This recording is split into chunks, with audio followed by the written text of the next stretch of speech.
when they are attacking us, when they are killing our civilian people, they are attacking hospitals. So they mean we will, speak to them in their language, no other. Okay.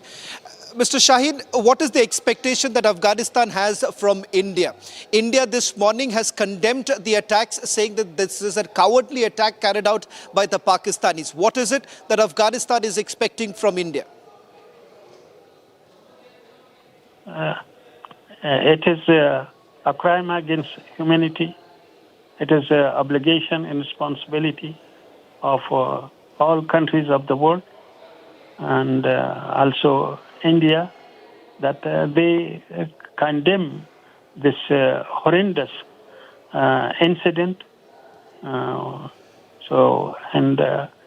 carry out their obligation and responsibility in this hard time of the people of Afghanistan, and stand with truth and against that brutality committed. One last question I want to take from you, Mr. Shaheen. Has Pakistan asked for a ceasefire? Is Pakistan requesting Afghanistan to not carry out any attacks? I think the atmosphere is very tense, and particularly after this brutal attack, I have not heard about ceasefire. But had they asked earlier? Had they asked earlier for a ceasefire? Before that, there was a negotiation in Qatar, in Istanbul, and also Riyadh. But because of their irrational demands, that negotiation failed. Because what kind of demands are the Pakistanis making? We told them that, of course, we assure you that we will not allow anyone to use the soil of Afghanistan against Pakistan, and for that we can give assurance even in written form, and there should be a mechanism to monitor what we have given assurance. But that was not acceptable to them. What are the irrational demands that Pakistanis were making? Yeah, for example, they said that there should not be any incident inside Pakistan. We should guarantee that. We told them that's not possible. You cannot guarantee. We cannot guarantee that any incident should not take place, even in Afghanistan. And the second was, you come to Pakistan and disarm TTP members. So we say we are responsible for our own land. We assure that we will not allow anyone to use the soil of Afghanistan against any country, including Pakistan. So that was their demand, which is not possible. This disarming anyone inside Pakistan, that's their responsibility, not ours. If we go, that means starting a new war or a new fighting. But ours says that we will not allow anyone to use the soil of Afghanistan. That is rational, and their demand is not rational. Well, thank you very much, Mr. Shaheen, for joining us on this broadcast.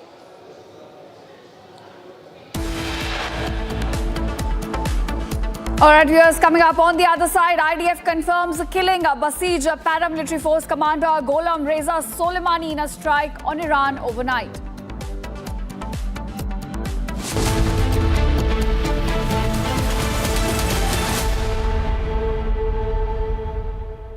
Pure suji pasta उबालो मिलाओ और खाओ 8 minute में तैयार क्या taste है सबका राजा हार्डकोर मसाला In the India Today Best Universities Survey, India's #1 ranked universities in various streams are JNU Delhi, Amity University, AIMS Delhi, IIT Delhi and National Law School Bengaluru.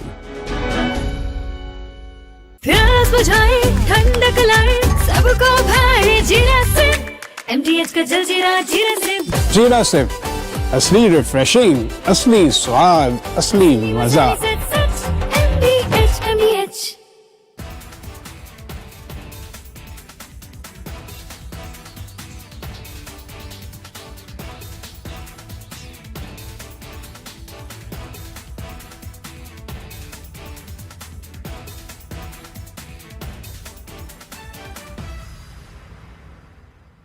First we saw the people dying, the killings, and that's continuing, destruction of infrastructure, and now the economic impact. The economic impact will affect everybody across the world. You know, the price of LNG, cooking gas has already gone up. So it is a very serious problem. We are all going to suffer. So we all have to work to make sure it ends soon. And I hope that, led by our Prime Minister, etc., we will work on that.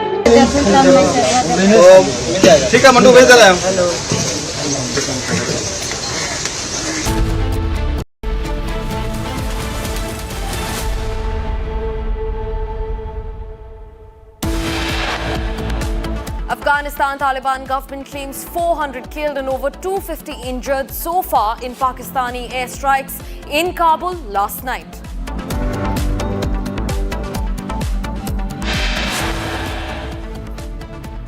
Republic reports from ground zero of the attack on a rehab center in Kabul.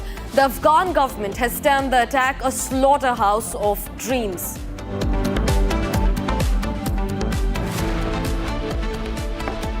Following a Republic Tolo joint broadcast, breaking news emerges. Kabul has confirmed that there will be no talks with Islamabad.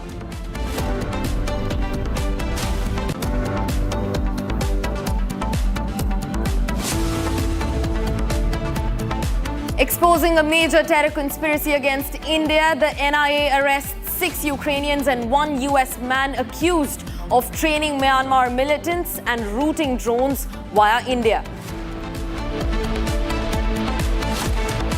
After Shivalik's second LPG carrier Nanda Devi arrives in India, third crude oil tanker Jagladki docks tonight at 8 p.m.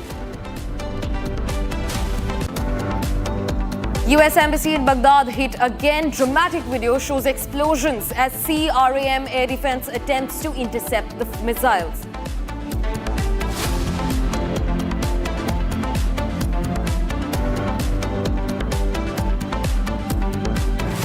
Viewers, now quickly shifting focus. The Israeli media has confirmed that the commander of the Basij in the Iranian regime, Gholam Reza Soleimani, was eliminated by Air Force in a strike that hit hard inside Tehran. Now, Soleimani was attacked along with his senior commander while staying in an alternate tent headquarters, which they set up as a decoy as opposed to the main military headquarters to avoid being targeted. And this was set up after the destruction of their main headquarters. Now, meanwhile, his deputy Basij commander, Sayyid Qarishi, was also eliminated in a strike that took over the Shiraz city inside Iran. Now, remember, viewers, this comes as the IDF also claims to have struck Iranian National Security Council Secretary Ali Larijani. However, there is no confirmation on his health, his state as of now. But the biggest revelation from these recent strikes from the IDF have been that they have killed a top military commander of the Basij in the Iranian regime, Gholam Reza Soleimani, along with his deputy, who has been killed in the strikes that the Israeli Defense Forces raised on Tehran and in fact also in Shiraz city inside Iran. That's the latest that we're learning in.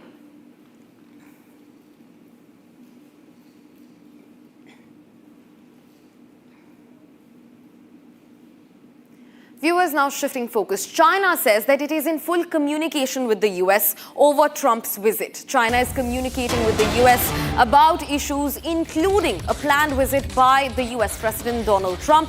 In fact, a Chinese Foreign Ministry spokesperson also said that he in fact confirmed Trump's visit to Beijing. Now, Lin Jian said that in Beijing, China and the US are in full communication over issues including the timing of President Trump's visit to China. Now, remember, as the West Asian tensions and escalations rise, China and US stand as opposing partners in the face of this conflict. However, Trump also said on Monday that because of the war, he has proposed a delay to the trip that he's taking to Beijing, which was earlier scheduled for late March to early April. Now, Chinese Foreign Ministry has also said that US officials clarified, and I'm quoting them, that the visit is unrelated to the issue of navigation in the Strait of Hormuz. Now, Trump reportedly said that he would like to know before leaving for Beijing whether China would help secure the strait or not. Now, remember, US President Donald Trump scrambling for support. First, he campaigned for support inside EU countries, which completely took a back step. Now, he's trying to bank on China to secure the Strait of Hormuz. Now, a US trade official also said he walked back the statement, saying a postponement will be unrelated to China's help in the strait. Again, US's stand throughout this war has been completely unclear. First, they do not know what their agenda for the war is. Now, they are not able to justify what Trump's visit to China in these turbulent times is going to mean. Where on one hand, US President Donald Trump says that this will be directly related to China's capabilities and China's accessibility for regaining control over the Strait of Hormuz. His foreign secretary, Trump's foreign secretary, says that the visit is irrespective of Chinese capabilities to help secure the Strait of Hormuz.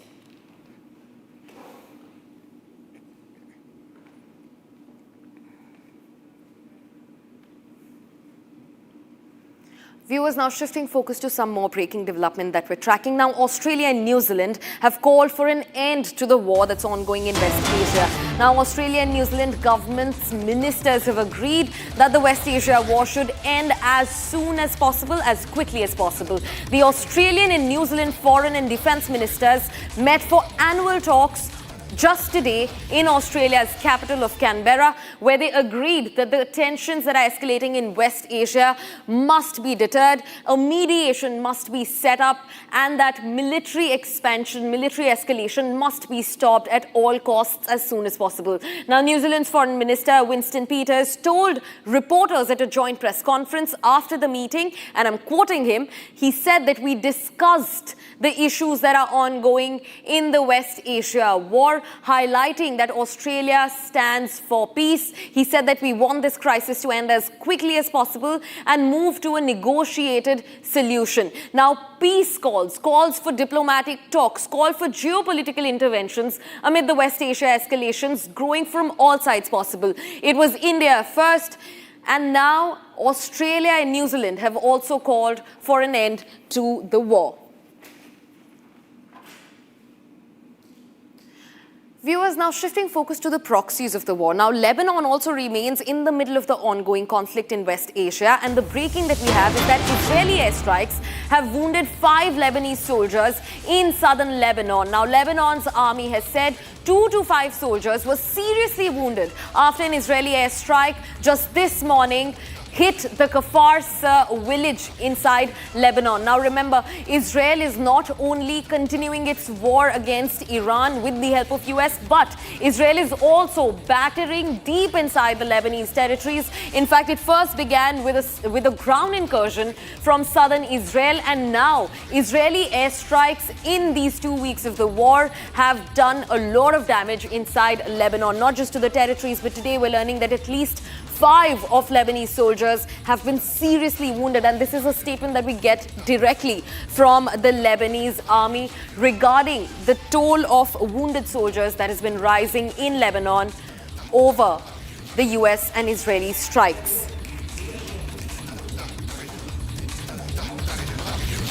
Viewers, now also remember, Israel's war is not just against Iran. It's also fighting all the proxies that Iran is working with, and Hezbollah becomes one of the main targets. Now remember, Hezbollah that comes out of deep territories inside Lebanon, which is why Lebanese army has had to take all these strikes from the Israeli Defense Forces. Now shifting focus quickly, viewers. Now Donald Trump is continuing with his rhetoric on taking over Cuba. Now in the latest, he said, and I'm quoting him, that I do believe I'll have the honor of taking Cuba. Take a listen into what the US president has said.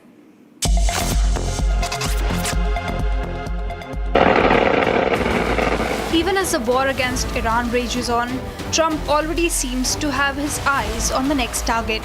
This time, it is a lot closer to home, the South American nation of Cuba. But Trump paints a beautiful picture of a forcible takeover. I can tell you that they're talking to us. It's a failed nation. They have no money, they have no oil, they have no nothing. They have nice land. They have nice landscape, you know. It's a beautiful island. I think they have great people. You know, I know so many people from Cuba that were treated terribly. They won't be asking us for money for hurricanes every week. But I think Cuba's the end. You know, all my life I've been hearing about the United States and Cuba. When will the United States do it? I do believe I'll be having the honor of taking Cuba. That'd be good. That's a big honor. Taking Cuba. Taking Cuba in some form, yeah. Viewers, now shifting focus and keeping on to what's happening inside West Asia as US embassies come under attack one after the other. Now, US embassy in Baghdad has been struck once again following a drone incursion. Just days before, the embassy was attacked by an Iranian missile strike that hit its helipad and completely brought the embassy to its knees. Now, this comes after Iran has recently vowed to retaliate following the heavy bombardment of the Karg Island, the strategic jewel crown of Iran, by the US government, destroying most of its oil infrastructure. Now, we have more on the story in this report that comes next. Take a look.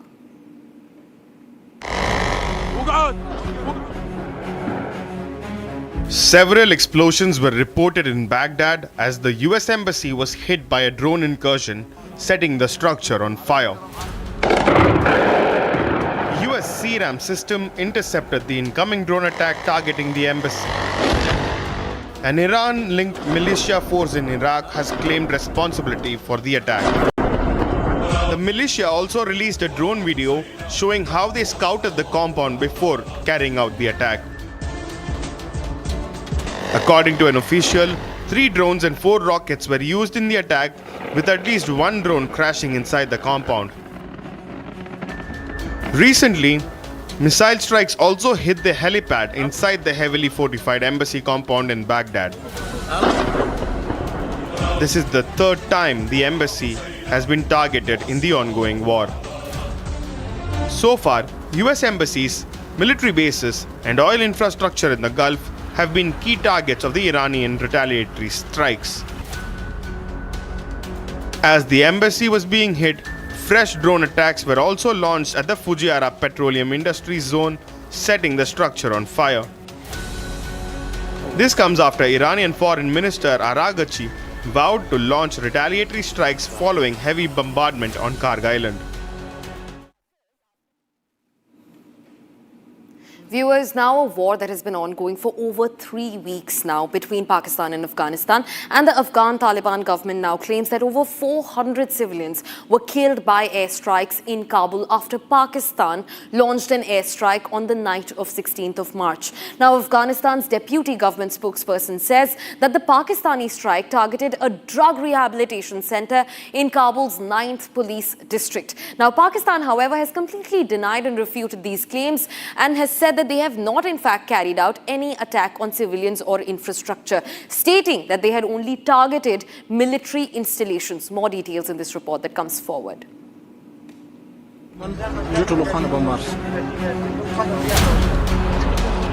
A bombardment in Kabul on the night of the 16th of March resulted in the death of over 400 people. The casualties were all civilians. Moreover, they were patients at a drug rehabilitation facility. Afghanistan has stated that Pakistan was responsible for the bombing that destroyed a rehabilitation center, killing 400 people and injuring 250 others. Take a look at these visuals of emergency teams trying to rescue people from the rubble.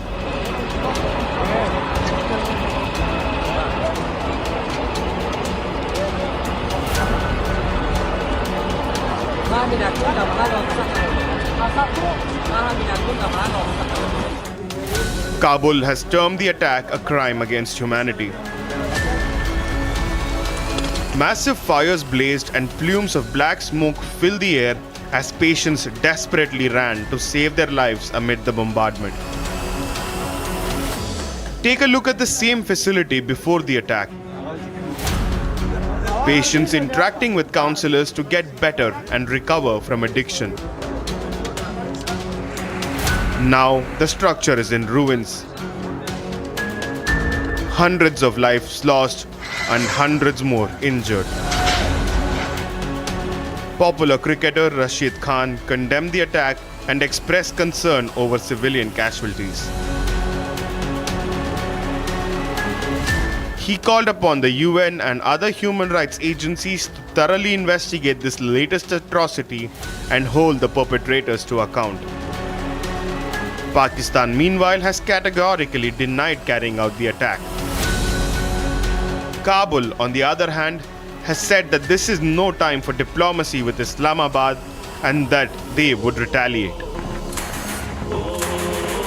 Viewers, now what comes across as the most momentous targeting after the preemptive strikes that killed Ali Khamenei. Israel says that it has targeted top Iranian official Ali Larijani in overnight airstrike. Now it is unclear if Larijani, who is the National Security Council Secretary for Iran, has been killed or not. Now the Secretary of Iran's National Council has been injured in the strikes is what the Israeli Defense Forces are claiming. Meanwhile, there was another recent Israeli airstrike in Iran that targeted Palestinian Islamic leader Akram al-Ajuri and other top officials in the what they call Palestinian terror group. And this is as per the IDF, the Israeli Defense Forces. They have come out in a big statement. Now remember, on the Quds Day march also, they struck the march where Pezeshkian, the Iranian president, and the National Security Council Secretary Ali Larijani were present. And remember, Ali Larijani has threatened US President Donald Trump to keep an eye out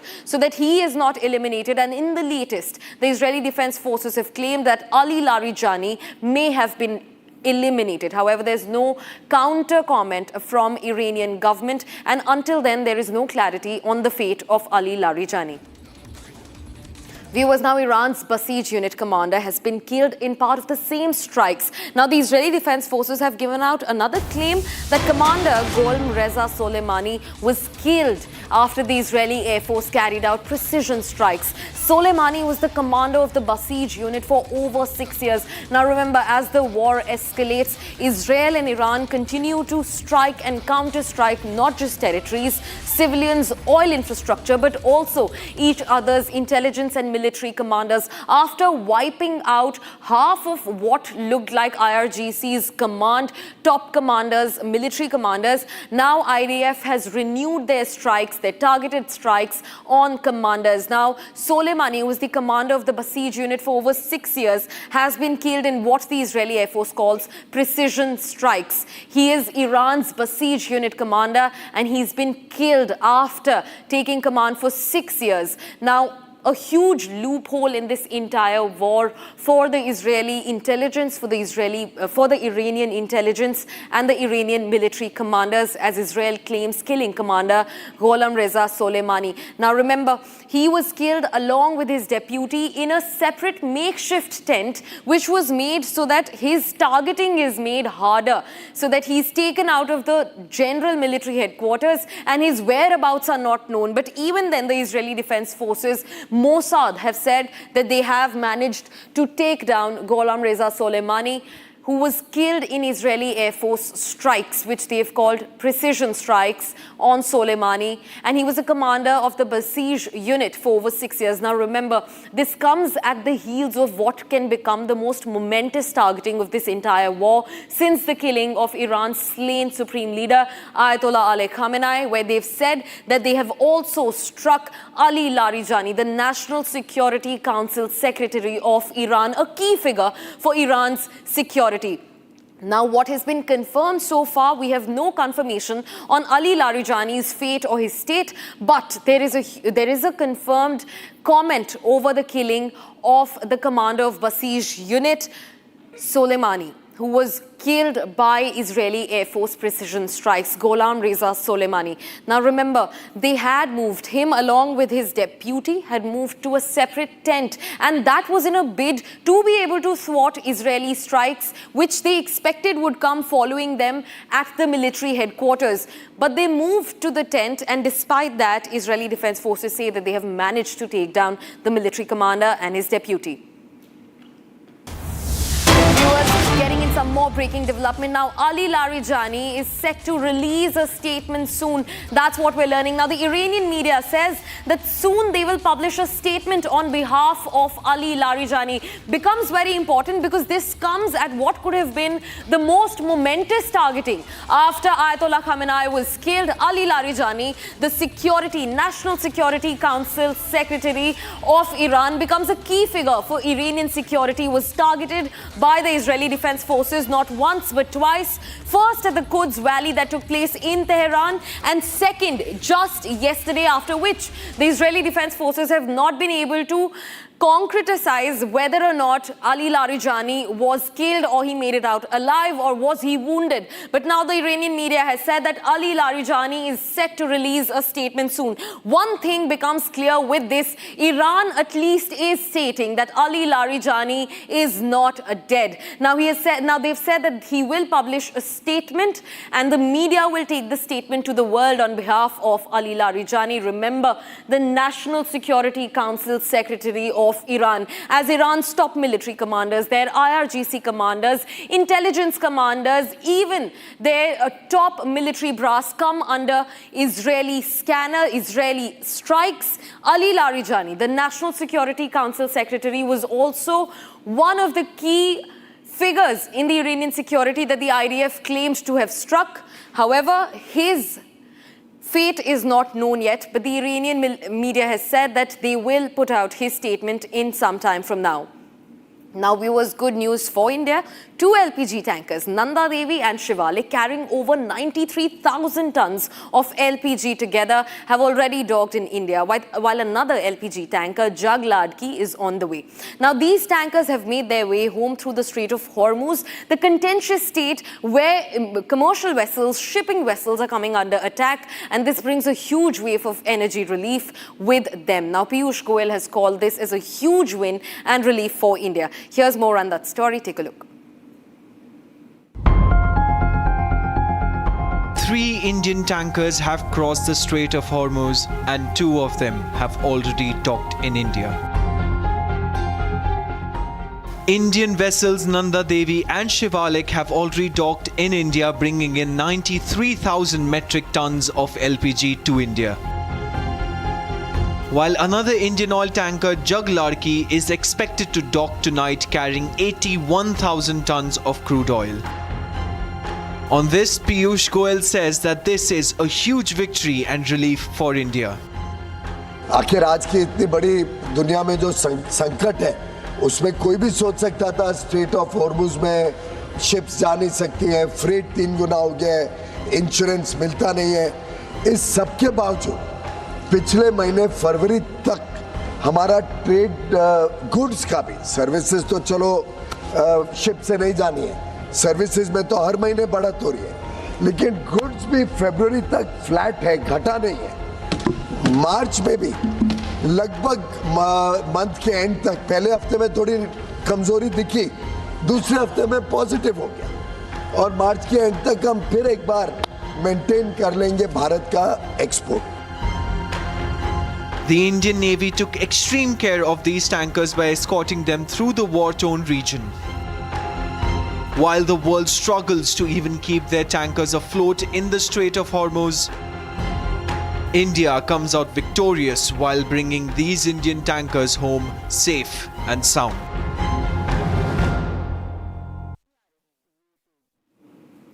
Viewers, that's all that we could wrap in this edition of the News Bulletin. But don't go anywhere. On the other side, we're decoding that the Taliban government has said that at least 400 civilians were killed in Pakistani airstrikes in Kabul and over 250 have been injured. We're getting you all the details on those claims and how much truth do they hold right after this short break. Stay tuned to Republic TV.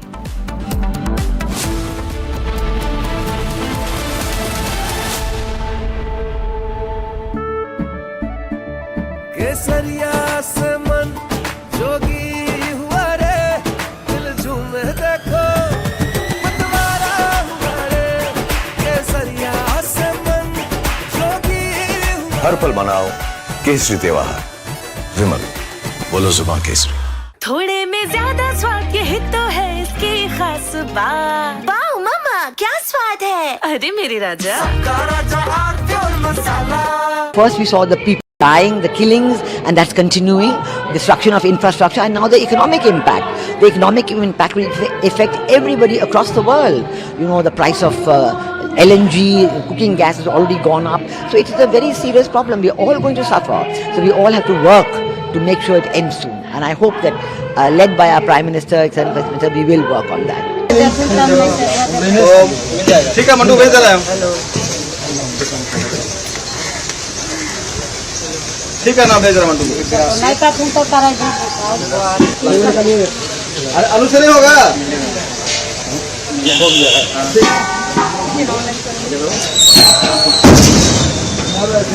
तुमका कुमार गिरा दो नीचे अब तुम गाड़ी पूर्ण वाला 1000 रुपये का गाड़ी माता है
चमकी चाट से क्या बना है? सैंडविच लस्सी और छाछ हर घूंट में चमकी चाट। अब बताओ स्वाद आया? असली स्वाद सिर्फ चंकी चाट। रानी इस घर में कुछ है जो टूटता नहीं। ये पिलर कभी नहीं टूटेगा। रुंगटा स्टील TMT से बना। रुंगटा नहीं तो घर स्ट्रॉन्ग नहीं। रुंगटा स्टील TMT बार एकदम solid.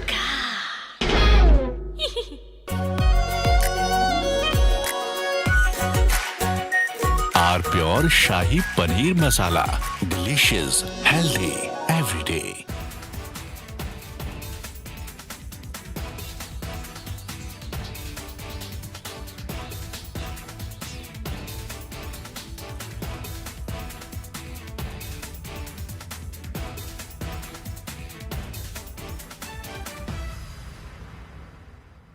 First we saw the people dying, the killings, and that's continuing, destruction of infrastructure, and now the economic impact. The economic impact will affect everybody across the world. You know, the price of LNG, cooking gas has already gone up. So it is a very serious problem. We're all going to suffer. So we all have to work to make sure it ends soon. And I hope that, led by our Prime Minister, etc., we will work on that. ठीक है mandu भेज रहा है ठीक है ना भेज रहा मंडू अरे आलू से नहीं होगा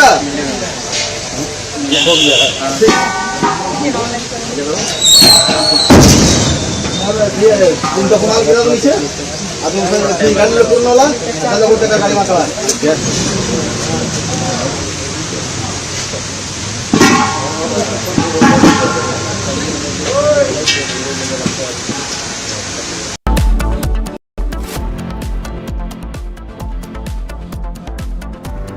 प्यास बुझाए ठंडक लाए सबको भाई जीरा से MTH का जलजीरा जीरा से जीरा से असली रिफ्रेशिंग, असली स्वाद, असली मजा। MTH केसरिया से मन जोगी हुआ रे, दिल झूमे देखो मतवारा हुआ रे। केसरिया से मन जोगी हुआ। हर पल मनाओ केसरी त्योहार। विमल बोलो जुबान केसरी। आर प्योर सूजी पास्ता उबालो मिलाओ और खाओ 8 मिनट में तैयार। क्या टेस्ट है सबका राजा आर प्योर मसाला। First we saw the people dying, the killings, and that's continuing, destruction of infrastructure, and now the economic impact. The economic impact will affect everybody across the world. You know, the price of LNG, cooking gas has already gone up. So it is a very serious problem. We are all going to suffer. So we all have to work to make sure it ends soon. And I hope that led by our Prime Minister, Excellency Vice Minister, we will work on that. ठीक है mandu भेज दे रहे हैं। ठीक है ना भेज रहे हैं मंडू। अरे अनुसरी होगा।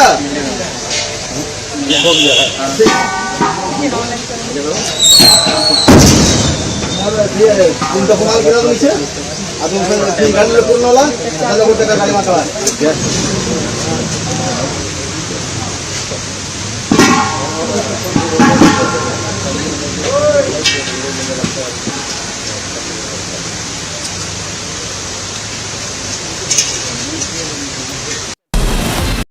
From Asia's largest news headquarters, setting the agenda for Bharat.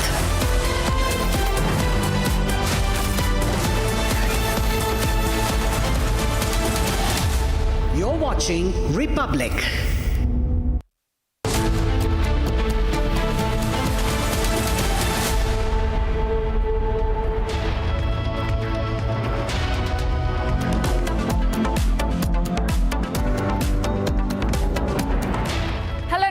You're watching live and breaking on Republic TV with me, Ishita Mitra. Now, viewers, on day 18 of the war in West Asia, a big claim has now come to light from Israel's side. The defense minister here has claimed that National Security Chief Ali Larijani has been eliminated. Now, whether and how he was killed, we'll get you all the details in this bulletin. But first up, let's take a look at the top headlines.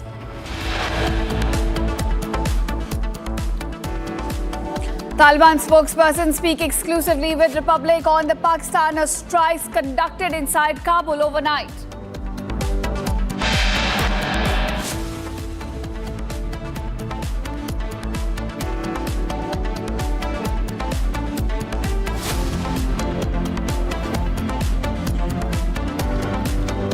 Exclusive shots coming to light from Kabul hospital where Pakistan conducted strikes. Over 400 killed and 250 injured in these strikes.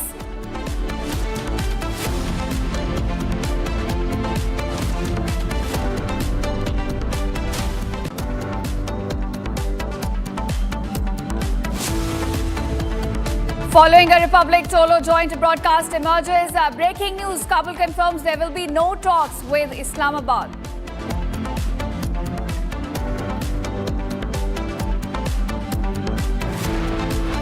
Israel claims top Iranian commander Gholam Reza Soleimani, the head of the besieged unit forces for the past 6 years, has now been killed. Exposing a major terror conspiracy against India and IRS, 6 Ukrainians and 1 US man accused of training Myanmar militants and routing drones via India.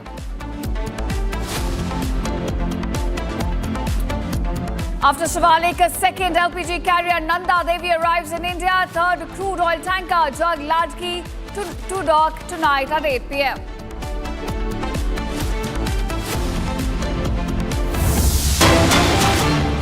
All right, viewers, we've got a big breaking news coming up from West Asia. Israeli Defense Minister has now confirmed that Ali Larijani has been eliminated, the head of Iran's National Security Council.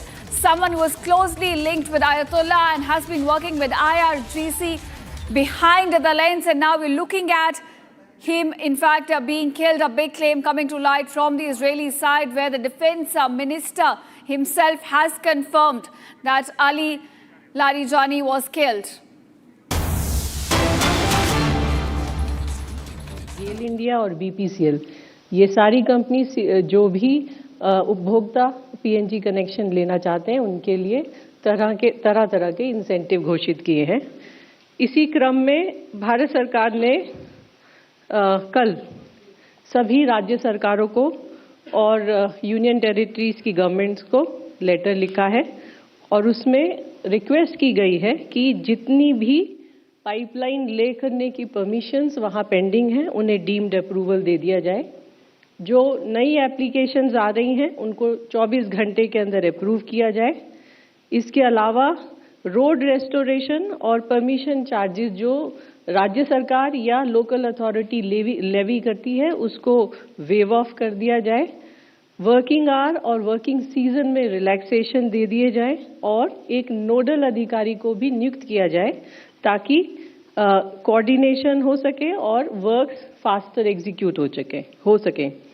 LPG के संबंध में मैं फिर यही कहना चाहूँगी कि स्थिति अभी भी चिंताजनक है, किंतु किसी भी एलपीजी डिस्ट्रीब्यूटर पर ड्राई आउट नहीं है।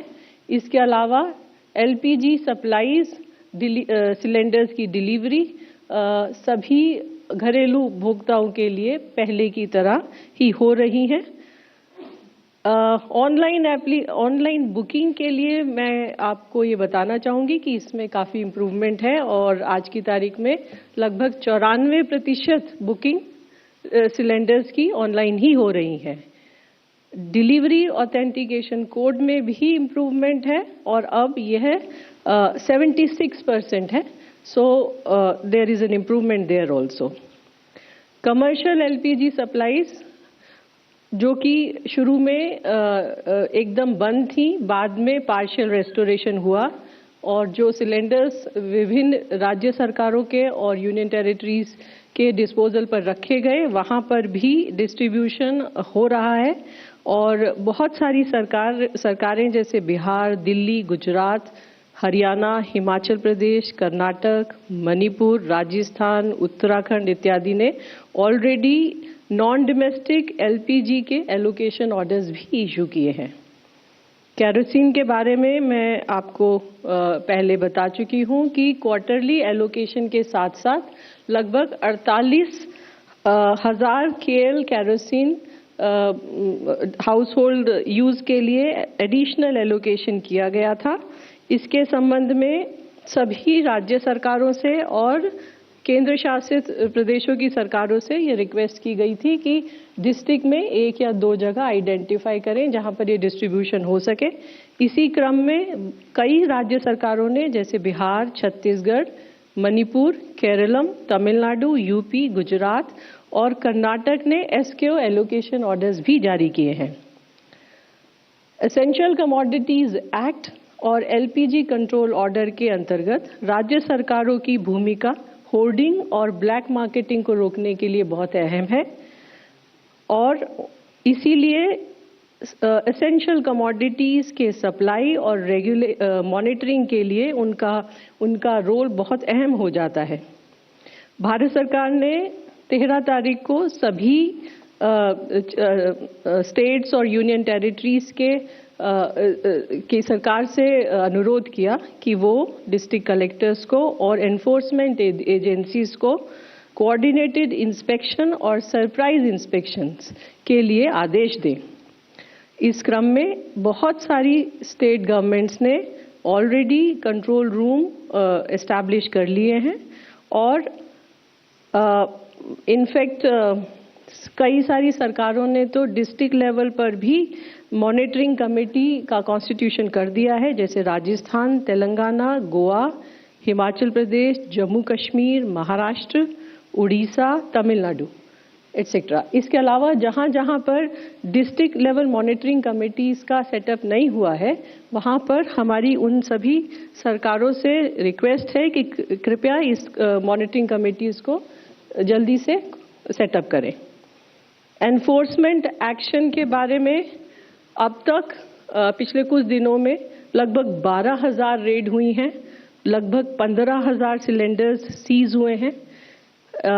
आई will just share some examples with you. Like Delhi में कल लगभग 600 सिलेंडर सीज किए गए हैं। इसी तरह यूपी में पिछले कुछ दिनों में लगभग 450 इंस्पेक्शंस और रेड हुई हैं, 10 लोगों को अरेस्ट भी किया गया है। जम्मू कश्मीर में 564 रेड हुई हैं, एफआईआर हुई है, अरेस्ट भी हुआ है। केरला में लगभग 1000 रेड और इंस्पेक्शन हुई हैं और डोमेस्टिक और कमर्शियल सिलेंडर सीज हुए हैं। मध्य प्रदेश में भी लगभग 1200 रेड्स हुई हैं और लगभग 1800 सिलेंडर्स सीज हुए हैं। इसके अलावा हमारी ऑयल मार्केटिंग कंपनीज की जो इंस्पेक्शन टीम्स हैं वो भी एक्टिवेटेड हैं और लगभग 2500 रिटेल आउटलेट्स और एलपीजी डिस्ट्रीब्यूटरशिप्स पर सरप्राइज इंस्पेक्शन हुआ है।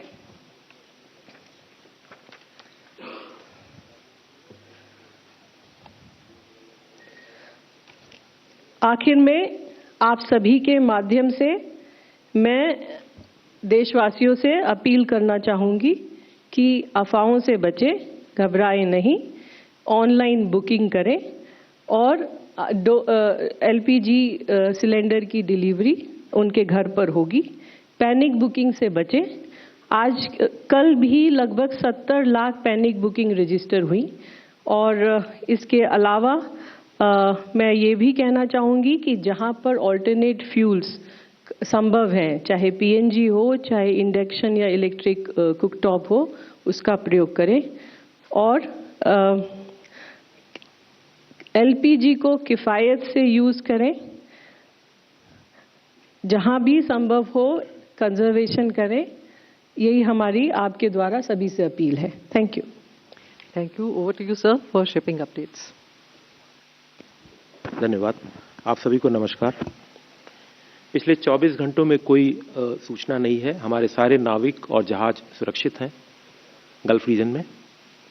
जैसा पहले भी बताया था, 22 ऐसे वेसल हैं इंडियन फ्लैग के, उसमें 611 भारतीय नाविक हैं और सभी सुरक्षित हैं। और डीजी शिपिंग, आरपीएसएल एजेंसी, सारे stakeholder, ship owner, shipping lines के थ्रू हम रेगुलर संपर्क में इन लोगों से हैं। जब से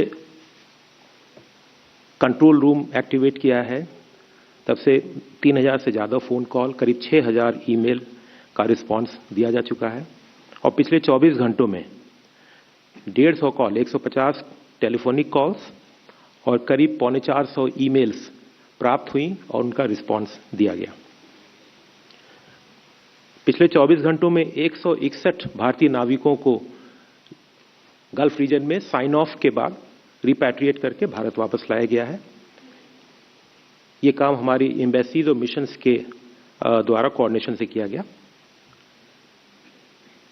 एलपीजी कैरियर दूसरा नंदा देवी रात में करीब 2:30 बजे, आज रात 2:30 बजे करीब अर्ली मॉर्निंग 2:30 बजे कह लें, वो कांडला पे पहुंचा और अब दोनों ही एलपीजी कैरियर से, शिवालिक और नंदा देवी से कार्गो का डिस्चार्ज हो रहा है। मल्टीपल डिस्चार्जेस हैं। नंदा देवी का डिस्चार्ज शिप टू शिप है, from mother ship to daughter ship, वो अभी चल रहा है। पोर्ट पे वेसल मूवमेंट और कार्गो ऑपरेशंस को सुचारू बनाने के लिए सारा प्रयत्न किया गया है। कल मैंने जवाहरलाल नेहरू पोर्ट के विषय में बताया था, आज मैं दूसरे पोर्ट के विषय में बताऊंगा। चिदम्बरनार पोर्ट जो वीओसीपीए पोर्ट तूतीकोरिन में है, वहां पे 90,000 स्क्वायर मीटर का एडिशनल स्पेस अलॉट हुआ है for storage of containers, transshipment containers. एक न्यूज रिपोर्ट थी आज सुबह कि जवाहरलाल नेहरू पोर्ट पे करीब 450 कंटेनर रोड पे पड़े हुए हैं, जीएनपीए के बाहर पड़े हुए हैं, at JNPA, out on the road, not in the stackyard. मैं क्लैरिफाई कर दूं कि ये रिपोर्ट निराधार है। कंटेनर्स जो है वो सीएफएस में, जो कंटेनर फ्रेट स्टेशन हैं, उसमें, वेयर हाउसेज में और फैक्ट्री की प्रीमिसेस में है, जो जीएनपीए की पॉलिसी के अनुसार है। जवाहरलाल नेहरू पोर्ट या नवा शेवा पोर्ट में 1000 कंटेनर्स जो पेरिशेबल गुड्स वाले हैं, पहले 1000 कंटेनर्स हैं जो पहले 2000 होते थे। इसमें 2 वजह से ऐसा नंबर कम हुआ है। एक तो बैक टू टाउन जो प्रोसेस है उसका इम्प्लीमेंटेशन हुआ और दूसरा कुछ वेसल्स जवाहरलाल नेहरू पोर्ट से सलाला पोर्ट या खोरफाकन पोर्ट के लिए चले गए, इससे कुछ इवैक्यूएशन हुआ है। तो ये नंबर घट के अभी 1000 हो गया है और आज भी एक ऐसा शिप निकलेगा, तो उसे करीब 200 और भी कंटेनर कम हो जाएंगे। ये पेरिशेबल गुड्स की केवल मैं बात बता रहा हूँ। और भी अगले आने वाले करीब 24 घंटे से 48 घंटे के बीच में फर्दर ये रिड्यूस होकर के नंबर घट के करीब 600 हो जाएगा, कंटेनर्स ऑफ पेरिशेबल गुड्स। और जैसा पहले भी मैंने बताया था, मंत्रालय में हम वेरी क्लोजली इसको मॉनिटर कर रहे हैं, शिपिंग के मूवमेंट को, पोर्ट के ऑपरेशंस को, सेफ्टी ऑफ इंडियन सीफेयरर्स को और कंटिन्यूटी ऑफ मैरीटाइम ट्रेड को। Thank you. Thank you. Over to Randir ji for any updates. Thank you, ma'am. Ladies and gentlemen, to update you with some of the developments in regard to Ministry of External Affairs. As you are aware, our External Affairs Minister, he visited Brussels.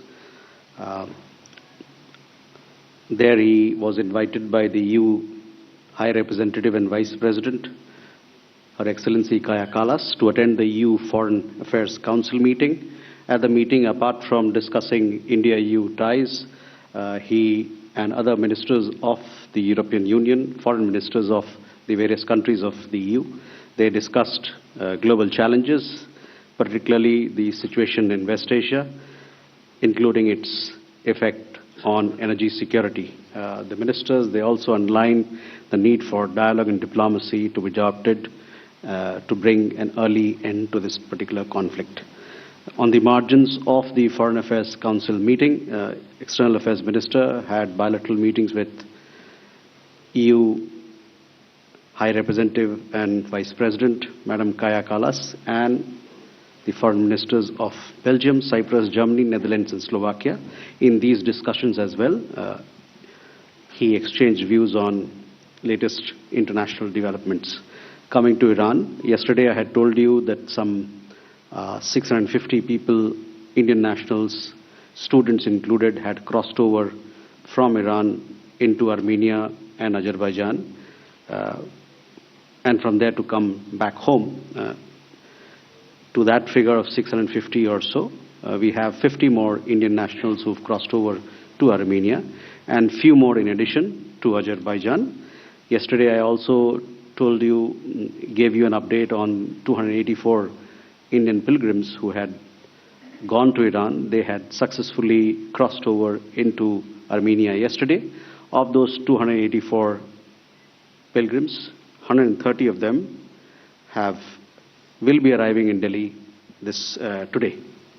On the control room situation, the MEA control room remains fully functional and supporting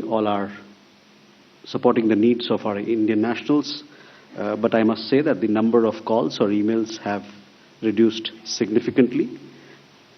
For example, yesterday we received only 22 calls and 6 emails, and these were attended to. That is all that I have to give you an update on. Thank you. Thank you, Asim ji. Good afternoon. As my colleague has just mentioned, just to add to some things what he has mentioned, the Ministry of External Affairs continues to closely monitor the evolving situation in West Asia and the Gulf region. The safety, well-being and security of the Indian community across the region continues to remain our highest priority. Ministry's dedicated special control room remains operational to assist and address queries from Indian nationals and their families. We remain in close touch with the state governments and union territories to share information and coordinate our efforts. Our missions and posts across the region are functioning round the clock, operating 24/7 helplines, maintaining regular contact with a large number of Indian community associations and organizations which are spread across the region, and issuing updated advisories to keep our citizens informed.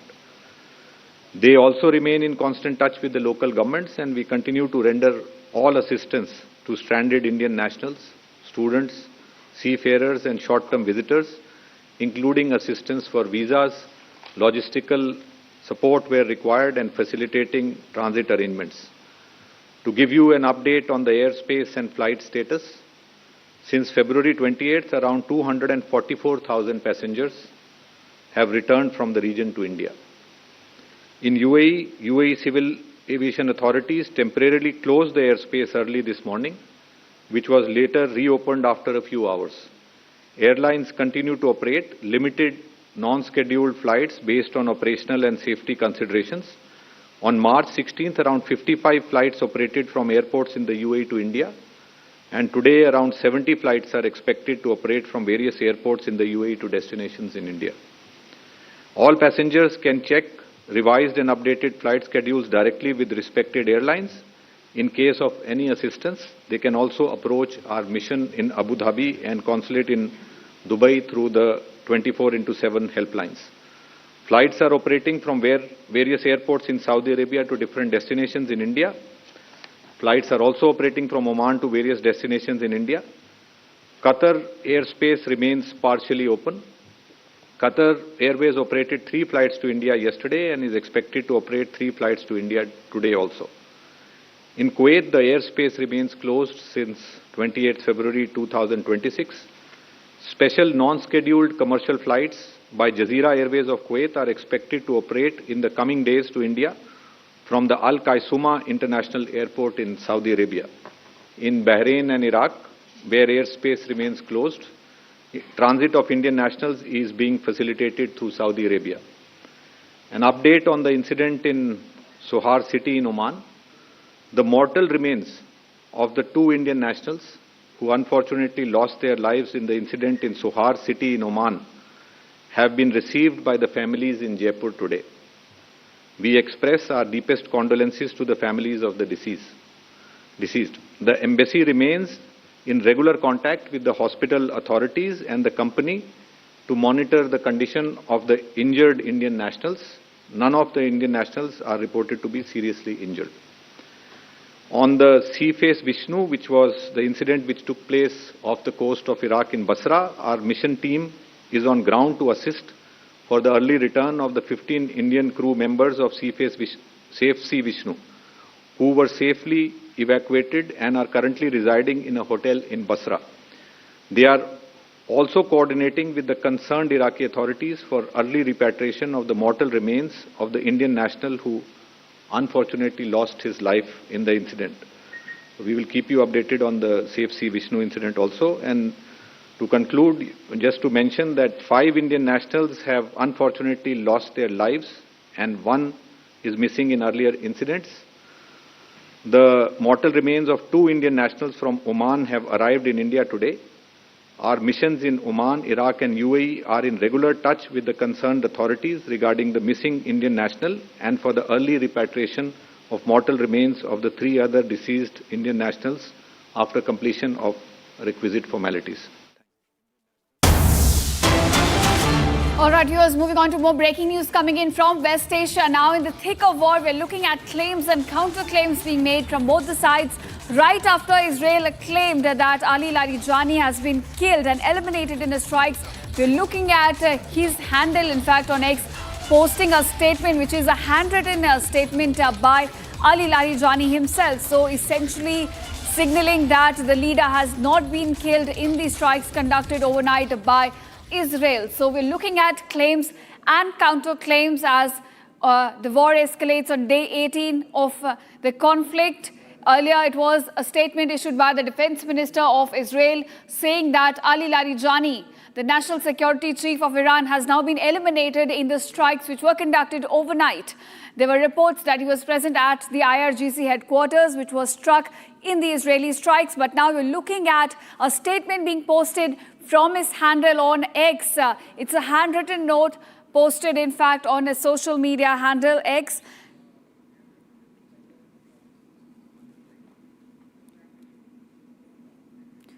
All right, viewers, you're also being joined by Lieutenant General Asit, a mystery defense expert.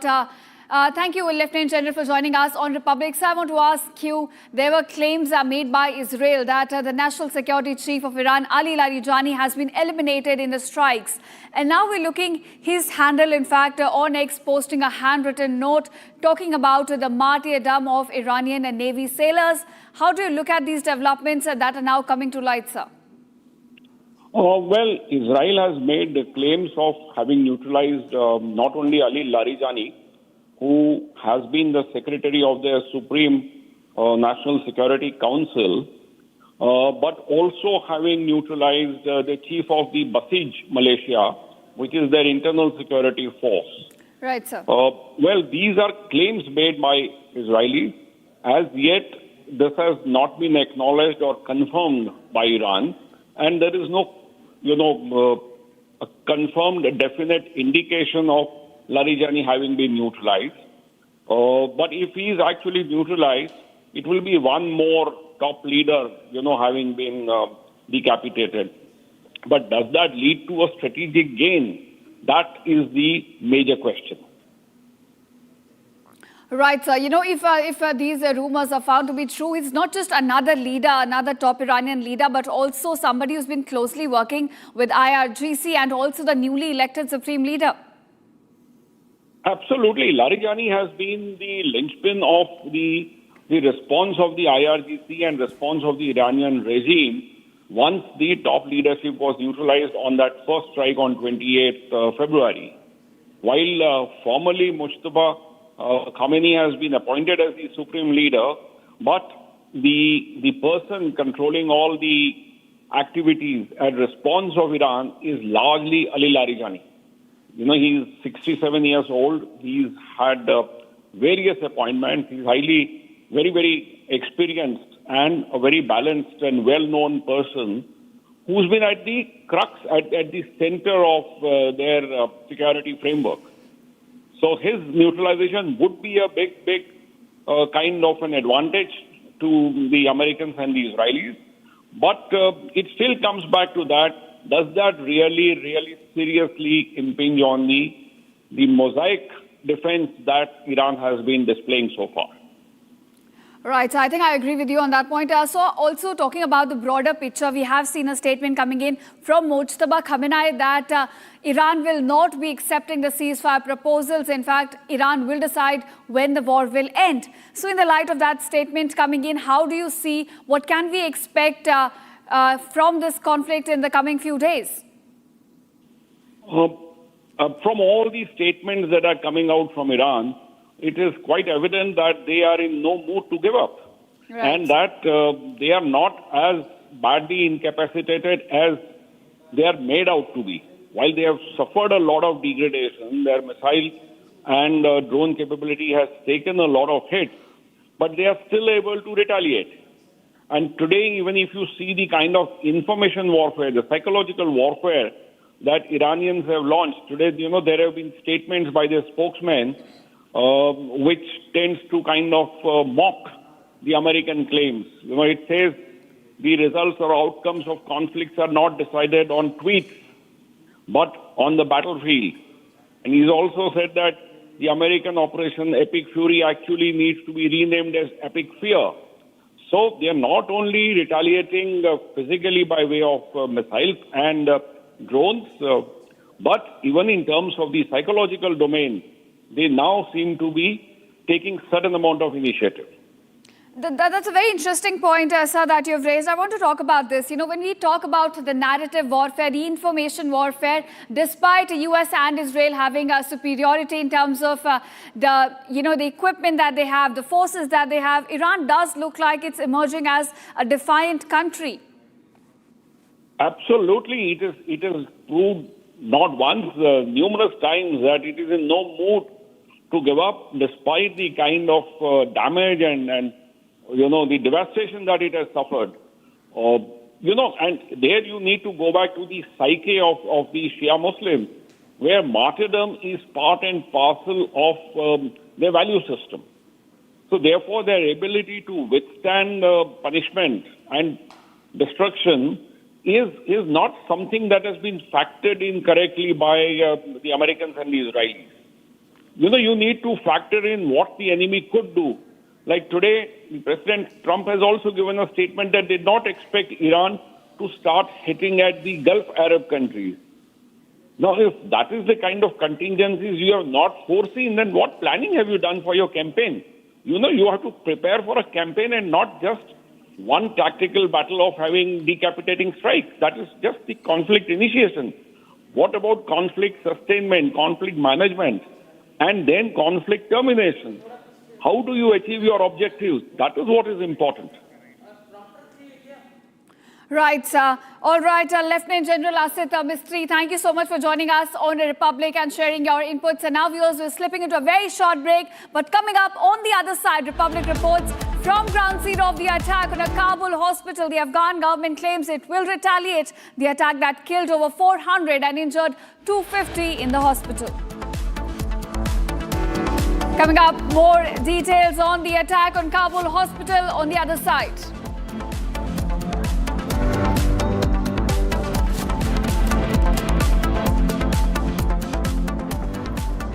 चमकी चाट से क्या बना है? आलू चाट या fruit चाट, स्वाद बढ़ाए चमकी चाट। क्या बात है? स्वादिष्ट पकोड़े और परेशान, अरे चमकी चाट है इसकी जान। असली स्वाद सिर्फ चमकी चाट। केसरिया से मन जोगी हुआ रे, दिल झूमे देखो मतवारा हुआ रे। केसरिया से मन जोगी हुआ। हर पल मनाओ केसरी त्योहार। विमल, बोलो जुबान Kesari.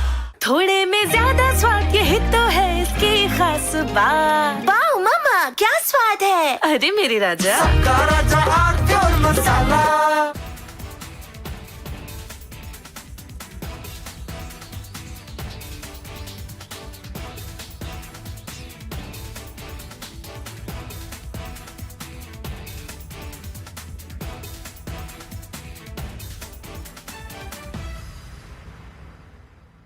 First we saw the people dying, the killings, and that's continuing, destruction of infrastructure, and now the economic impact. The economic impact will affect everybody across the world.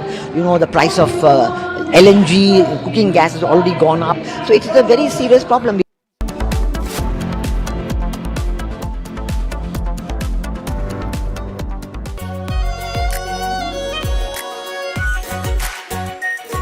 Pure shahi paneer masala, delicious, healthy, every day.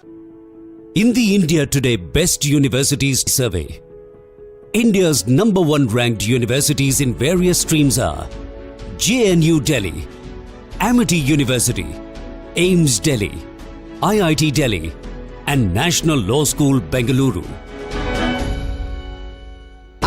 Pure suji pasta, उबालो मिलाओ और खाओ, 8 minute में तैयार। क्या taste है सबका राजा आर प्योर मसाला। First we saw the people dying, the killings, and that's continuing, destruction of infrastructure, and now the economic impact. The economic impact will affect everybody across the world. You know, the price of LNG, cooking gas has already gone up. So it is a very serious problem. We're all going to suffer. So we all have to work to make sure it ends soon. And I hope that, led by our Prime Minister, etc., we will work on that. ठीक है mandu, भेज दे रहा हूं।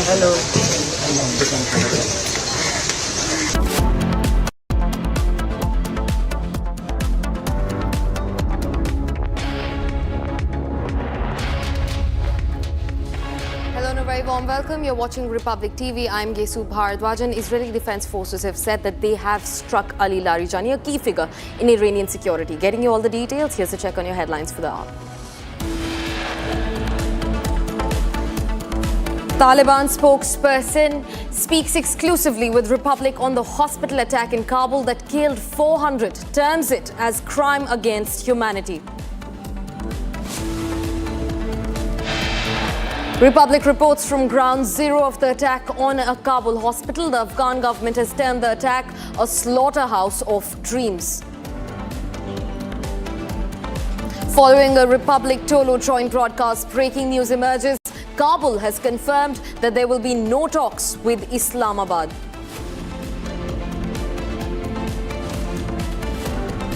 Israel claims top Iranian commander Gholam Reza Soleimani, the head of the Basij unit for the past 6 years, has been killed. Exposing a major terror conspiracy against India, the NIA arrests 6 Ukrainian and 1 US man accused of training Myanmar militants and routing drones via India. After Shivalik's second LPG carrier Nanda Devi arrives in India, third crude oil tanker Jug Ladki docks tonight at 8 p.m.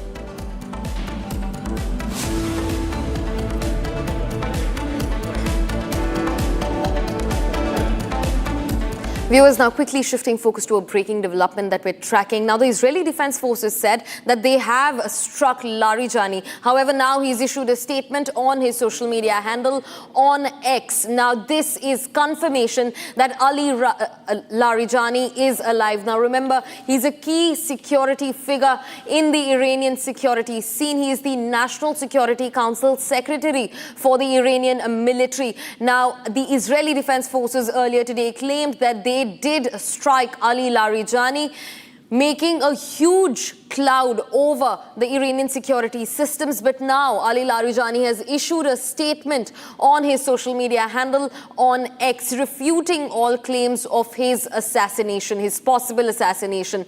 Now, the Israeli Defense Forces said that in the same strike, at least 2 other military commanders were killed, a military commander and his deputy who were in hiding. They were in a decoy tent set up to avoid getting struck by the Israeli Defense Forces in the military headquarters. But now they also said that they struck Ali Larijani. Remember, this was the second strike over Ali Larijani. And viewers, this is a conspiracy that's been ongoing in the war that broke out on the 28th of February. There were rumors about Prime Minister Netanyahu, the Israeli Prime Minister Benjamin Netanyahu, also being assassinated by the Iranian Revolutionary Guard Corps. However, right after that, on the left side, you can see the Israeli Prime Minister released a candid video of himself at a coffee shop in Israel. And now the second rumor that was started by the IDF, not so much a rumor, but they said that they did manage to strike Ali Larijani in coordinated precision drone strikes. However, Ali Larijani has now issued a statement on his social media handle on X. Now, this refutes and removes the clouds of doubts over Ali Larijani's elimination. Remember, this could have been the most momentous elimination or assassination after the preemptive strikes that killed the now slain supreme leader of Iran, Ayatollah Ali Khamenei. And now the Israeli Defense Forces came for Ali Larijani, the National Security Council secretary, not once but twice. The first strike was seen at the Quds Valley March, the visuals of which remain on your screen, where Israel struck the march that was also attended by not just Ali Larijani, but the Iranian President Pezeshkian. And now they also claim that earlier today they struck Ali Larijani, the National Security Council head for Iranian military. Now, viewers, rumors about the death of leaders have been making rounds as part of the war. In fact, we're also being joined by Major General K.K. Sinha to get us more updates onto the matter. Major General, thanks very much for speaking to Republic. You know, this fear, rumor mongering that's been ongoing, they said that they have eliminated Ali Larijani. That could have actually completely changed the course of this war. But now he's come out with a statement on his social media, which almost confirms that he's not been eliminated. Now, the Israeli Defense Forces earlier said that he was struck and his whereabouts were not confirmed since the attack. Your first reaction on this, Major General? Good afternoon and Jai Hind. Yeah, there is a claim by IDF. I think the IDF chief has claimed that last night that Ali Larijani, who is the Secretary of National Security Council, he was targeted along with the Bajid Force Commander, and both have been eliminated. The claim is that, Ali Larijani is his son. They were in the safe house. They carried out a successful bombardment and aerial strike, and they were eliminated. But it has been again repeated by the Iran. They say, of course, there is nothing like that. And he has made a statement, a public statement now. It means that he is still alive. He is actually, after Ayatollah Khamenei's, demise, he is controlling the complete operation, and especially, the way he has, spread it not only to the American bases. Now he is saying that, the American 15 companies in the Middle East, they should, just wind up and leave this area. The way the Hormuz has been, closed, and it is now 16 days, 18 days war, last 16 days it has been closed. Crude oil has gone 137. So these claims and counterclaims, and actually these are, it will carry on for some time because, aerial strike has got limitation. Yeah. And by aerial strikes, you can't achieve everything in the change of regime. It seems that the regime is much more stronger, and the IRGC has got the complete grip of Iran. Yeah. And they have got the support of both China and Russia. I think it is going to continue, this claim and counterclaims. And even they eliminate, they have got, third tier, second tier, third tier, fourth tier, the leadership. Larijani is a very important man. There was a rumor a few days back that there is a trip between Mustafa and Larijani. Larijani wants to be, the supreme leader. But these are, all this info warfare they carry out. They did carry out a strike, but I think, they have missed him. He was in the safe house, underneath in tunnels, something like that. I don't think he has been eliminated. Right, sir. In fact, Major General K. Kisana also speak to us about what this means for the IRGC. First there was a statement that said that Mustafa Khamenei was also struck by the Israeli Defense Forces and the US ally. And now there was news that Ali Larijani was also struck. While their military commanders, IRGC intelligence commanders have been eliminated as part of various bombardments, the top brass remains in place. No regime change in sight. And do you think that the Israeli Defense Forces have been able to fracture the military structure inside Iran? See, it started on 28th February when they, the Americans and the Israelis got a, target right. They eliminated Ayatollah al-Khamenei along with 48 top leaders. And after that, they, the way they are claiming and the counter-claiming, even they are today, they're claiming that the Wajid force commander has been, who has been their leader from last 6 years, he has been eliminated. There is no news about it. But, this time, the way the West thinks that the model of this type of leadership is eliminated, their complete IRGC will be compromised. I don't think it is true with Iran. Iran, actually, the 9 crore people now, they have got nationalism, and there is a backing to this regime. They do not want to go down the history, and they were thinking the regime change and the people will come to the street and they will change it. That is not, happening. Yeah. People are now more, they are aligned towards the IRGC and, they have got a pride. The pride can't be hit, like this. If they think that it can be done in Venezuela, they will be able to do it here. These are two different ball games altogether. Right, sir. In fact, thanks very much for speaking to Republic, sir. Viewers, in fact, we're also being joined by retired Major General Shashi Asthana, who joins us live on the broadcast to get us more details into the matter. Major General Asthana, your first comments on the fact that Ali Larijani, IDF said, was assassinated. However, he's now released a statement on X, and that suggests that he is very much alive, safe and sound. Your first comments on this? See, in the war which is happening, the information war, narrative war, psychological war, this is going to continue. We cannot say that whatever Israel is claiming is wrong. It may be right as well. Larijani may have been killed. And we also cannot say that that is right because Iran is defying it and backing it with a video. So we will have to, I'm sure the truth will lie somewhere in between. And we will accept, or I think as neutral analyst, we will accept Larijani getting killed only when Iran accepts it. Right. Because in case of others as well, you would have seen that after a while, they accepted the death of Khomeini and Israel had declared much earlier. But after that, I think everybody started accepting it. Yeah. But notwithstanding that, the way this war is being fought, it will not make much of difference. Yeah. For the simple reason, because they have succession plan, they have a whole lot of commanders, and in a regime which is radicalized, a regime which is now where the supreme leader has been killed and it is looking at survival, these deaths will not matter much.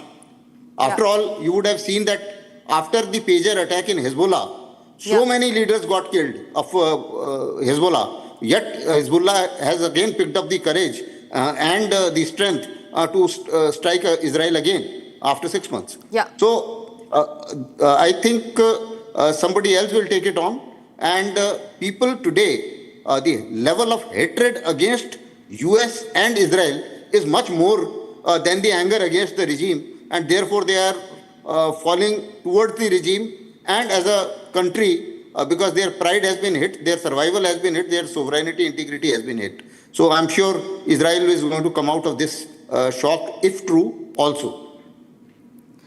Right. Major General Asthana, in fact, continue being with us. We also have now accessed a handwritten note that Ali Larijani issued for the military commanders who were martyred as part of the ongoing operations between Israel, Iran and the United States. Now, he said that he called the martyrs heroes of the Navy in the Islamic Republic of Iran's army in Dena. In fact, he said that this is considered as a sacrifice, a noble sacrifice which was made for the larger Iranian good. In fact, he also said that this was testament against international forces of arrogance and that their memory will remain immortal in the hearts of the Iranian people. Now remember, viewers, very important to recall that the entire Iranian population, all Iranian people were marching shoulder to shoulder to mourn the deaths of their military commanders at their funeral when the Israeli Defense Forces and the United States together killed multiple top brass commanders of the IRGC, the Iranian military and the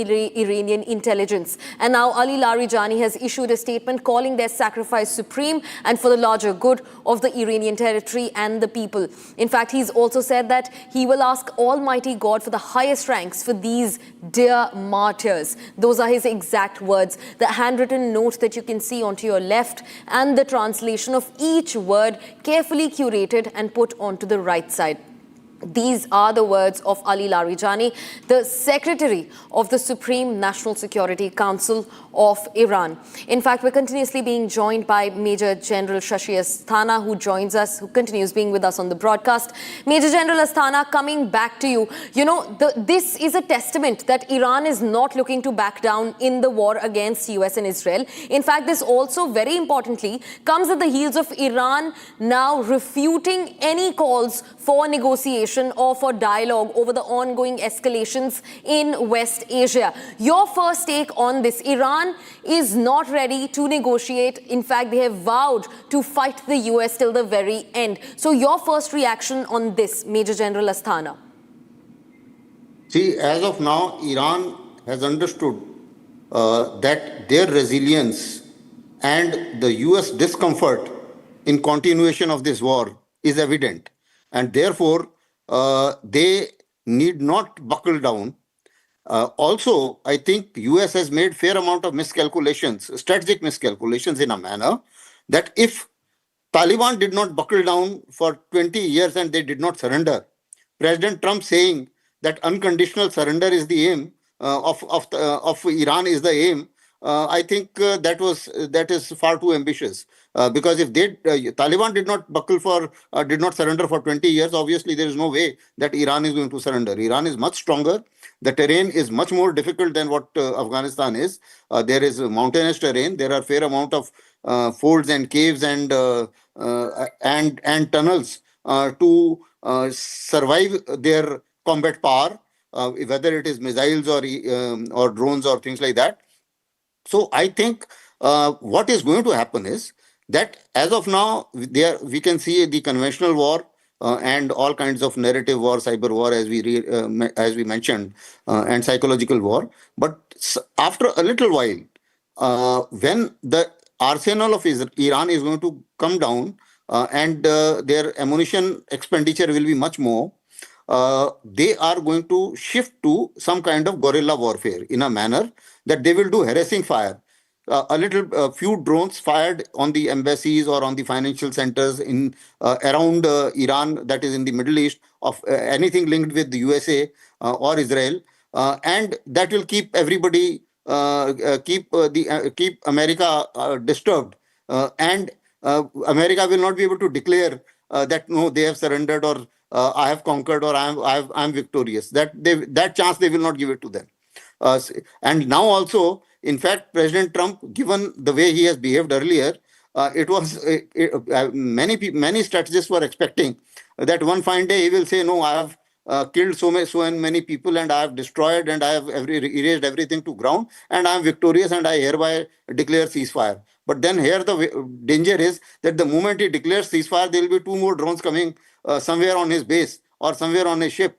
And he can't say that, okay, now I have declared ceasefire or everything is obliterated. Right, sir. In fact, sir, just requesting you to hold your thought there. We're also being joined by my colleague Ishita Mitra right from the newsroom to get us more updates on the matter. Ishita, speak to us about the latest that you're getting in.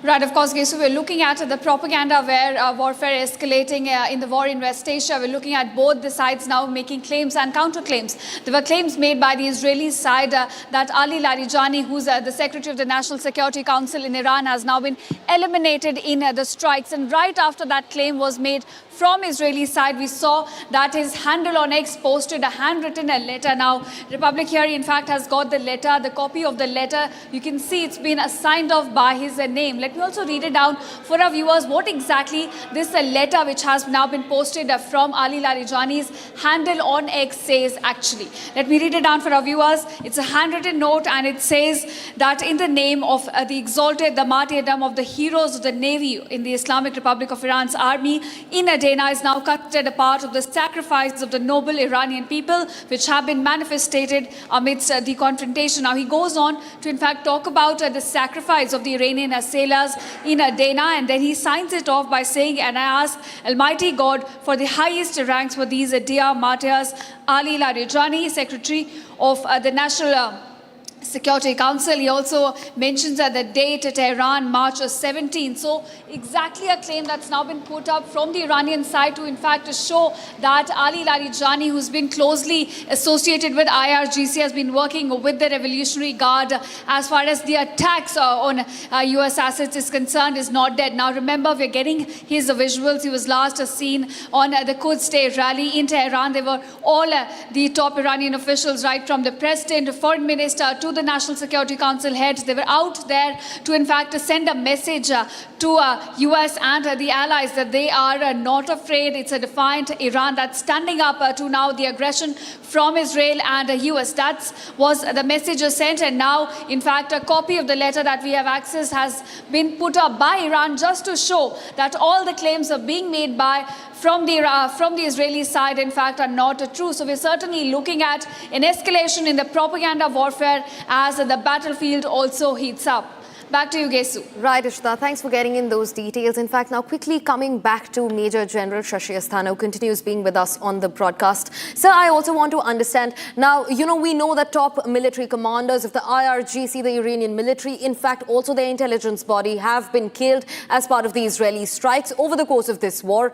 The first one was a preemptive strike on the supreme leader himself. Even after that, now Mojtaba Khamenei is all safe and sound. Ali Larijani completely safe and sound. In fact, they carried out rallies against the Israeli aggression as well. And this comes when they have said no to a ceasefire demand. I want to understand, do you think that this is a war that Iran is losing? Or is this a strategic choice that Iran is making to continue the war that's ongoing between Israel, Iran and the United States?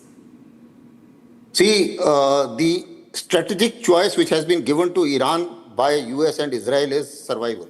There is no other way that Iran can handle this. So apparently Iran was ready after the June attack on their nuclear facilities. They were ready, and that's why they had decentralized their command and control structure. There is something called as mosaic strategy of Iran. Yeah. Now, what is this mosaic strategy? It is that even in the absence of people getting killed or the higher hierarchy getting killed, the fight must go on. And the resources which have been decentralized in various segments of IRGC, those be made use of, and the enemy targets must be struck. And they have listed out their targets, and I think these targets are known to everybody. So this is how perhaps Iran is acting even after the hierarchy has been killed. Now, even if, let's say, some more leaders are killed, the fight will go on. And also, as one can say, that the leaders, when they came out and when people came out in support of Palestinians few days back, the kind of crowd which was on the street was despite the threat of bombing by Israel and USA.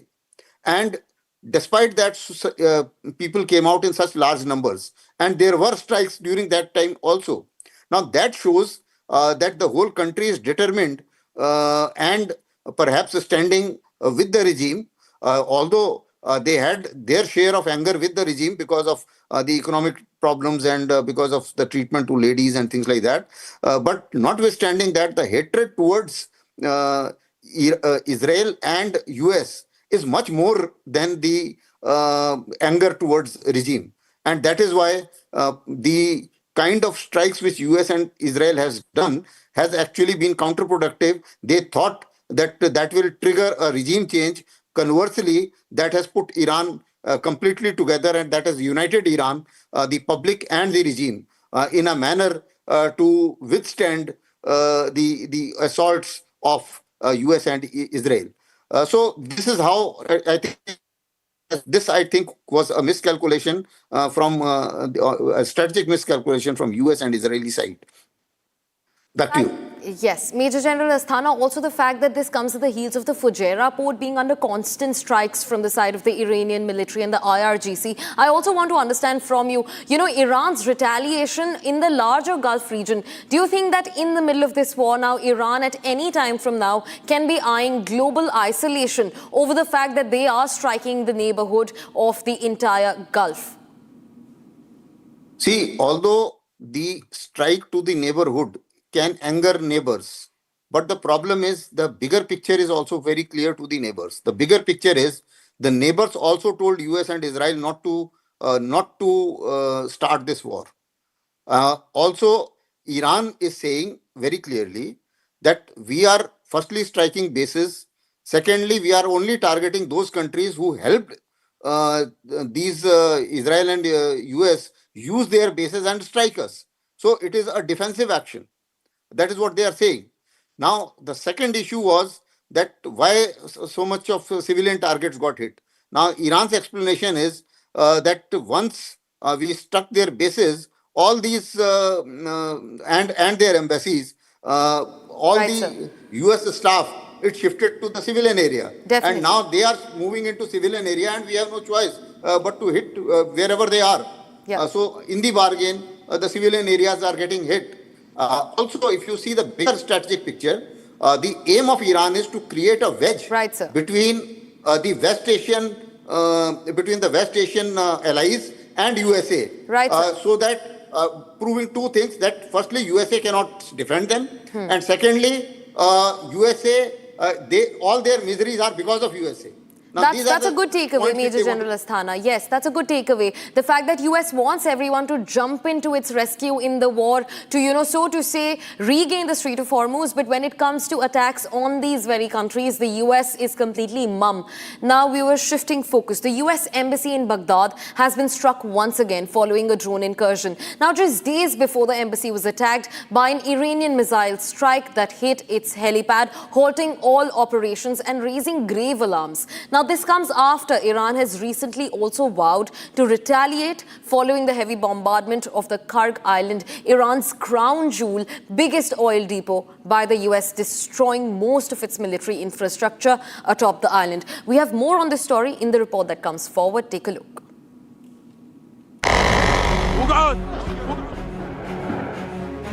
Several explosions were reported in Baghdad as the US embassy was hit by a drone incursion, setting the structure on fire. US CRAM system intercepted the incoming drone attack targeting the embassy. An Iran-linked militia force in Iraq has claimed responsibility for the attack. The militia also released a drone video showing how they scouted the compound before carrying out the attack. According to an official, 3 drones and 4 rockets were used in the attack, with at least 1 drone crashing inside the compound. Recently, missile strikes also hit the helipad inside the heavily fortified embassy compound in Baghdad. This is the 3rd time the embassy has been targeted in the ongoing war. So far, US embassies, military bases, and oil infrastructure in the Gulf have been key targets of the Iranian retaliatory strikes.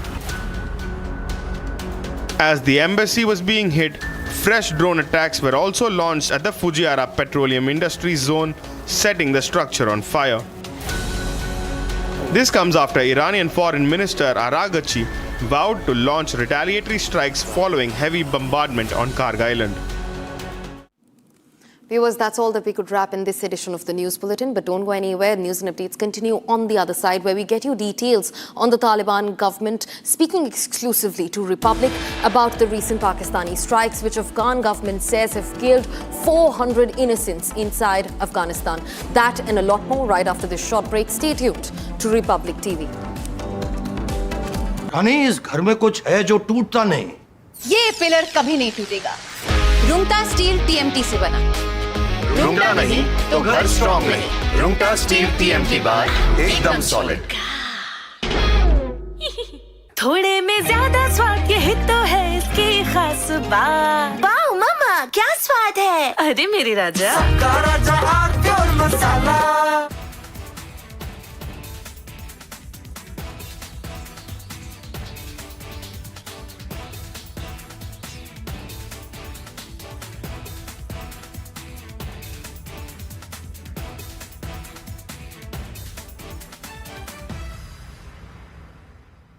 First we saw the people dying, the killings, and that's continuing, destruction of infrastructure, and now the economic impact. The economic impact will affect everybody across the world.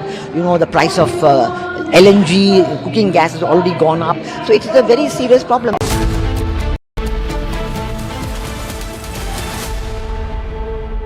चमकी चाट से क्या बना है? Sandwich, लस्सी और छाछ। हर घूंट में चमकी चाट, ड्राई फ्रूट और दही बड़े। चमकी चाट से स्वाद बढ़े। असली स्वाद सिर्फ चमकी चाट। केसरिया से मन जोगी हुआ रे, दिल झूमे देखो मतवारा हुआ रे। केसरिया से मन जोगी हुआ। हर पल मनाओ केसरी त्योहार। विमल, बोलो जुबान Kesari.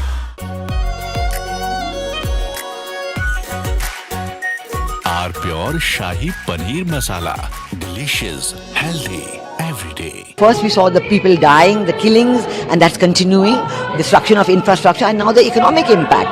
The economic impact will affect everybody across the world. You know, the price of LNG, cooking gas has already gone up. So it is a very serious problem. We are all going to suffer. So we all have to work to make sure it ends soon. And I hope that, led by our Prime Minister, Excellency Vice Minister, we will work on that. ठीक है mandu, भेज दे रहे हैं। ठीक है ना, भेज रहे mandu. From Asia's largest news headquarters, setting the agenda for Bharat.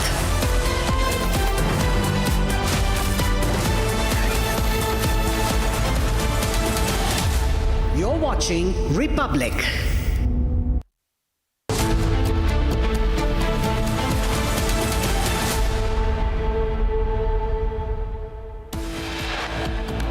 Taliban spokesperson speaks exclusively with Republic on the hospital attack in Kabul that killed 400, terms it a crime against humanity. Republic reports from ground zero of the attack on a Kabul hospital. The Afghan government has termed the attack a slaughterhouse of dreams. Following a Republic Tolo joint broadcast, a breaking news emerges. Kabul confirms there will be no talks with Islamabad.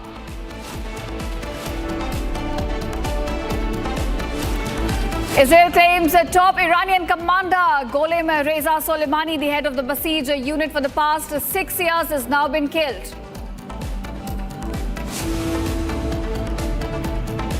Exposing a major terror conspiracy against India, NIA arrests 6 Ukrainians and 1 American accused of training Myanmar militants and routing drones via India.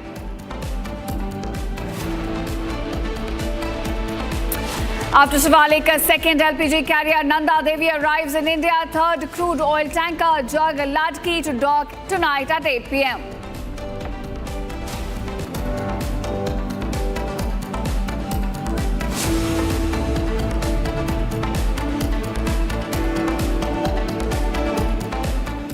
Welcome viewers, you're watching Live and Breaking with me, Ishita Mitra. Now on our top focus, we're getting some live and exclusive visuals of Kabul. Now this is the aftermath of the strikes conducted by Pakistan that killed about 400 civilians at this very hospital.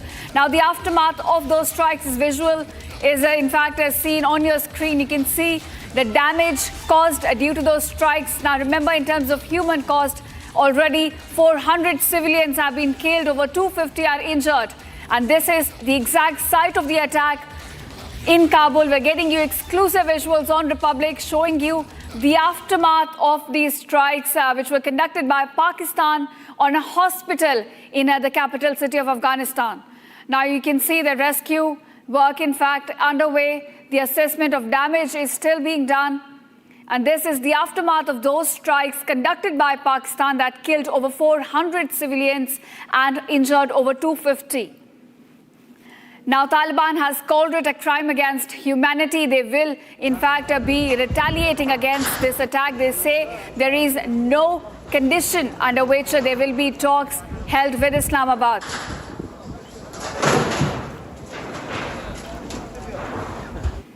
All right, viewers, more on this. Now, Pakistan last night launched a deadly attack on Kabul. Over 400 civilians were killed in this airstrikes after Pakistan launched an airstrike. Now, Pakistan, in fact, targeted a drug rehabilitation center in Kabul. Pakistan here, however, has denied carrying out the attack, stating that they had only targeted military installations. Now, viewers, this is nowhere a military installation, in fact, that has been attacked. Now, the casualties were all civilians. About 250 have been injured and over 400 have been killed. These are all patients, in fact, at the drug rehabilitation center. We're getting you visuals of the strikes which were conducted. Now, meanwhile, Republic also spoke to Tolo News regarding the recent developments on this attack coming to light. Take a listen. You are saying that the Taliban government late last night made an announcement that there's going to be no question of having a dialogue with Islamabad? You're right, yes. I personally asked him, and he joined in a program, and he said no room is left for diplomacy with Pakistan, and they are going to avenge, and they want to go into revenge these attacks on civilians as they did before. So the Pakistani side should be waiting for the response, and we cannot expect when, but of course they had confirmed that they are going to revenge these attacks, and of course they also confirmed that they are not going to attack civilians, as they already proved that, and only the installations, the military installations, and the military personnel of the Pakistani military regime will be among the targets that they are going to launch. And also, he also confirmed that last night it was not only Kabul in the hospital which was being bombed by the Pakistani military regime, but as well as the two locations in Nangarhar in the eastern part of Afghanistan as well was the target by these airstrikes. And you know that this is not the first time or the first incursion by the Pakistani military regime. Right. Of course, you remember that on 22nd last month as well, they have carried out airstrikes which killed 17 members of a single family, all women and children. They target civilians. They do not target what they call TTP, and they never proved that. Of course, they targeted TTP hideouts or any sanctuaries here in Afghanistan. They never proved that. So even it's not only the local media or the national media who report from the ground, even the international media as well, they reported that in this showcase, they proved that all the victims of these airstrikes and these incursions or the civilians in the United Nations as well, the United Nations assistance mission here in Kabul as well, they confirmed that all these victims were civilians. It's not now, even in the previous attacks which happened or which was carried out by the Pakistani military regime. Hamid, help us understand what has been the response since last night. Has the Taliban decided to carry out further attacks? Because last time, Sirajuddin Haqqani had said that they are going to this time strike inside Pakistan. Has there been any response coming in from the Taliban? So far, we don't have any report indicating that they have commenced any operations inside the Pakistani soil, but previously you have, I'm sure that you know that you have received the footages as well that they have targeted the heart of Pakistan, Islamabad, and the drones were flying over a very nuclear weapon country, and all the missions were successful based on the reports we got. And right now, so we have not reports. We don't have anything right at the moment I'm speaking with you.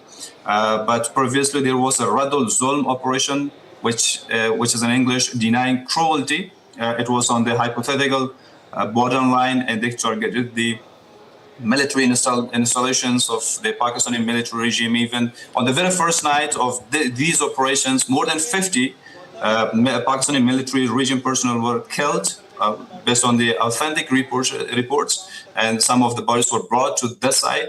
And of course, their post was destroyed, even in some military installations, which was very important for the Pakistani military regime inside Quetta and Islamabad and Balochistan and some other areas as well was among the target. But for last night's reaction, we do not have any confirmed report of any operation launched from the Afghan side. But of course, the spokesperson confirmed that they are going to revenge these attacks. They will not let this unresponsive. And now, viewers, Republic is the only Indian network to be reporting from the ground as this conflict between Islamabad and Afghanistan escalates. Now, take a look at these reports filed by my colleague Hashmat from the site of the attack in Kabul. After the last night airstrike on Omid hospital, that was a civilian hospital, up to 5-6 hours, the emergency teams were trying to get the bodies. But as I know, and asked for Republics, they said maybe some of our bodies like on that place, they're trying to get the bodies. And also this place in this building that I'm standing here for Republic, this is all like emergency. I can see in the videos. This is just emergency department. That all people that they are standing here, they asking about the relatives, all the civilians. This is we have see the boat that this Wazir Muhammad Khan emergency department. There is no any like optional staff. There is no like any police or army. There's just civilians. Civilians hospital, and they target civilian hospital. But as I get reported, there are dozens of killed and bodies and also injured are admitted in Sheikh Zayed hospital, and also in the Lamans in some hospital, in emergency hospital. This is emergency department. They did it. Let us to go out, and I'm trying to have some videos for you. As I reported for the public, the Deputy Minister for the Public Health, he speaks for the public that all the people that have targeted last night, they were civilians, and this is the emergency department. This is the people that they are asking about their relatives. This civilians talked to for the public that he said the uncle that he is here for his brother and son, that he's admitted he's injured last night. As I asked them that the Pakistani army said that we targeted like bases, or we targeted like oil tankers or like this thing, they said no. All the target was civilian peoples, and all the civilians lost their life, and the injured was all the civilians. As I speak with Zabiullah Mujahid, the spokesperson for Islamic Marathis, said that this is not diplomatic way, and we will not try diplomatic way. He said because of this, that Pakistani always targeted our civilians, and he said we will be react very badly and very hardly, and we will target, as I speak with many officials, and when they said that we will be target Pakistani large cities like Islamabad, Punjab, and other places, because he said that last night hundreds of Afghan civilians lost their life, and this, but we are not. Also, one person that I have speak with him, he also said to me that he suggests from Pakistani civilians that stand against your army, your corrupt government, your Shahbaz Sharif corrupt government, Asim Munir corrupt general. They suggest from the Pakistan civilians that stands with Afghans, and they said that Pakistani army are destroying every place. They are bombing civilians in many places. Minute by minute, the people, the rush are being more. The people are coming here, and they know about this. And now, viewers, these exclusive visuals from inside Afghanistan, they stand in complete contradiction to the claims made by Islamabad, saying they only targeted military installation. And on this, in fact, China has now condemned Pakistan's airstrikes on the Afghan capital in Kabul. The Chinese Foreign Ministry spokesperson has now released a statement condemning the strikes and expressing concern over the last night's attack by Pakistan's military regime on Afghanistan. Now, the spokesperson added that dialogue and negotiation are the only effective way to resolve issues between the two countries and that both the sides should immediately agree to a ceasefire.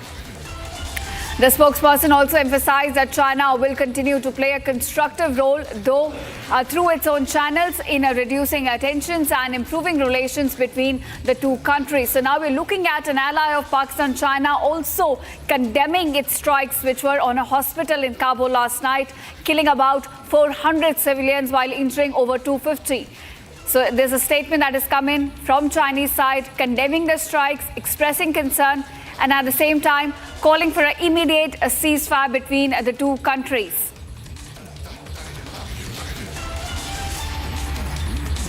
All right, viewers, that's what we're looking at. A big statement coming in from China, wherein Beijing has clearly condemned the strikes by Pakistan on a hospital in Kabul that killed about 400 people while injuring over 200. Now, the spokesperson, in fact, has said the last night's attack by Pakistan's military regime on Afghanistan are concerning. He says dialogue and negotiation are the only effective way to resolve issues between the two countries. He also asked that both the countries should immediately agree to the ceasefire, while emphasizing that China will continue to play a constructive role through its own channels in reducing tensions and improving relations between Afghanistan as well as Pakistan. Now, that's the statement coming in from the Chinese side on the tensions which are now erupting between the two countries. We've seen in the latest there was an attack on a hospital in Kabul. Instead, Pakistan claims it was only military installations. It was terror hideouts of TTP being targeted. But all the visuals which have come to light stand in complete contradiction to that. Now, my colleague Gesu is also joining me on this. Gesu, it seems Pakistan's ally China has also come out condemning its action, condemning the strikes at a hospital in Kabul and saying that the countries should come together for an immediate ceasefire.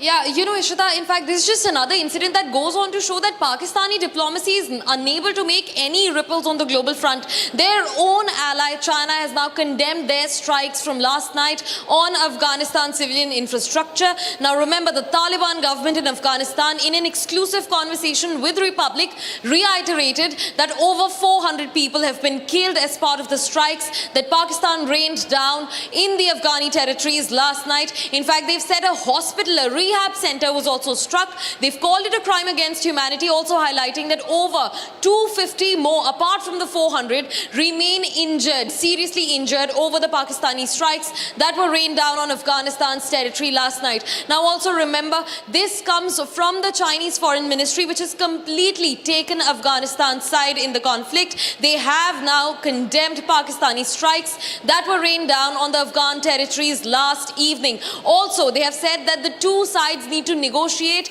come to the talking table and speak this issue out. They have said that military advancements or uncalled for strikes, military aggression mounting from the Pakistani side is not going to resolve anything between Pakistan and Afghanistan. Now, this is also the first statement that we're hearing from the Chinese Foreign Ministry in a war that has now reached 3 weeks of it actually breaking out, and Chinese ministry has now finally made a statement. They have taken Afghanistan's side on the matter. They have completely,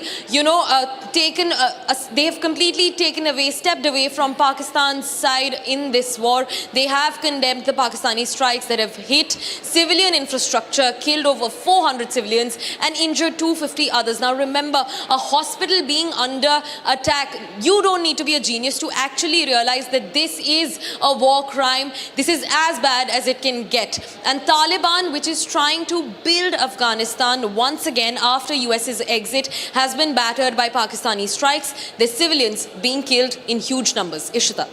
Right, Gesu, thank you for joining us. And clearly, Pakistan now getting cornered on this strikes conducted by Islamabad in a hospital in Kabul, killing about 400 civilians while injuring over 250. It is a crime against humanity, and rightly so. We're now looking at Pakistan getting completely cornered on this from all the sides. Now, viewers, Republic is the only media network which is present inside Kabul, getting you all the reports from inside the site of the attack, the rehab center, which was attacked by Islamabad last night. Take a look at this exclusive report by my colleague Hashmat from the site of the attack. Emergency equipment and other things to them, and they're okay. Now I'm going to the emergency department, and I will try to have speak with some one of this people that they have injured in this place. This is the rooms that the civilians have been injured in last night. This is Rahmat Malang. His name is Rahmat Malang. He was admitted at the Omid hospital. The big part of it, we got so short. It's in the show.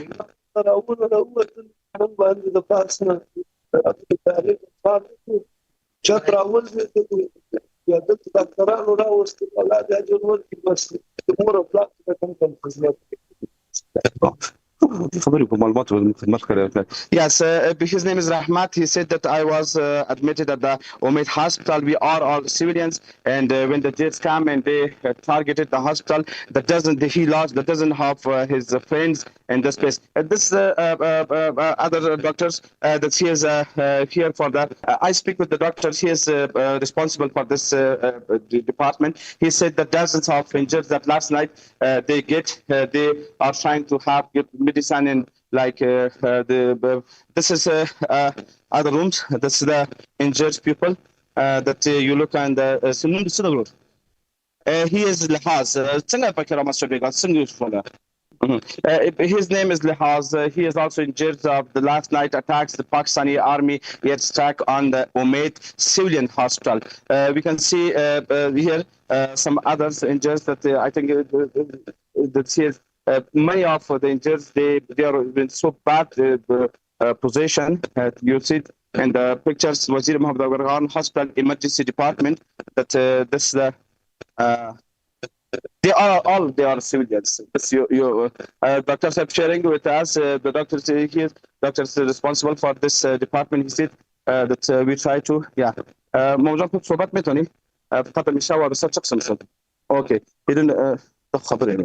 Yeah, you can see this pictures. I'm trying to. This Wazir Muhammad Al Khan Hospital. Dozens of injured, but they all are civilians. There were no checkposts, there were no military bases, nothing. The jets came and landed the bombs on the civilians' places, and the civilian places that they are killed. It's more than 500, and hundreds are injured. And this is one of them. He said that he is electricity engineer and Omid Hospital. He is also civilians. He said that we were on the work, and we hearing some firing. That the Taliban were firing to the on the jets, but they said the jets landed many bombs on this hospital, and I hardly injured like in his hands, foot, and other place. And he said that all the hospital was burned, and the hundreds of civilians were killed. And now, viewers, these visuals from inside the hospital in Kabul, they stand in complete contradiction to what Islamabad has been claiming so far, that only military installations or the terror hideouts were targeted. But these visuals clearly show you otherwise. And now moving on to another breaking news we're getting from West Bengal, this time regarding the assembly elections. And now Chief Minister Mamta Banerjee will be contesting the assembly elections from Bhabanipur seat is the latest we're picking up. In fact, TMC has also fielded Pavitra Kar from Nandigram. Now more and more seats are coming up as Election Commission earlier announced the dates for the election. It will be held in two phases on April 23rd and April 29th, with the counting to take place on 4th of May. And now we're looking at Mamta Banerjee, in fact, who will be contesting the elections. And now Suvendu Adhikari will also be contesting versus Mamta Banerjee in these elections.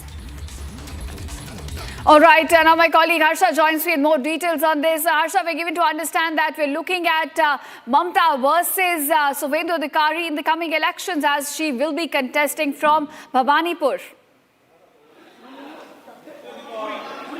Yes, you rightly pointed out. Now in the election fray, there will be Mamta versus Suvendu Adhikari. As the West Bengal, the TMC announces first list of its candidates. 291 tickets have been announced today by Chief Minister Mamta Banerjee. She not only went by that, this was the most difficult time for Mamta Banerjee to craft the candidate list in such a way that she could sustain power, which she has been able to sustain for 15 years, and to maintain that dominance when we very well know that there's a blunt anti-incumbency against Mamta Banerjee all over West Bengal. Now 221 candidates have been fielded. They have been announced by Mamta Banerjee today. Mamta Banerjee versus Suvendu Adhikari. It will be in Bhawanipur, but Suvendu Adhikari is contesting from two seats, Bhawanipur and Nandigram.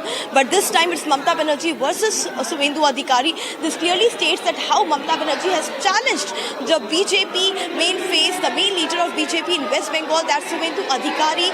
However, there is not much of the change which we see in the list of the TMC. This time, most of the cabinet ministers have been fielded from the same constituency where they earlier were fielded from. If we talk about Farhad Hakim, if we talk about Shashi Panja, if we talk about the education minister, most of the key faces of the TMC, they have been fielded from the same place which they have been since last 15 years. So this is the reality of the candidate list which TMC has fielded and announced today, because to believe that it was not easy with the going on SIR process, how the final list of SIR came out, how several voters and electors were deleted from the list, several, almost 63 lakh are still in adjudication. With such situation, Mamta Banerjee coming out with the list of candidates just a day after BJP releases its first list of candidates for West Bengal. It seems to be very interesting. This election is going to be the high-octane drama and high-octane election in the West Bengal, because it's not only the anti-incumbency, because it will also be the impact of SIR which will be seen on ground. This time with so many illegal people made out of the elector list. They have been deleted out of the elector list, with almost 7 crore 4 lakh people will be going for vote only this time. Several are under adjudication. This clearly tells that this journey and this election for Mamta Banerjee is not going to be the easy one. Therefore, Mamta Banerjee has not much experimented with the list of candidates. She has shown trust and entrusted the leaders of the party who have been winning the crucial major seats in the North Bengal, South Bengal and the central Calcutta region, and therefore the same sort of candidates have been fielded this time by Mamta Banerjee. She didn't do much experiment. We see the same number of the women candidates and the people from different sectors being fielded by Mamta Banerjee. But the Bhawanipur elections are going to be very interesting.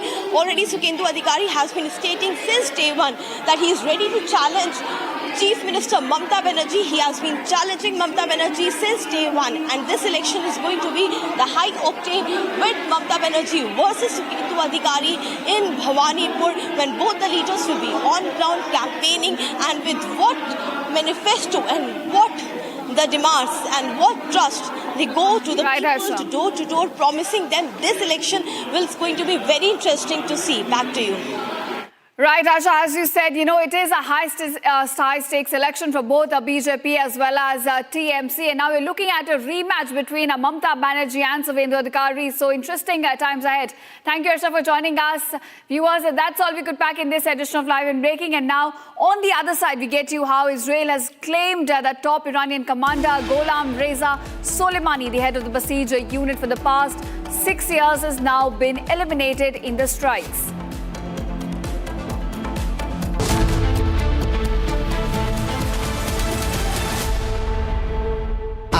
Pure suji pasta उबालो मिलाओ और खाओ 8 minute में तैयार। क्या taste है सबका राजा आर प्योर मसाला। केसरिया से मन जोगी हुआ रे, दिल झूमे देखो मतवारा हुआ रे। केसरिया से मन जोगी हुआ। हर पल मनाओ केसरी त्योहार। विमल बोलो जुबान केसरी।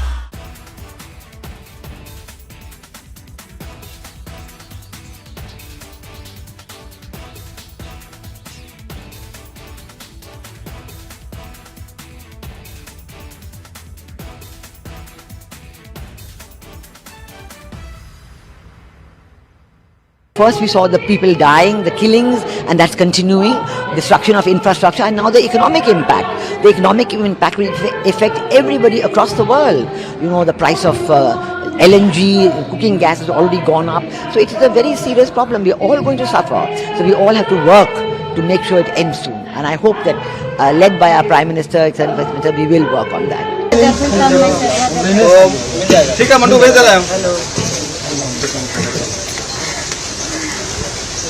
ठीक है ना भेज रहा मंडू नहीं तो फोन तो करा अरे अनुसरी होगा हो गया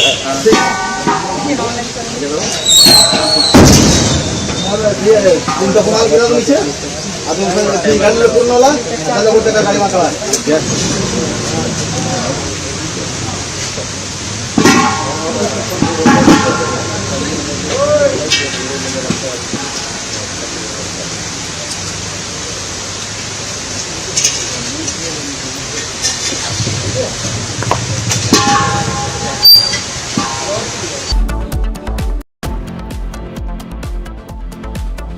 प्यास बुझाए ठंडक लाए सबको भाए जीरा से MTH का जल जीरा जीरा से जीरा से असली रिफ्रेशिंग, असली स्वाद, असली मजा। MTH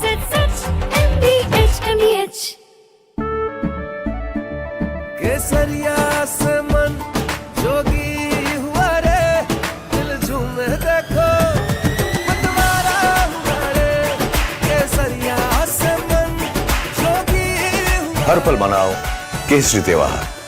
विमल बोलो जुबान केसरी। थोड़े में ज्यादा स्वाद यही तो है इसकी खास बात। वाओ मामा क्या स्वाद है। अरे मेरे राजा First we saw the people dying, the killings, and that's continuing, destruction of infrastructure, and now the economic impact. The economic impact will affect everybody across the world. You know, the price of LNG, cooking gas has already gone up. So it is a very serious problem. We are all going to suffer. So we all have to work to make sure it ends soon. And I hope that led by our Prime Minister, etc., we will work on that.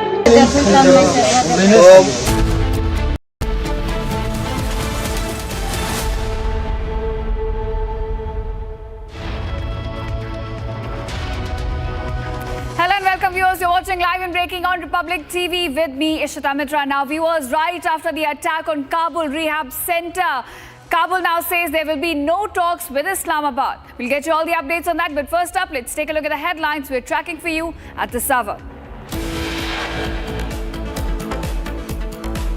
Taliban spokesperson speaks exclusively with Republic on the hospital attack in Kabul that killed 400, terms it a crime against humanity.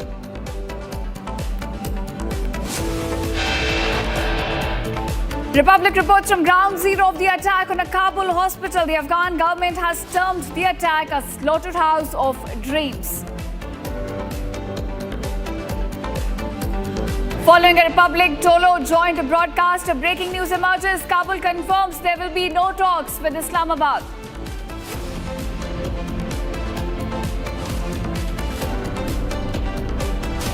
Israel claims a top Iranian commander, Gholam Reza Soleimani, the head of Basij unit for the past 6 years, now killed in strikes.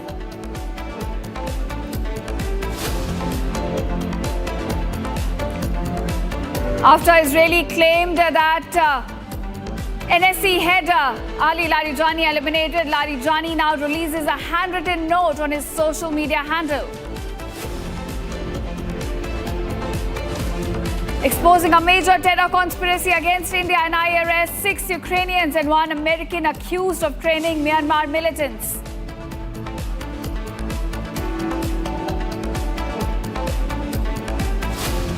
After Shivalik, a second LPG carrier Nanda Devi arrives in India. Third crude oil tanker Jug Ladki to dock tonight at 8 p.m.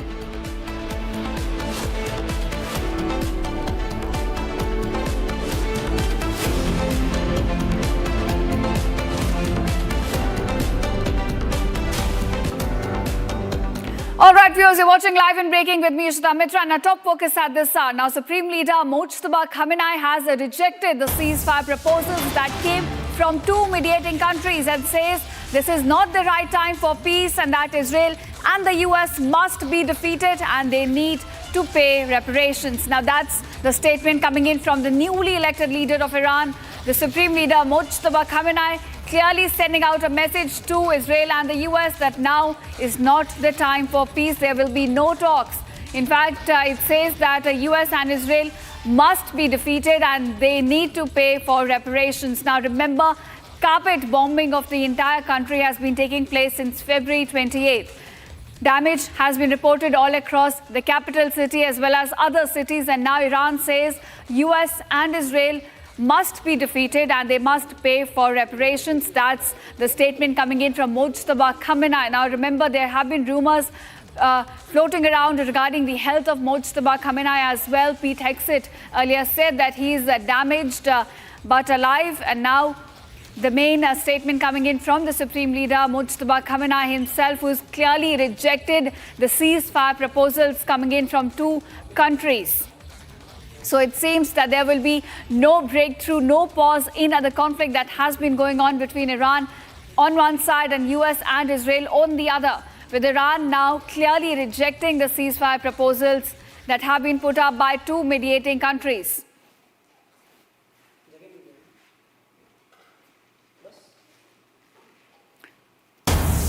All right, viewers, we've got another breaking news coming in. The IDF has now announced that Ali Larijani, the de facto leader of the Iranian terror regime, has now been eliminated. This is the statement put up by Israeli Defense Forces regarding the killing of Ali Larijani, who is also the Secretary of the National Security Council of Iran. He's somebody who's been closely working with IRGC and was closely associated with the later Supreme Leader Khamenei as well. And now a big claim coming in from the Israeli side that Ali Larijani, who was last seen at the Quds Day March, we're getting you visuals when he was last seen, in fact, at the Quds Day March. And now a big claim coming in from the Israeli side. They claim that the head of the National Security Council, their security chief, has now been eliminated in the strikes. Now, viewers, there were reports which claimed that he was present at the IRGC headquarters, which was hit in the strikes by the IDF.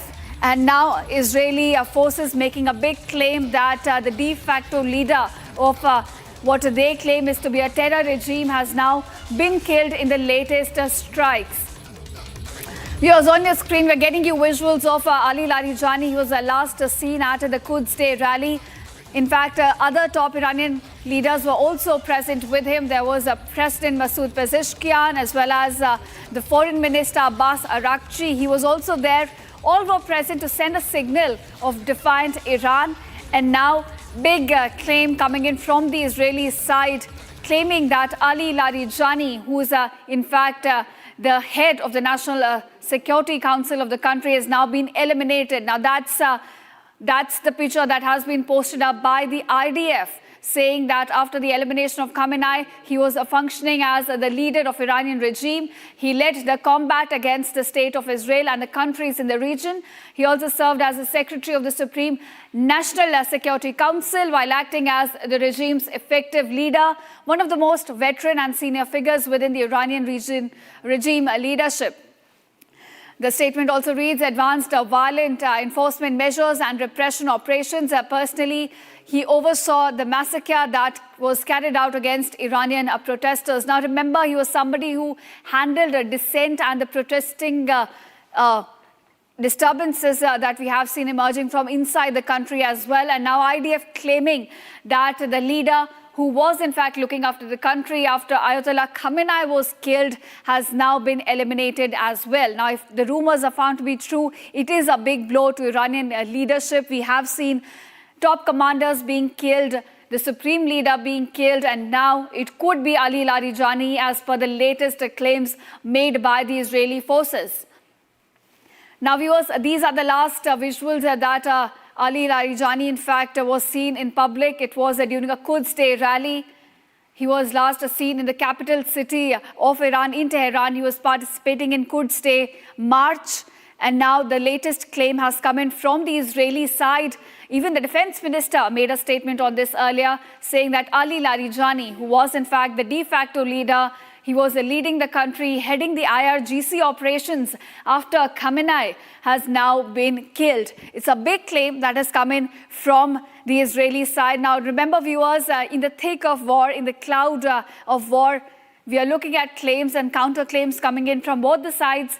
From the Iranian side, there has been no confirmation that has come in about Ali Larijani's killing, but we have seen a couple of statements, in fact, emerging from the Israeli side. The defense minister also had claimed that Ali Larijani was killed in the strikes, and now we're looking at the IDF also putting up a statement regarding the same. It says that there are reports also going around saying that he was present at an IRGC headquarters, which was struck in Israeli strikes last night. Now, remember, it's not just him. We're also getting confirmation about the killing of the Basij unit commander, who has now been killed, Soleimani, and not just him, but his entire brigade, in fact, has been eliminated, is what Israel is claiming. And the big claim now coming about Ali Larijani, somebody who was looking after the IRGC operations on this, has now been killed, is what we understand. Now, retired Major General Rajan Kochar joins me on this. Major General, I want to ask you now, this is a claim made by the Israeli side that the head of the National Security Council, Ali Larijani, has been killed. Now, if the rumors are found to be true, it is a big claim and a big blow to Iranian leadership, because it is somebody who was looking after the IRGC operations right after the Supreme Leader Khamenei. No, absolutely. You know, if this claim is correct, I think it's a major blow to the Iranian leadership, because Larijani is often described as a conservative pragmatist, and he has had a very illustrious record. He has also supported the nuclear negotiations with the West, and he was instrumental in 2015 in the formulation of the JCPOA. So, and he was also very close to the Supreme Leader, Ayatollah Khamenei, who trusted him a lot. And after the departure or after the assassination of Khamenei, he was considered to be a very, very senior leader, a respected leader, and he was navigating Iran into this conflict, and he was navigating it very well. He has also been a speaker of their parliament from 2008 to 2020. So he is one of the very experienced leader which Iran has. And if this news is correct, as these are right now only rumors or being propagated from the Israel and the US side, but in case there is a confirmation from Iran, I think this is going to be a major blow to the Iranian effort in continuing this war in the manner it was being continued, and the control of IRGCs is equally important. Also, we have also hearing Soleimani, who was the head of the Basij force, he has also been eliminated. So, yes, sir. These two, if these two elements of this news are correct, then it's a double blow, I would say, to the leadership, present leadership in Iran, and it is, I think, would need a vacuum. This kind of a vacuum would need to be filled in as fast as possible.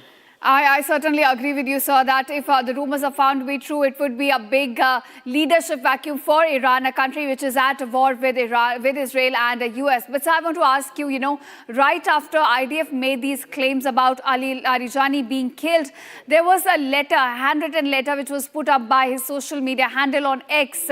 Now, he's talked about the sacrifice of Iranian sailors in that letter, and he signed it off with his signature. So, sir, we have seen, propaganda and information warfare also folding out between the two countries. How do you look at then at these claims? See, if I take your memory back to a couple of years, 2 years back or so, when this Ukraine and the Russian war was into its second year, we heard of a similar Western propaganda which was orchestrated against Putin. Yes, and sir. it was rumored that he had cancer, or he was seriously ill and he was critically ill. That kind of rumor was being circulated. So in war, that's the power of the narratives which play a very important role. We saw this happening in Operation Sindoor also, where Pakistan was badly battered by India, but still it was telling the world that it has won the war. Yes, so sir. that is the kind of narratives which we will continue to see. There is also a similar narrative which is going on that Netanyahu is dead. So that also, I think yesterday, this news was very, very hot that Netanyahu has been eliminated. Yes, sir. He had put up a video as well after that. We will continue to see this unless there is a definite affirmation from Iran. I think so far we will have to only wait and see. Right, sir. I agree with you that, the information warfare will also play out as the battlefield also continues to get heated up. Sir, last question to you about the broader picture that we're getting. Now, Iran has refused the ceasefire proposal. There was a statement released by Mojtaba Khamenei who said that US and Israel will have to pay and will have to get defeated. How do you then gauge these developments, and what could we expect in the coming few days? See, as I see things is, the longer this war goes, it is to the advantage of Iran. Because there is something, logistic stamina. There is another thing as a human stamina. So logistic stamina on the part of Iran will not be there to really fight the war with the same intensity it started the war with. But the human stamina is there, the motivation is there, the morale is there, and we are finding in the body language of President Trump and his team, this is lacking, because we are seeing that they want an early end to this war, and that is why these diplomatic efforts are taking place for a ceasefire. But right now, I don't think Iran has an appetite for an early ceasefire. It would like to prolong this war for a couple of weeks more. All right. Thank you, Major General Rajan Kota, for joining us on Republic TV and sharing your analysis on these latest developments coming to light regarding the war in West Asia. Now, viewers, that's the latest we're picking up. Israel has now claimed that the National Security Council Secretary Ali Larijani has been eliminated in the latest strikes conducted by IDF, but there has been a counter-claim as well coming in from the Iranian side on the social media handle of Ali Larijani. We have seen a handwritten letter, in fact, being posted on this. Now, we're also being joined by Major General G.D. Bakshi on this. Major General, thank you so much for joining us on Republic. Sir, Israeli forces are now claiming that Ali Larijani, who was in fact overseeing all the IRGC operations after Khamenei, has been eliminated. Now, how do you look at this claim, sir? I am Wing Commander Bakshi, not G.D. Bakshi. All right, sorry, sir. Hi. So you'd like to know the repercussions of elimination of Jani? Yes, sir. Yeah, the question is, the American forces and Israeli forces are, with the help of Mossad, are eliminating one by one, as you know, in the beginning, a number of leaders, military and political leaders were eliminated by various methods. Hello. Also, sir, if you broadly look at the picture, we have also seen counter-claim coming in from the Iranian side. There was a handwritten letter posted on their social media handle by Ali Larijani, who signed off the letter as well. So, in this fog of war, we're looking at claims and counter-claims being made from both the sides, and there is a parallel information warfare that's unfolding.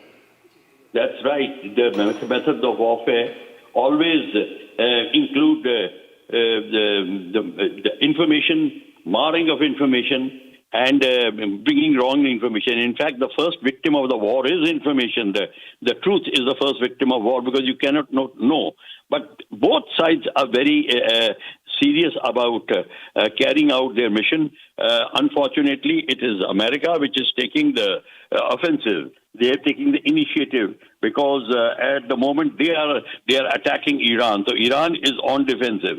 So all methods, all activities, and all the results which you come out, you will see the American action and the Iran's reaction.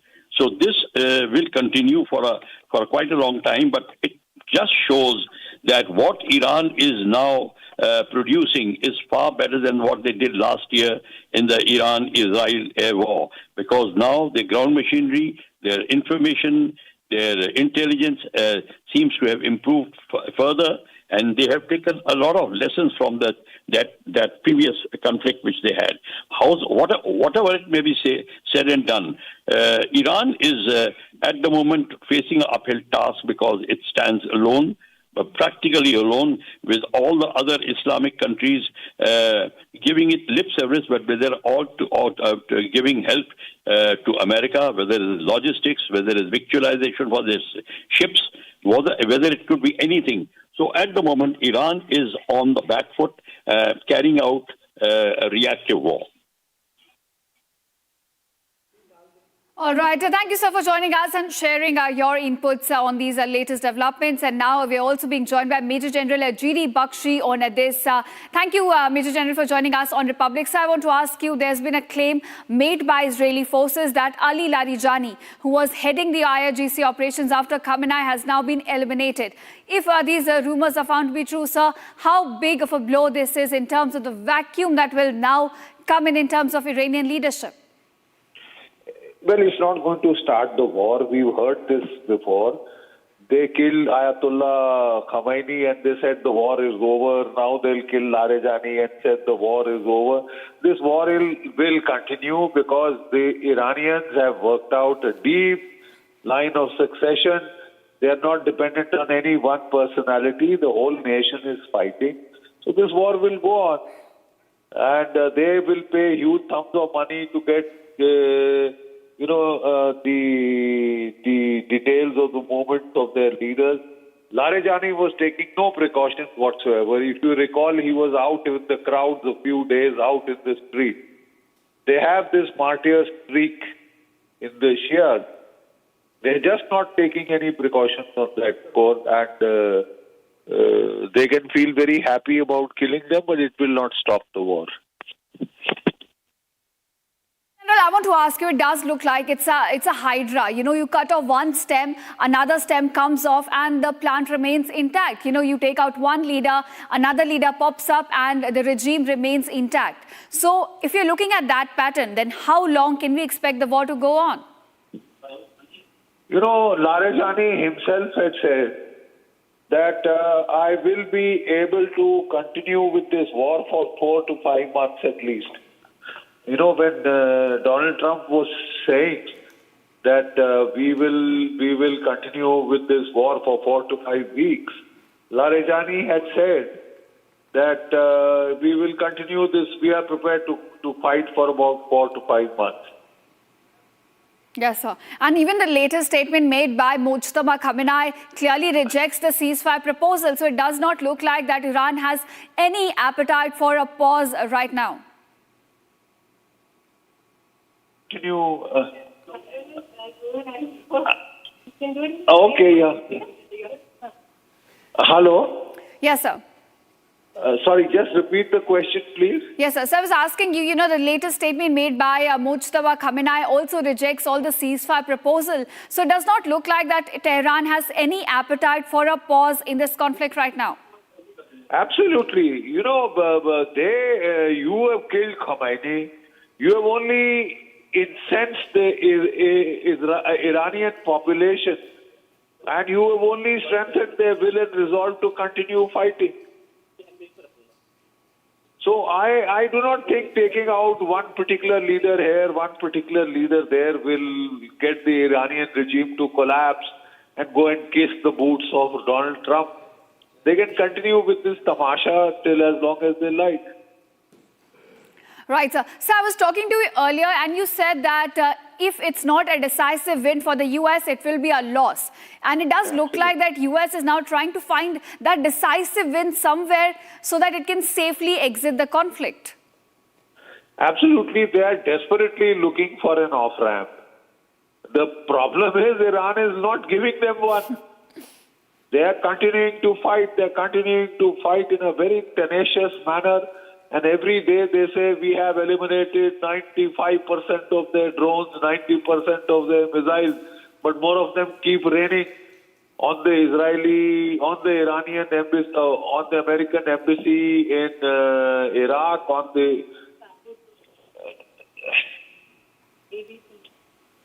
I told them that I'll do it after half an hour. Right?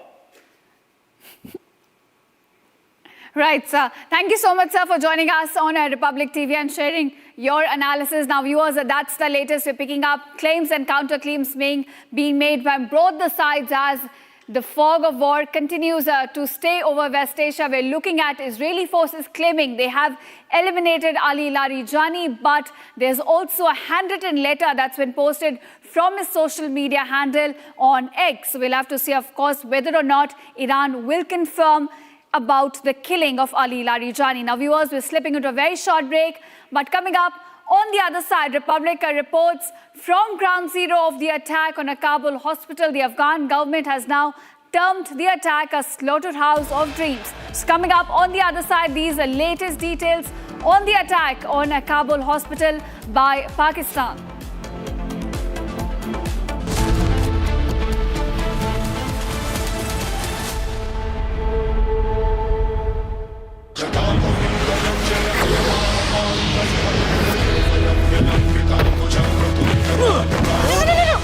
मेरी chimney टूट जाएगी। What are you doing? रानी, इस घर में कुछ है जो टूटता नहीं। ये पिलर कभी नहीं टूटेगा। रुंगटा स्टील TMT से बना। रुंगटा नहीं तो घर स्ट्रॉन्ग नहीं। रुंगटा स्टील TMT बार एकदम solid.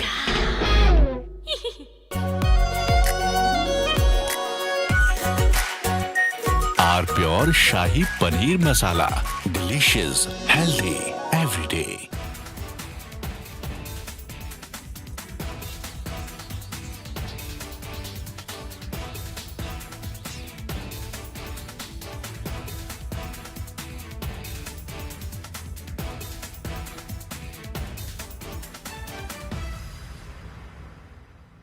First we saw the people dying, the killings, and that's continuing, destruction of infrastructure, and now the economic impact. The economic impact will affect everybody across the world. You know, the price of LNG, cooking gas has already gone up. So it is a very serious problem. We're all going to suffer. So we all have to work to make sure it ends soon. And I hope that, led by our Prime Minister, we will work on that. ठीक है mandu भेज दे रहे हैं ठीक है ना भेज रहे मंडू नहीं का फोन तो करा अरे आलू से नहीं होगा हो गया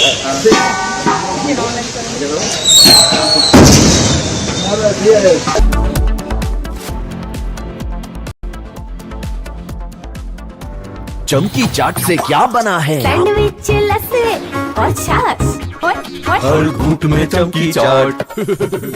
अब बताओ, स्वाद आया? आया। असली स्वाद सिर्फ चमकी चाट। केसरिया से मन जोगी हुआ रे, दिल झूमे देखो मतवारा हुआ रे। केसरिया से मन जोगी हुआ। हर पल मनाओ केसरी त्योहार। विमल, बोलो जुबान केसरी। आर प्योर सूजी पास्ता उबालो, मिलाओ और खाओ 8 मिनट में तैयार। क्या टेस्ट है सबका राजा आर प्योर मसाला। First we saw the people dying, the killings, and that's continuing, destruction of infrastructure, and now the economic impact.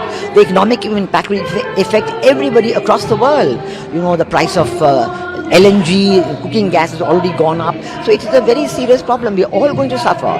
So we all have to work to make sure it ends soon. And I hope that, led by our Prime Minister, we will work on that.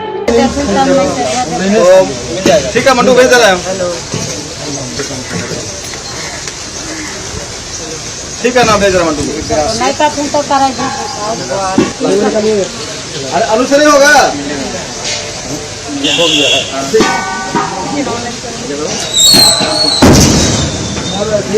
तुम तो कमाल गिरा तो नीचे अब तुम गाड़ी में पूर्ण वाला दादा बोलते का गाड़ी माता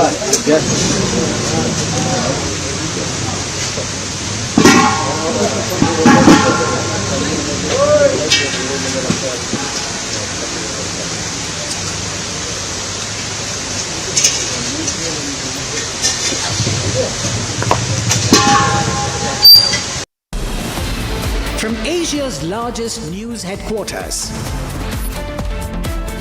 setting the agenda for Bharat.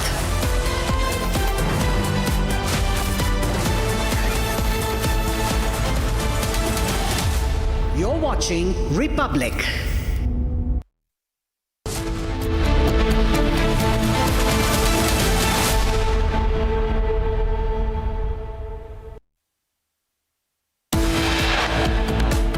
Taliban spokesperson speaking exclusively with Republic on the hospital attack in Kabul that kills 400, terms it a crime against humanity.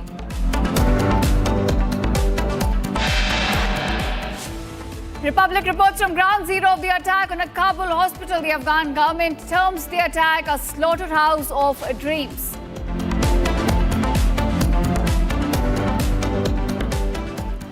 Following a Republic Tolo joint broadcast, a breaking news emerges. Kabul confirms there will be no talks with Islamabad.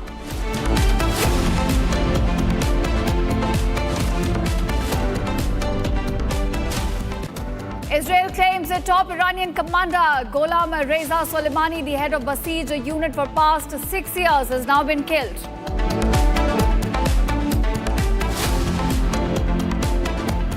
Israeli forces claim Iran's security chief Ali Larijani has been killed. No official comment from Iran so far.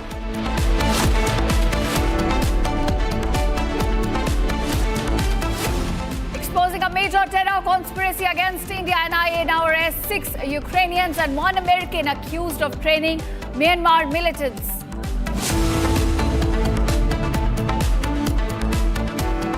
After Savalik, a second LPG carrier Nanda Devi arrives in India. Third crude oil tanker Jag Latki to dock tonight at 8 p.m.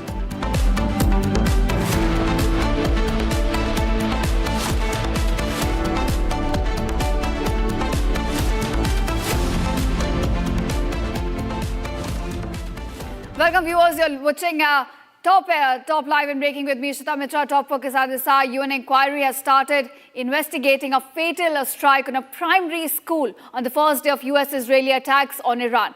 Now, the attack on the Sharjah Tayyab school consisted of 2 missile strikes in quick succession that killed over 160 children, mostly girls, according to Iranian officials. And now investigation has begun. US military investigators believe it is likely that the US forces were responsible but have not yet reached a final conclusion or completed their investigation. Now, the Pentagon has since elevated the probe, and right now the investigation is still underway as to what exactly caused that attack on Iranian school in Menab on the first day of this war. Now, remember, this was part of the preemptive strikes that were conducted by US and Israel against Iran. And on this attack, all right, my colleague, in fact, Mariam now joins us. Mariam Sadar joins us from Iran. She's live from Menab, which is the site of the attack. Mariam, do tell us about this attack and also the investigation that is now going on to, in fact, establish how it was a US strike which led to this attack on the school in Menab. Yes, sure. Hello to you all. I'm so happy that I am hosted right now to talk about our investigation. I know so it's me.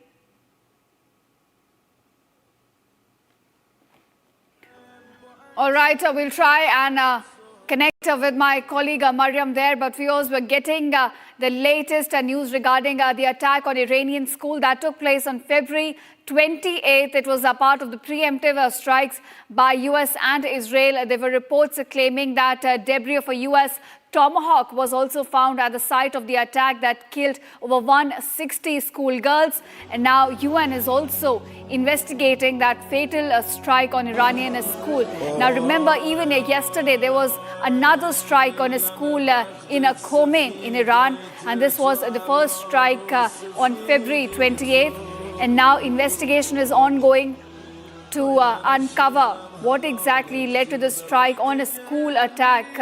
In fact, now viewers, it has been found it was about 2 missile strikes in quick succession that killed 168 children, mostly Iranian girls. But the investigation is still going on, and US military investigators are also probing this on a parallel front. They believe it is likely that US forces were in fact responsible, but they've not yet reached a final conclusion or completed their investigation. All right, now Mariam Sadar is back with us from Iran. Mariam, you were telling us about the investigation and the attack on the girls' school in Menab. Go ahead. Yeah, as you mentioned, this school was one of the most tragic and school among more than 20 schools that have been attacked so far in this war. And the point is, this school, there is a narration.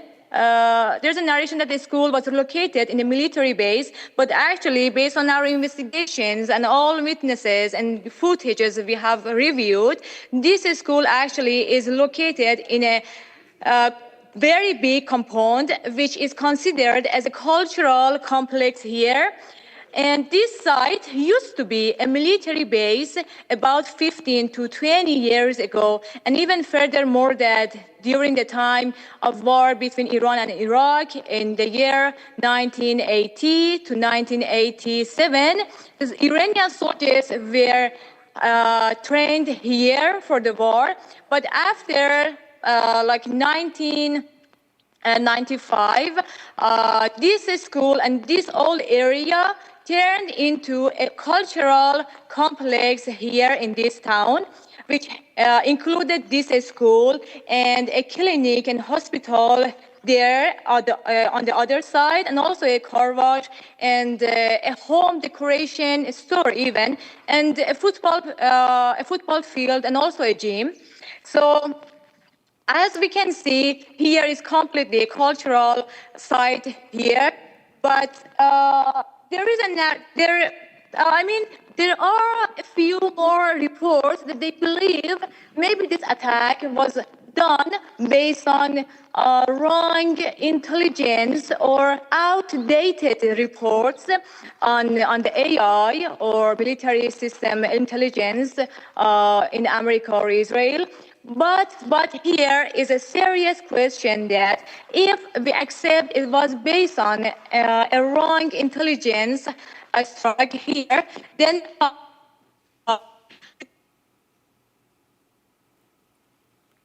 all right, we'll try and connect with Mariam again there, but that's the latest that she's told us about this attack, that there was in fact a military base, let's say about 15 years ago at the site of this attack in which a school was standing right now. So it does look like that there was outdated data with the intelligence team of the US and Israel, which conducted the strikes and thought that there was a military base at this site and instead hit a school in their preemptive strikes. Now, Mariam just told us that in the Iraq war also during the 80s, there was a military base at this site, an IRGC compound in fact.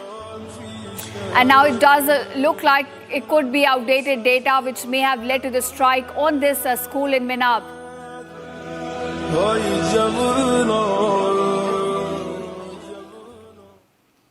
All right, viewers, we've got another breaking news coming in. A US Central Command has now released a video saying that US forces continue to hunt and destroy Iranian targets that pose threats to Americans as well as Iran's neighbors. So we're looking at more and more strikes, the ramping up of the attacks carried out by US and Israel. Now, US Central Command is which force that looks after the Middle East region, and now they've put out a video showing their latest attacks targeting Iranian forces. In fact, on your screen now you can see the latest video which has been put up. There's a message also along with the video in which US forces say they will continue to hunt and destroy Iranian targets that pose threats to Americans as well as Iran's neighbors. So which means we're not looking at a pause or a cessation of hostilities anytime soon. US also ramping up its attacks. And this is the latest video on your screen, viewers, put up by US Central Command.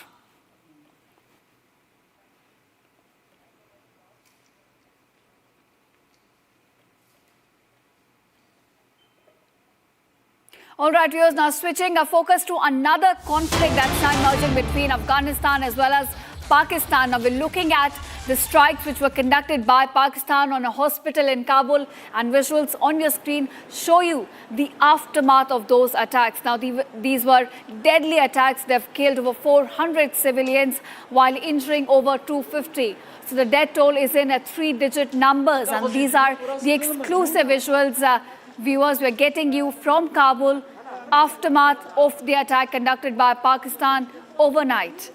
Now, Republic is the only Indian network which is present inside Afghanistan, reporting on this constant conflict that we're now witnessing between Islamabad as well as Kabul. And these are the visuals on your screen showing you the aftermath of the strikes which were conducted by Pakistan on a rehab center in Kabul. Now, the death toll currently stands at over 400, while 250 civilians have been injured. Kabulia says there will be no talks with Islamabad. So we're certainly looking at an escalation in this conflict between the two neighbors. And viewers, on Republic, we're getting you exclusive visuals showing you the aftermath of the attacks carried out by Pakistan on, in fact, a rehab center in Kabul. You can see the smoke is still, in fact, billowing from the site of the attack. These are the latest visual that Republic has accessed from inside Afghanistan, the capital city, Kabul, where Pakistan conducted overnight strikes, killing over 400 civilians while injuring over 250. Now, these are visuals on your screen showing you the aftermath of those attacks. Now, in fact, we also spoke to Taliban officials who have now clearly said that there will be no talks with Islamabad. All right, viewers, now the US Embassy in Baghdad has been struck again following a drone incursion. This comes just days before the embassy was attacked by an Iranian missile strike and hit its helipad. Now, viewers, this comes after Iran has also vowed to retaliate following the heavy bombardment that was witnessed on its Karg island. US claiming it has destroyed most of its infrastructure on Karg. Now, more on this story in this report. Take a look.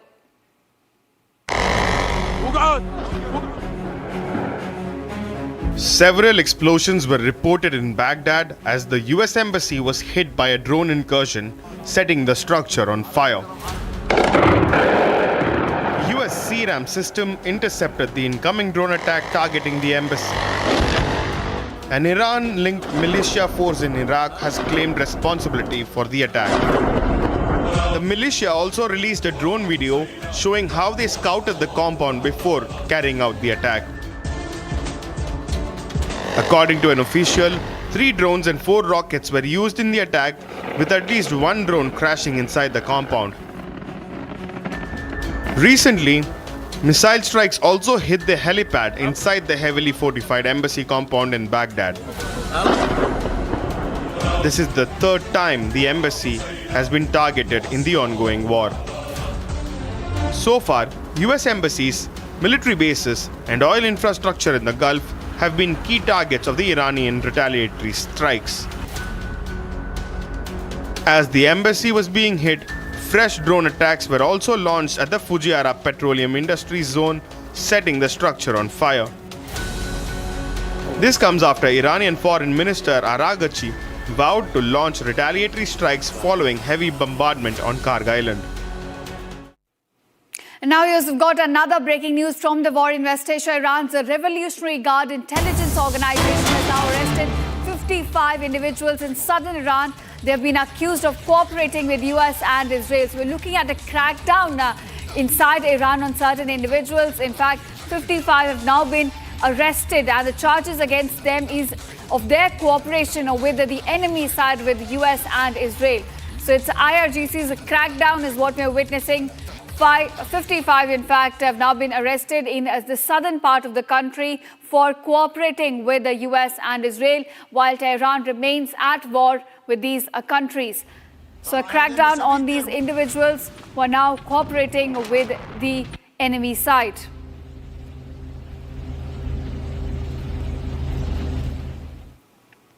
And now here, shifting focus, in a fresh launch of attacks, officials in the Emirates of Fujairah have now confirmed that a fire broke out in Fujairah Petroleum Industries Zone. It was caused by a drone attack from the Iranian side. Now, the attack has sparked a fire in an oil tank farmer, in which after it was hit by approximately 23 nautical miles east of Fujairah in the Emirates. Now, Fujairah is emerging as another major site which is being repeatedly targeted in the strikes by Iran. Let's take a look at this latest incident that struck the region.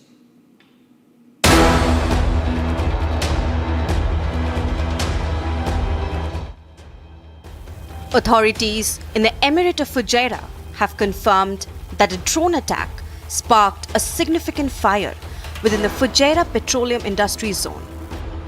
Visuals show the site catching fire, although official statements confirmed that no injuries were reported despite the intensity of the flames. The combined attacks have forced a temporary suspension of oil loading operations and ship-to-ship transfers at Fujairah, which serves as the world's third largest bunkering hub and a critical export point for Murban crude. This escalation occurs against a backdrop of intense regional conflict involving Iran, with the UAE ministry urging the public to refrain from circulating unverified footage or rumors and to rely strictly on official government channels. In response to the growing maritime and infrastructure threats, the foreign ministers of the UAE and Saudi Arabia held an emergency call to coordinate a unified diplomatic and security stance against regional destabilization. Leaders from Egypt and Saudi Arabia have reaffirmed their strategic unity and solidarity with the UAE, condemning the targeting of civilian energy infrastructure as a direct threat to global energy security. The targeting of Fujairah is particularly significant as it is the only major Emirati terminal providing a bypass to the Strait of Hormuz, making its operational status a primary concern for international oil markets and global supply chains. Authorities are investigating the matter while urging all vessels operating in the region to transit with caution.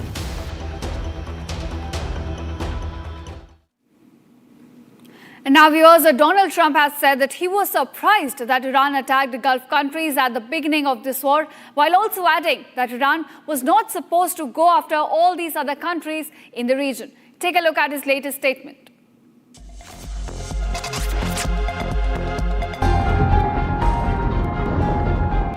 US did not anticipate retaliatory strikes from Iran after the initial strikes by Washington. This is now being accepted by Donald Trump.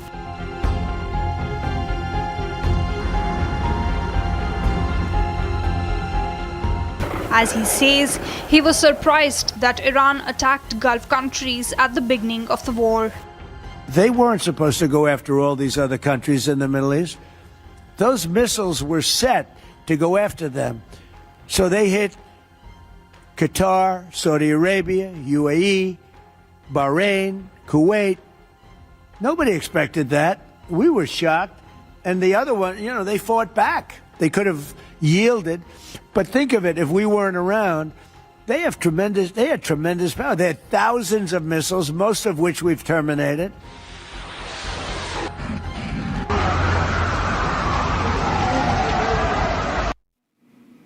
And And now viewers, two LPG tankers, Nanda Devi and Shivalik, carrying over 93,000 metric tons of LPG have already docked in India, while another LPG tanker, Jug Latki, is on the way. Now these tankers have made their way home through the Strait of Hormuz, bringing a huge wave of energy relief with them. Now Commerce Minister Piyush Goyal calls this a huge win and relief for India. Here's more on this story. Take a look. 3 Indian tankers have crossed the Strait of Hormuz and 2 of them have already docked in India.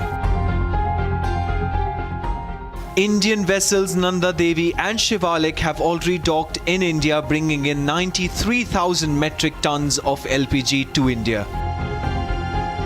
While another Indian oil tanker, Jug Latki, is expected to dock tonight carrying 81,000 tons of crude oil.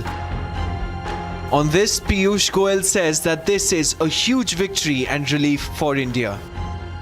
आखिर आज की इतनी बड़ी दुनिया में जो संकट है, उसमें कोई भी सोच सकता था स्ट्रेट ऑफ हॉर्मुज में शिप्स जा नहीं सकती हैं, फ्रेट 3 गुना हो गया है, इंश्योरेंस मिलता नहीं है। इस सब के बावजूद पिछले महीने फरवरी तक हमारा ट्रेड गुड्स का भी, सर्विसेज तो चलो शिप से नहीं जानी है, सर्विसेज में तो हर महीने बढ़त हो रही है, लेकिन गुड्स भी फरवरी तक फ्लैट है, घटा नहीं है। मार्च में भी लगभग मंथ के एंड तक, पहले हफ्ते में थोड़ी कमजोरी दिखी, दूसरे हफ्ते में पॉजिटिव हो गया और मार्च के एंड तक हम फिर एक बार मेंटेन कर लेंगे भारत का export. The Indian Navy took extreme care of these tankers by escorting them through the war-torn region. While the world struggles to even keep their tankers afloat in the Strait of Hormuz, India comes out victorious while bringing these Indian tankers home safe and sound.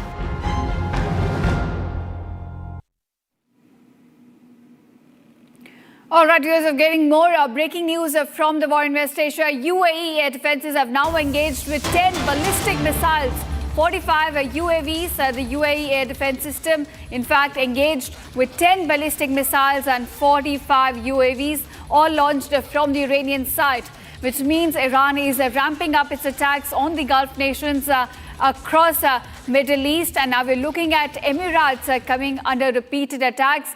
Its air defense system, in fact, engaging with now 10 ballistic missiles that were fired from the Iranian side, along with 45 UAVs as well. We're getting you visuals also of the attacks. Now, remember, this has been continuing since the war started on February 28th. Iran here has been targeting not just the US assets, but also oil facilities all across the Gulf nations. Now, even going beyond military targets to now civilian targets as well. And now we're looking at UAE's air defense system engaging at least 10 ballistic missiles and 45 UAVs, which were fired from the Iranian side today. Now, this is the latest attacks that have come to light from the Iranian side on Gulf countries.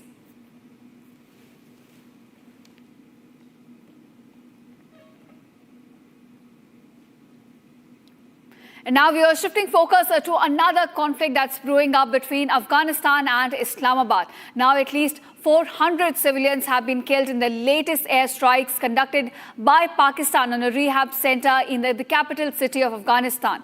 Afghanistan's deputy government spokesperson said that Pakistan's strike targeted a drug rehab center in Kabul's 9th police district. Pakistan, however, has denied carrying out any attack. It says that only targeted military installations. But it stands in complete contradiction to the visuals we're getting from inside Afghanistan. Take a look at this report.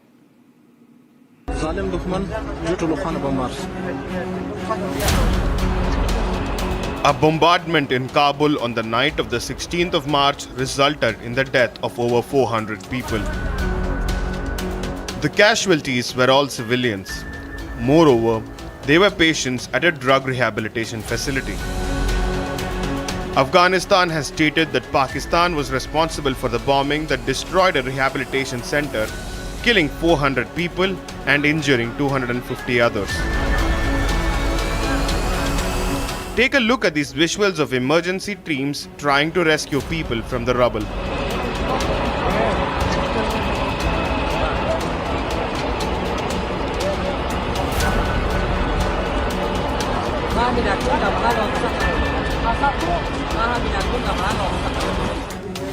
Kabul has termed the attack a crime against humanity. Massive fires blazed and plumes of black smoke filled the air as patients desperately ran to save their lives amid the bombardment. Take a look at the same facility before the attack. Patients interacting with counselors to get better and recover from addiction. Now the structure is in ruins. Hundreds of lives lost and hundreds more injured. Popular cricketer Rashid Khan condemned the attack and expressed concern over civilian casualties. He called upon the UN and other human rights agencies to thoroughly investigate this latest atrocity and hold the perpetrators to account. Pakistan, meanwhile, has categorically denied carrying out the attack. Kabul, on the other hand, has said that this is no time for diplomacy with Islamabad and that they would retaliate.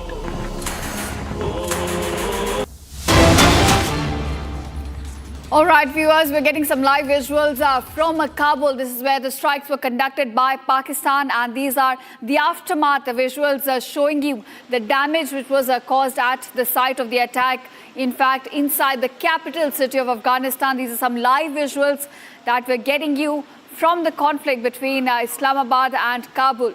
Now, there were strikes conducted by Pakistan on a rehab center which killed over 400 civilians and injured over 250. And these are the visuals on your screen showing you the aftermath of those strikes. The building, as you can see, has been reduced to rubble. Barely any structure standing at the site of the attack right now. And this comes as Kabul now says there will be no talks with Islamabad right after this attack. We're looking at escalations now on both the sides, and these are the visuals on your screen that we're getting live, in fact, from Kabul, showing you the aftermath of the Pakistan airstrikes conducted on the capital city. Remember, a rehab center which had patients inside it was targeted. Over 400 civilians have now been killed. And these are some exclusive visuals that Republic is getting you. In fact, at this time from Kabul, showing you the aftermath of the strikes conducted by Pakistan. Now, Pakistan here claims that it tried to target military installations or the terror hideouts of TTP. But these visuals on your screen show you otherwise. They stand in complete contradiction to Islamabad's claim that it was targeting terror sites, but you can see on your screen that this is where the hospital was standing, the rehab center, and it was targeted in the latest strikes by Pakistan. Now, the death toll, viewers, has crossed 400 mark. Over 400 civilians have lost their lives. And you can see on your screen the extent of damage which has been caused. Barely any structure is now standing. The entire building of the hospital has now been reduced to rubble. And this comes right after the attack which was carried out by Islamabad, saying that it's targeting terror hideouts. But instead, a hospital was targeted and civilians have been killed in this attack.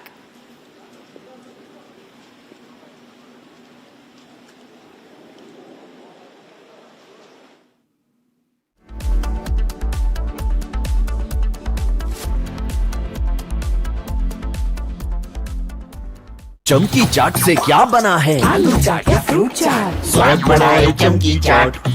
क्या बात है? स्वादिष्ट पकोड़े और परेशान, हर चमकी चाट है इसकी जान। असली स्वाद सिर्फ चमकी चाट। केसरिया से मन जोगी हुआ रे, दिल झूमे देखो मतवारा हुआ रे। केसरिया से मन जोगी हर पल मनाओ केसरी त्योहार। विमल, बोलो जुबान Kesari.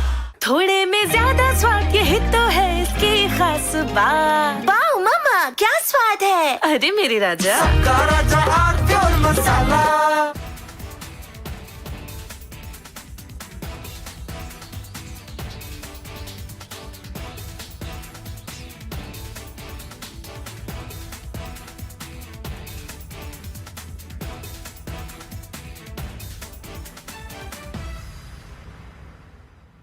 First we saw the people dying, the killings, and that's continuing, destruction of infrastructure, and now the economic impact.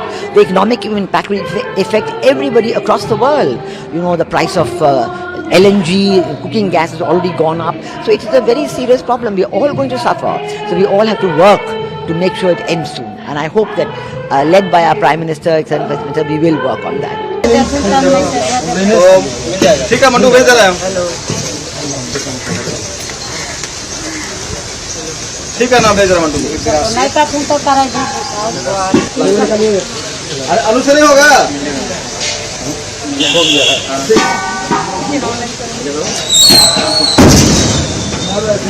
तुमको कुमार गिरा दो नीचे अब तुम गाड़ी ले पूर्ण वाला चलो गोटे का गाड़ी मारवा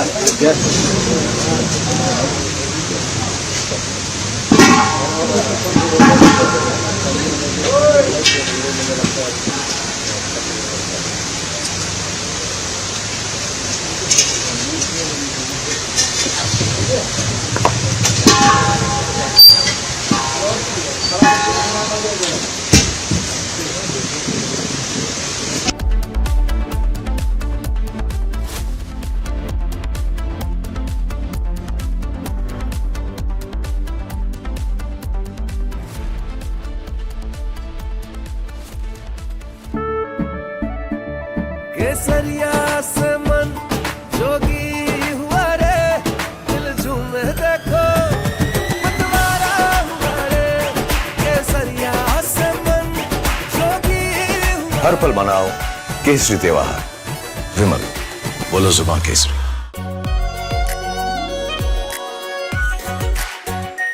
are pure shahi paneer masala delicious healthy every day. First we saw the people dying, the killings, and that's continuing, destruction of infrastructure, and now the economic impact. The economic impact will affect everybody across the world. You know, the price of LNG, cooking gas has already gone up. So it is a very serious problem. We are all going to suffer. So we all have to work to make sure it ends soon. And I hope that, led by our Prime Minister, Excellency Prime Minister, we will work on that. ठीक है mandu भेज दे रहे हैं ठीक है ना भेज रहे हैं मंडू अरे अनुसरी होगा हो गया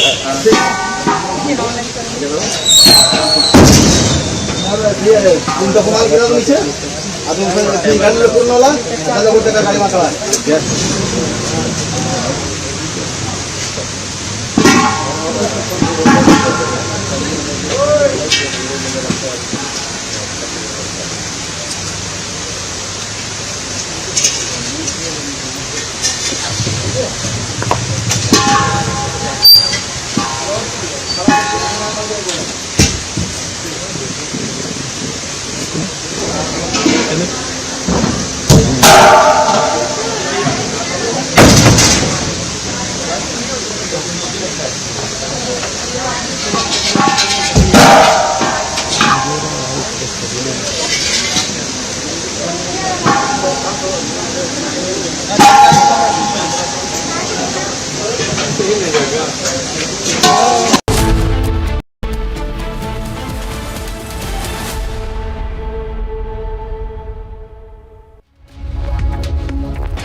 Hello and a very warm welcome. You're watching Live and Breaking. I'm Gesu Bharadwaj and this is Republic TV. Viewers, now the tensions in West Asia have escalated through the roof, with the Israeli defenses now claiming that Ali Larijani has been struck. Meanwhile, the Iranian claim says otherwise. We're tracking that and a lot more, but first here's a check on your headlines for the hour. Take a look. Taliban spokesperson speaks exclusively with Republic on the hospital attack in Kabul that killed 400, terms it a crime against humanity. Republic reports from ground zero of the attack on a Kabul hospital. The Afghan government has termed the attack a slaughterhouse of dreams.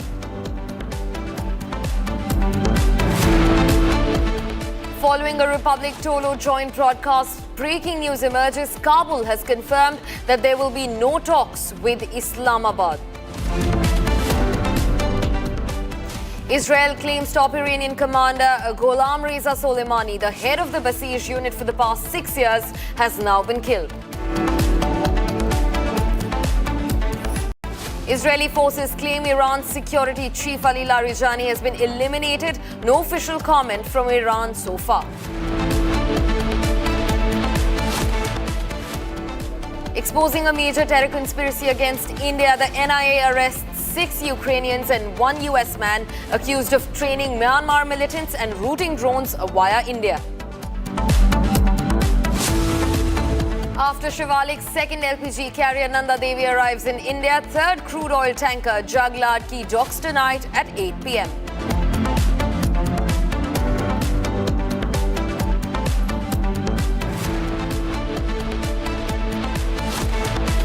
Now shifting focus, the US Central Command, their military has released another video where they've said that the US forces will continue to hunt and destroy Iranian targets that pose threat to Americans and Iran's neighbors. That's the latest. This is a satellite visual, a video that has been released by the US's Central Command of chain of their military, where they say that US forces will continue to batter Iranian targets that belong to the Iranian regime and that pose threat to not just Americans but also the Gulf at large and every neighbor that has been struck by the Iranian missiles and drones. This is the latest that we're getting in. Now remember, this comes after Iran also released a statement saying that Moshtaba Khamenei, the newly elected supreme leader, is not going to come to talks, not going to come to the table for negotiation or dialogue with the United States. He in fact said that the war with the United States will go on and this is not the correct time for peace.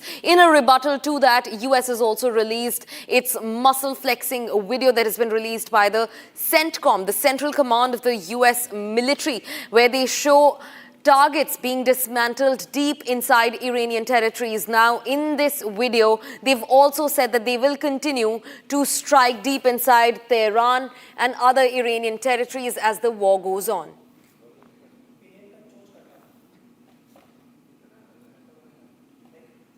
Viewers, now there is no doubt about the fact that oil infrastructure, civilian and energy infrastructure remain in the middle of this war. Now, in a fresh launch of attacks, authorities in the Emirate of Fujairah have confirmed that a fire broke out in the Fujairah Petroleum Industries Zone and that was caused by a drone strike. Now, remember, the Fujairah port, one of the key ports for UAE and also a contender when it comes to the Strait of Hormuz, has been struck at least thrice by Iranian strikes. Again, a reminder that energy and global supply remains at the center of this war. The attack has sparked a fire in an oil tank farm and it appears that it's been hit approximately 23 nautical miles east of the Fujairah port in the United Arab Emirates. Take a look at this.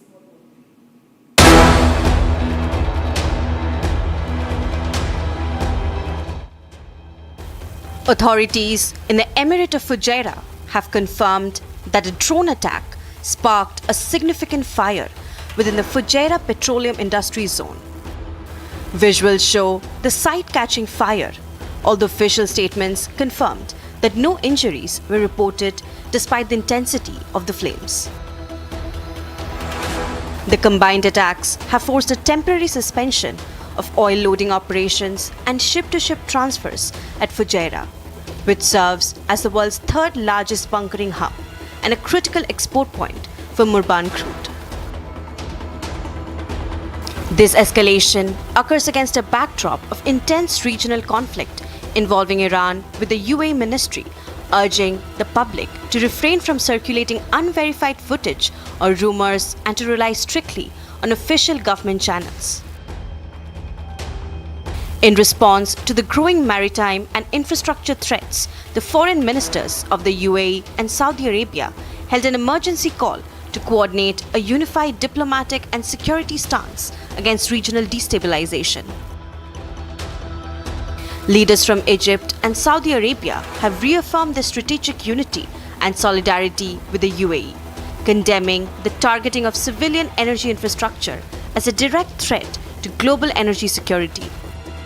The targeting of Fujairah is particularly significant as it is the only major Emirati terminal providing a bypass to the Strait of Hormuz, making its operational status a primary concern for international oil markets and global supply chains. Authorities are investigating the matter while urging all vessels operating in the region to transit with caution.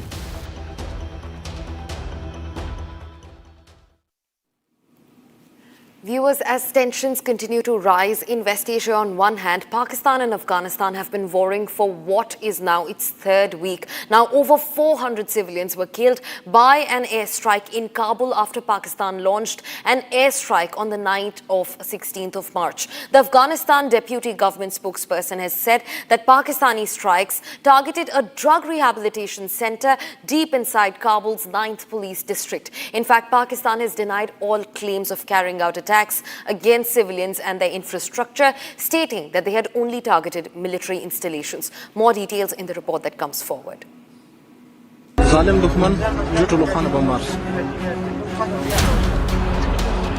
A bombardment in Kabul on the night of the 16th of March resulted in the death of over 400 people.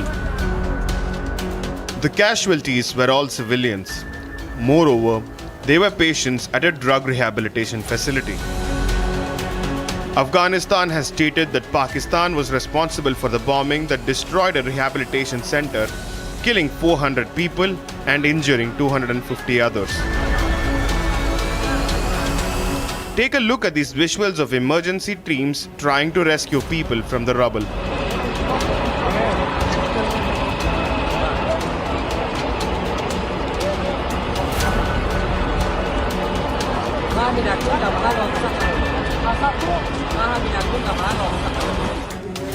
Kabul has termed the attack a crime against humanity.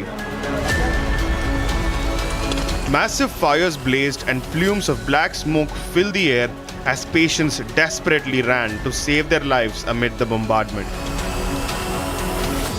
Take a look at the same facility before the attack. Patients interacting with counselors to get better and recover from addiction. Now the structure is in ruins. Hundreds of lives lost and hundreds more injured. Popular cricketer Rashid Khan condemned the attack and expressed concern over civilian casualties.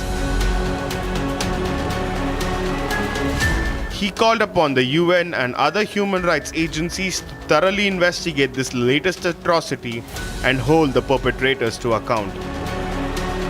Pakistan, meanwhile, has categorically denied carrying out the attack. Kabul, on the other hand, has said that this is no time for diplomacy with Islamabad and that they would retaliate. Viewers, we all looked at the dastardly strikes that were rained down on Afghanistan's heart inside Kabul. Now, new visuals also show the aftermath of the Pakistani strikes on the very Kabul hospital that was struck. Now, remember, Pakistan struck Afghanistan late last night, and now the Afghanistan's Taliban government claims that at least 400 civilians have been killed. Look at the visuals on your screens. These are the aftermath of the dastardly strikes that were rained down upon Afghanistan's civilians last night by the Pakistani military. A swarm of drones that struck various residences, hospitals, even a rehabilitation center deep inside Afghan's territories. Now look at the entire building that has been reduced to rubbles and dust. The building has fallen down. You can see people going through the debris, frisking, looking for any people who might have been injured or killed. Now remember, the Afghan Taliban government, in an exclusive conversation with Republic, has called these strikes a crime against humanity. 400 civilians have been killed in just one night of strikes. Now remember, the tensions between Pakistan and Afghanistan now in their third week, and now Islamabad has started targeting civilian infrastructure inside Afghanistan. Look at the residences, completely charred and completely broken down, reduced to rubble.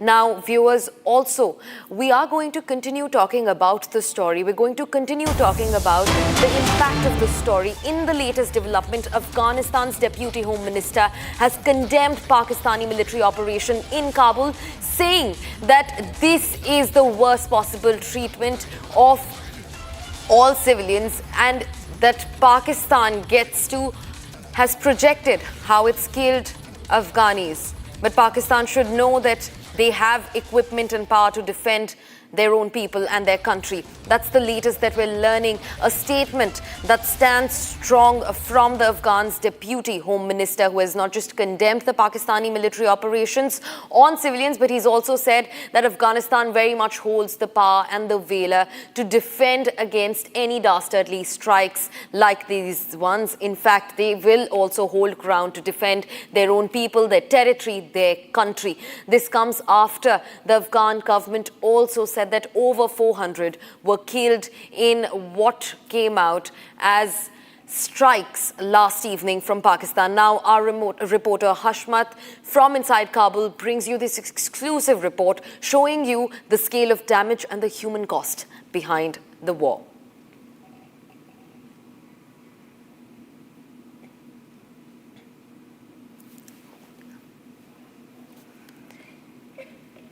Viewers, we're quickly now shifting focus to Hashmat, our reporter, who has sent us reports from inside Kabul showing you the aftermath of the strikes, the plight in which civilians have been left inside Afghanistan.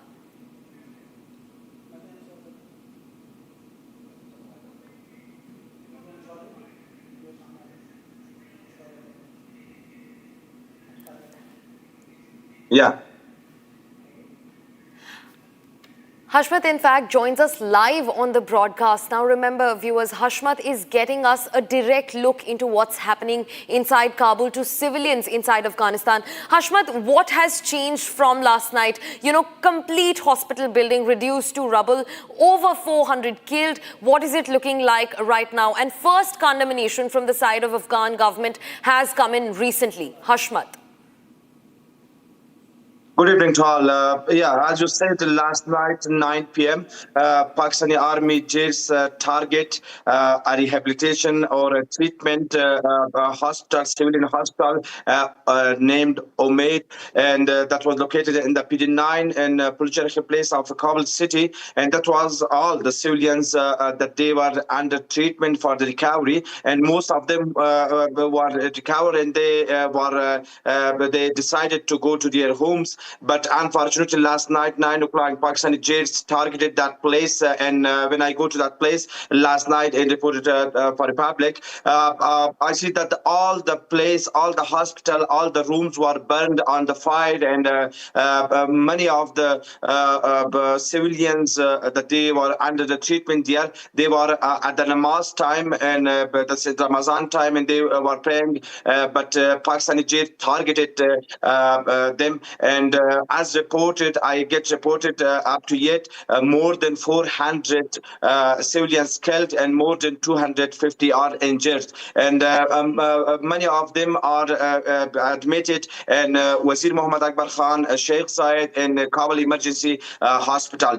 As I speak to Afghanistan Interior Deputy Minister Muhammad Nabi Umari, that you shared the video, he said to the media and the public that Pakistan get the project to destroy Afghanistan and they want to target civilians. That's not the first time, but several times from the 1 month that they target civilians, mosques, schools and hospitals. And they said that we have equipment, weapons, that we stand against the Pakistan, and we will try, and we will also, Zabiullah Mujahid, Islamic Emirat spokesperson, told to me that we did not go on the way of diplomatic because of this, that Pakistan don't want a diplomatic way, and because of this we are standing against them, and we will be react really badly and hardly in a few hours. Right, Hashmat. In fact, also speak to us about the fact that Afghanistan has not just rejected negotiation after this dastardly strike on their civilians, but they have also increased manpower. They've increased military presence along the borders with Pakistan. What do you think is going to be the next step of the war that's going forward? Third week in and no end in sight. Hashmat. Yeah, as I speak with Islamic officials, they say that we want to be defense our soil, defense our country, defense Afghans. Because of this, this is our job. In the Duran line, from the more than 50 days, there is a clash between Afghan Taliban and Pakistani armies. But this is true, and we have like reported from the several places that more than 400 or 500 Pakistani army are killed in the last operations that they are planned by Taliban. And also many drones attack on Islamabad, Kohat, Peshawar and Waziristan, and they targeted many army bases in the Pakistan. Because of this, Pakistan can't stand in front of, or they can't defend the operation of Taliban. Because of this, they are targeting civilian people in Kabul and Nangarhar. In the last 24 hours, Pakistan army also targeted some places in Nangarhar province and also in the Duran line, and several before days, Pakistani army just targeted civilian schools, mosques, hospitals. Now, in last night in Kabul, they said that the Pakistan Information Ministry said that we target Taliban or any bases. But we said all the international media, included Republics. I shared the videos with Republic. I'm reporting for Republic. We saw that was just civilians people. Today, when I go to Wazir Akbar Khan, when I went to Wazir Akbar Khan hospital, the dozens of Afghans, women, families can't know about their relatives. And they check the lists that they are in the killed lists or in the injured lists. That's not the thing that we Pakistan, they are trying. Afghan civilians say that they are trying to say that we targeted bases in Kabul. There was no bases. There was a rehabilitation or treatment hospital that all belong to civilians. Right, Hashmat. Thanks very much for speaking to Republic. In fact, we wish you and all the Afghani civilians safety in these precarious times. Now, viewers, shifting focus, take a look at all the reports that have been filed by my colleague Hashmat, who was live with us just moments ago. He's also given us details, a visual look through into what is happening inside Afghanistan that shows you the scale of destruction and the cost behind the war. Take a look. After the last night airstrike on Omid hospital, that was a civilian hospital, up to 5-6 hours, the emergency teams were trying to get the bodies. But as I know, and I asked for Republic, they said maybe some of our bodies, like on that place, they're trying to get the bodies. And also this place in this building that I'm standing here for Republic, this is all like emergency. I can see in you in the videos. This is just emergency department. That all people that they are standing here, they asking about the relatives. All the civilians. This is we have. See the board that this Wazir Muhammad Khan emergency department.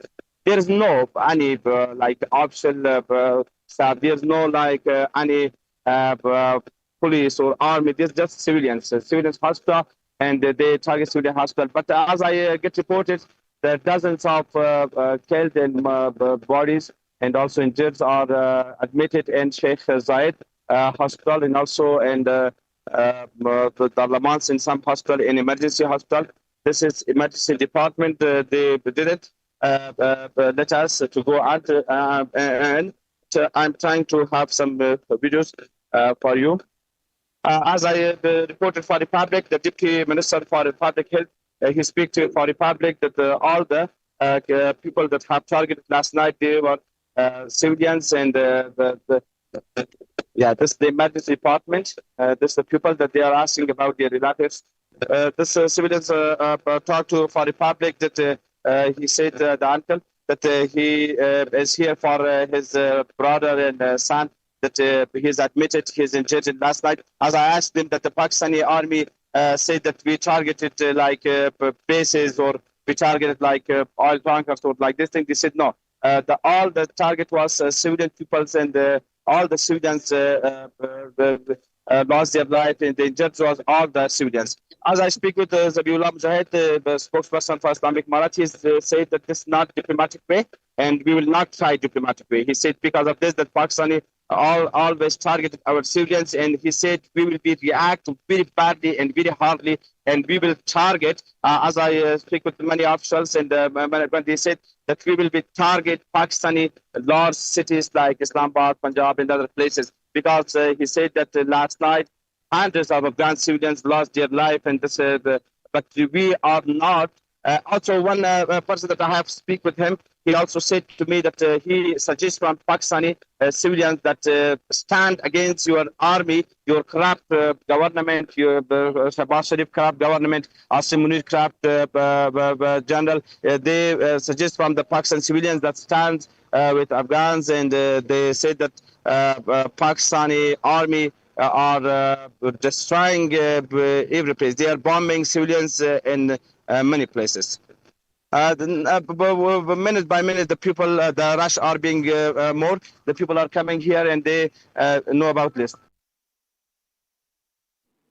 Viewers, that is the scene outside the hospital in Kabul. Long serpentine queues of families, friends and loved ones waiting for one good news, for some hope for the victims that are being treated inside. Now take a look at this other report that has also again been filed by my colleague Hashmat, and this time from inside the hospital, that shows you the scale of injuries that people have had to go through. Take a look. Emergency equipments and other things today. And there, okay. Now I'm going to the emergency department, and I will try to have speak with some one of this people that they have injured in this place. This is the rooms that the civilians have been injured in last night. This is Rahmat Malang. His name is Rahmat Malang. He was admitted at the Omid hospital. The big part of it, we got so short. It's in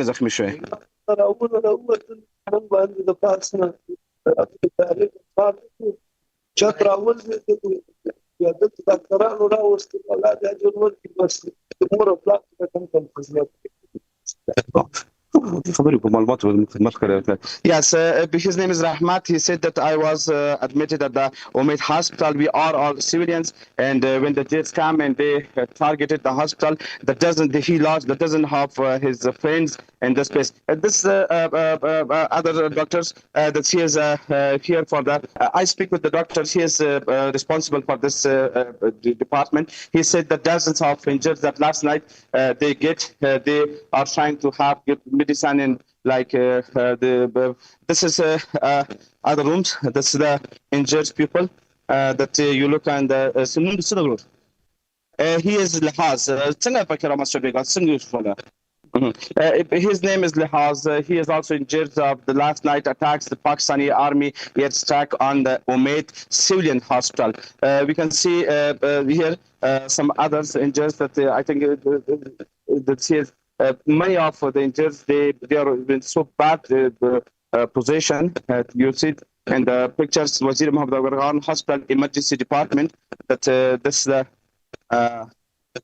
they are civilians. This doctors are sharing with us. The doctors here, doctors responsible for this department. He said that we try to موضوع كنت صوبات متوني فقط المشاور بس okay. He didn't. Yeah, you can see this pictures. I'm trying to. This Wazir Mohammed Al-Ghargan Hospital. Dozens of injured. That they all are civilians.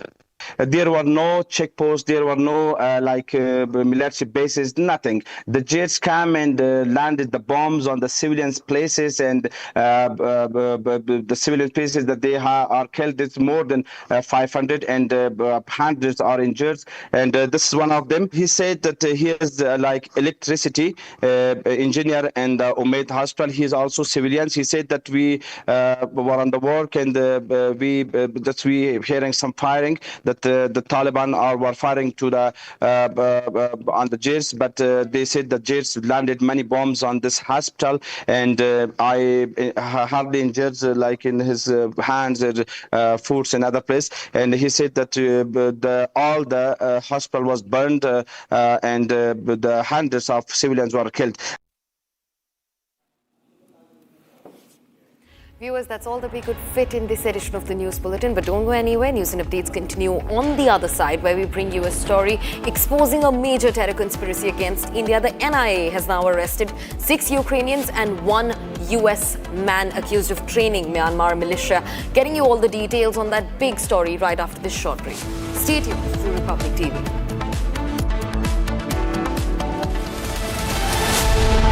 प्यास बुझाए ठंडक लाए सबको भाई जीरा से MTH का जलजीरा जीरा से जीरा सिप असली रिफ्रेशिंग, असली स्वाद, असली मजा।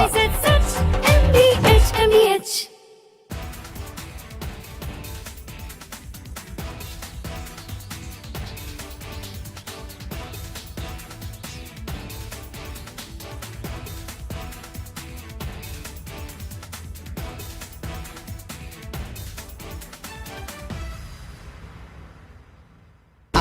प्योर सूजी पास्ता उबालो मिलाओ और खाओ 8 मिनट में तैयार। क्या टेस्ट है सबका राजा आर प्योर मसाला। First we saw the people dying, the killings, and that's continuing, destruction of infrastructure, and now the economic impact. The economic impact will affect everybody across the world. You know, the price of LNG, cooking gas has already gone up. So it is a very serious problem. We're all going to suffer. So we all have to work to make sure it ends soon. And I hope that, led by our Prime Minister, etc., we will work on that. ठीक है मंटू, भेज दे रहा हूँ। ठीक है ना, भेज रहा मंटू। आलू से नहीं होगा? हो गया।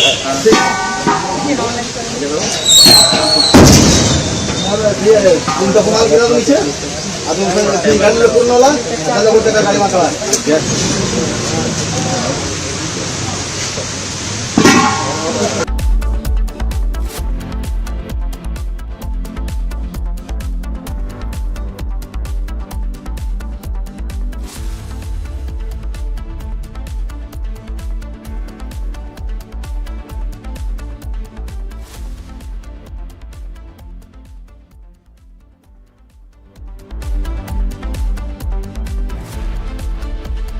चमकी चाट से क्या बना है? सैंडविच लस्सी और छाछ हर घूंट में चमकी चाट, ड्राई फ्रूट और दही बड़े। चमकी चाट से स्वाद बढ़े। असली स्वाद सिर्फ चमकी चाट। केसरिया से मन जोगी हुआ रे, दिल झूमे देखो मतवारा हुआ रे। केसरिया से मन जोगी हुआ। हर पल मनाओ केसरी त्योहार।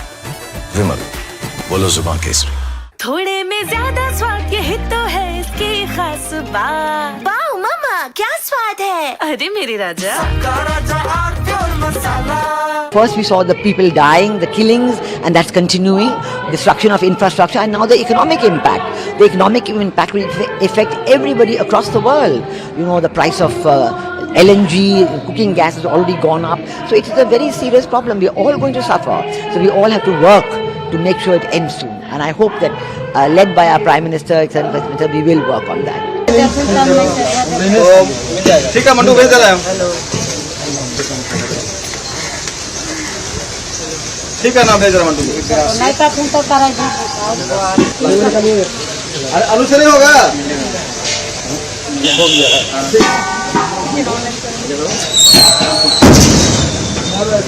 तुम तो कमाल किया नीचे। अब तुम गाड़ी में पूर्ण वाला, ना लोगों का गाड़ी मारा।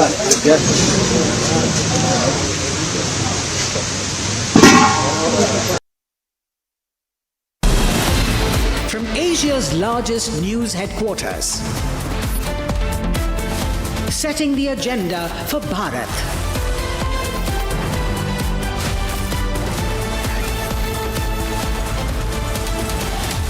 You're watching Republic.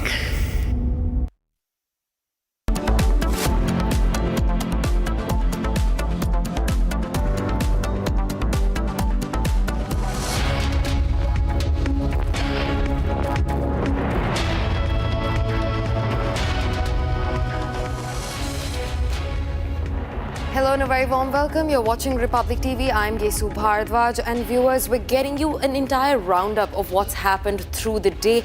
Now, to begin with, a major terror plot foiled in India. But first, we're tracking the headlines for this hour. Take a look. Taliban spokesperson speaks exclusively with Republic on the hospital attack in Kabul that killed 400, terms it a crime against humanity. Republic reports from ground zero of the attack on a Kabul hospital. The Afghan government has termed the attack a slaughterhouse of dreams. Following a Republic Tolo joint broadcast, breaking news has emerged. Kabul has now confirmed that there will be no talks with Islamabad.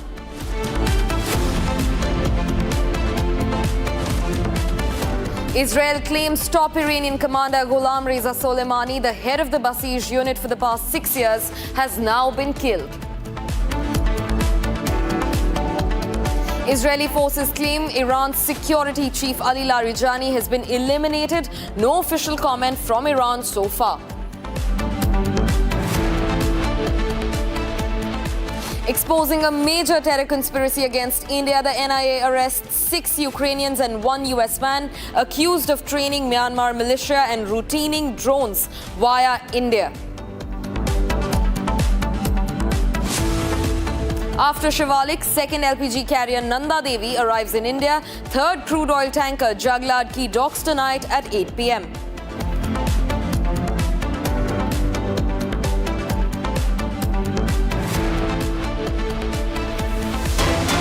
Viewers, now starting first with a breaking development. The National Investigation Agency in India has arrested 7 foreigners, including 6 Ukrainians and 1 US citizen, for allegedly training Myanmar militants and routing drones via India. A big national security threat that has been foiled by the National Investigation Agency. Now, the arrests followed an investigation into their illegal travel through Mizoram into conflict-affected Myanmar. Now remember, the accused were arrested at different airports across Lucknow, Delhi and Kolkata and have been charged under the UAPA. In fact, the arrested US citizen was embedded with the American forces in Syria, Libya and Iraq. US citizen was also enlisted with the Ukrainian army in 2022. In fact, he trained rebel groups in Syria, Iraq, Libya and Afghanistan. That's the latest that we're getting in. These are the visuals on your screens of the arrest. At least 7 foreigners arrested by the National Investigation Agency. A major terror plot foiled in India. Now, 6 Ukrainians and 1 US citizen have been nabbed as part of the operations. In fact, I'm being joined by 2 of my colleagues, Shambhavi and Linthoy, to get us more details into the matter. Shambhavi, coming to you first. Speak to us about the arrests that have been made. 6 Ukrainians, 1 US citizen arrested by the NIA. Shambhavi. Right. This is a major terror conspiracy which was against India, which has been exposed by NIA. And the case has been registered against all the 7 foreign nationals against Section 18 of the UAPA. Now, what the accused were doing, they were basically entering India via Mizoram, and they made a cross illegally into the conflict state Myanmar. And it is very important to understand that the Mizoram-Myanmar border can be seen as the key links here. Now, allegedly, they contacted the ethnic groups which were involved in anti-India activities. These groups have links with several banned insurgent organizations. Now, the accused have also provided training to these groups. So it is also related to not just providing training to these groups, but also bringing drones from Europe via India. So agencies have suspected that these drones could have been used for a major terror plot. An FIR against them was registered last Friday, where MIA took all the 7 accused into custody. And interrogation is, of course, aimed at uncovering the full network and their associates. What was their route that they took before they came to India?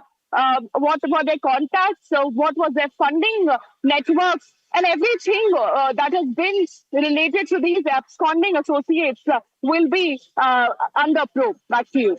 Right, Shambhavi, thanks for getting us those details. In fact, quickly also being joined by my colleague Linthoi, who joins us from Imphal. Linthoi, speak to us about the details of the matter. Shambhavi just spoke to us about the people who've been arrested. What is the government's response so far? Any new statement that we're learning of? Linthoi.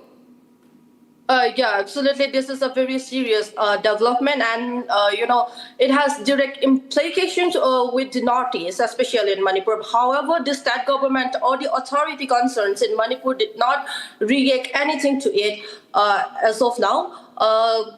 But to be, this one, former Chief Minister N.B. Ren Singh has reposted the same on his Twitter and Facebook account, uploading the NIA and stating that this will be the reason why the conflict in Manipur was started and all. And he also drew a perpendicular to these 6 Ukrainian and 1 American arrest, stating that there might be a foreign hand during the Manipur conflict.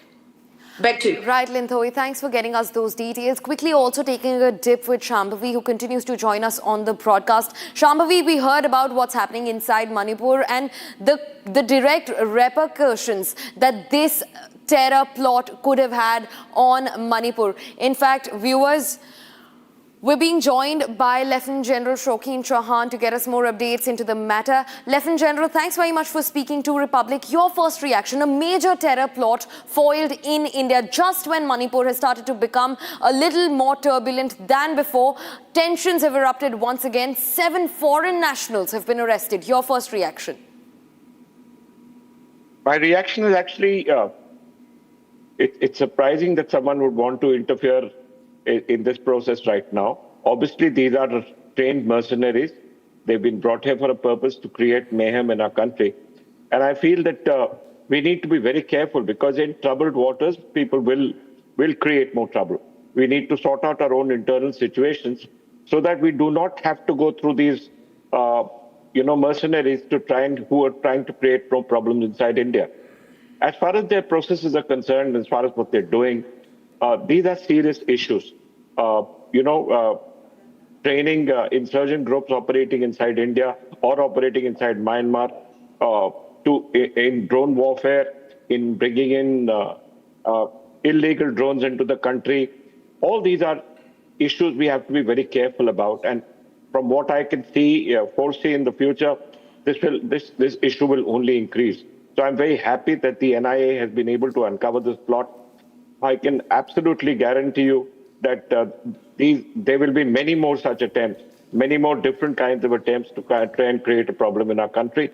But both the Assam Rifles, the NIA and the IB, which were operating in these areas, are absolutely very alert to what's likely to happen and extremely careful about everything that's happening.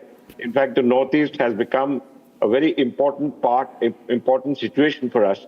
And we're determined to ensure that there is going to be peace, not only in Manipur, but peace in Mizoram, peace along the borders in Nagaland, peace along the borders in Arunachal Pradesh.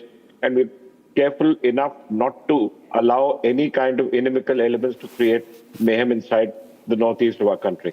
Right. In fact, Lieutenant General, also your long experience with the Assam Rifles is actually testament to how much expertise you hold over regional tensions in the northeast. Now, Myanmar so close to our northeastern states, like you also mentioned, Arunachal Pradesh, Nagaland, Manipur, all of them, Mizoram, forming a border with Myanmar. Speak to us about how is it that, border forces end up missing the crossing that is done by these terrorists or so-called, people who are threatening our national security fabric? Firstly, our border with Myanmar is 1,643 kilometers long. We don't have a fence along the border. We also have what is known as the free move regime, the FMR, 10 kilometers on both sides. People are allowed to cross through crossing points. It's impossible to police the border, given the nature of the tribes who operate on both sides or who live on both sides of the border. We have to understand that when the border was created, the Naga tribes both in eastern Nagaland, Manipur, and in eastern Arunachal, live on both sides of the border. And the villages, in fact, are often cut by the international border. The second issue is that on the Myanmar side of the border, the Myanmar army is actually non-existent, and it has actually, ceded that area to insurgent groups who have full lien in the area opposite our areas. So, given the terrain, given the kind of infrastructure, given the kind of line of the border that is there, given the tribes that live across, this is a thing that is likely to happen. We are, as you know, in the process of building up this the fence. We are constantly trying to construct it. Only about 65 kilometers have been constructed till now. But I am of the opinion that soon we will be able to, further this fence. But the fence is not the answer. We need many more troops along the border. And I'm certain that the Assam Rifles will be able to move more troops from the counterinsurgency who are dealing with the counterinsurgency inside the northeast towards the Myanmar-India border. Right, sir. In fact, 7 foreign nationals, sir, have been nabbed as part of this entire terror conspiracy, the plot that has been foiled by the National Investigation Agency. In this, do you see a larger pattern of transnational, sort of terrorism taking over the northeastern fabric in India? Do you think that India is now eyeing that as a new challenge? It's not a new challenge. It's been there before. We've been dealing with these people before. You have to understand that the area opposite us in Myanmar is an area that is besieged by almost 16 insurgencies, fighting the Myanmar army, fighting the Tatmadaw. That is an area which was also earlier known as the Golden Triangle for narcotics. So it's an area where we have continuously had problems from the other side, problems from our side, and we have had a lot of smuggling. Not just narcotics, smuggling of arms, weapons, situations, which have been continuing, and we've been absolutely alert to these issues, and we have done a great job protecting the country from the northeast. It's also the area from where China used to influence the Indian insurgents way back in from 1966 onwards. So it's an area we need to keep alert, keep at it, and as technology grows, the ability of foreign nationals to interfere in situations inside our country is going to increase, and we need to increase our own capability to catch these people. But like I said, we've been in touch, and I've myself gone to Myanmar, spoken to the Myanmar army, spoken to the national government. They simply don't have the resources to police their side of the border. And as a result, the Assam Rifles has to do double the job as well as fight the insurgency inside the northeast. So these are both the issues. We need to increase the force levels of the Assam Rifles. We need to increase our own capabilities. We need to bring in greater technical capabilities. But I can assure you that the kind of foreign nationals that are doing has been done before, and it will be done again, because this is a very disturbed part of the world. Right. And we need to continuously police this area to make sure that we keep our country safe. Right, sir. In fact, sir, also speak to us about the fact, they were arrested from different metropolitan airports across India, except for one that was in Lucknow. But I also want to understand, how hard is it to fish out such terrorists or such planners once they actually blend in the urban, sort of setup in India? It's extremely difficult.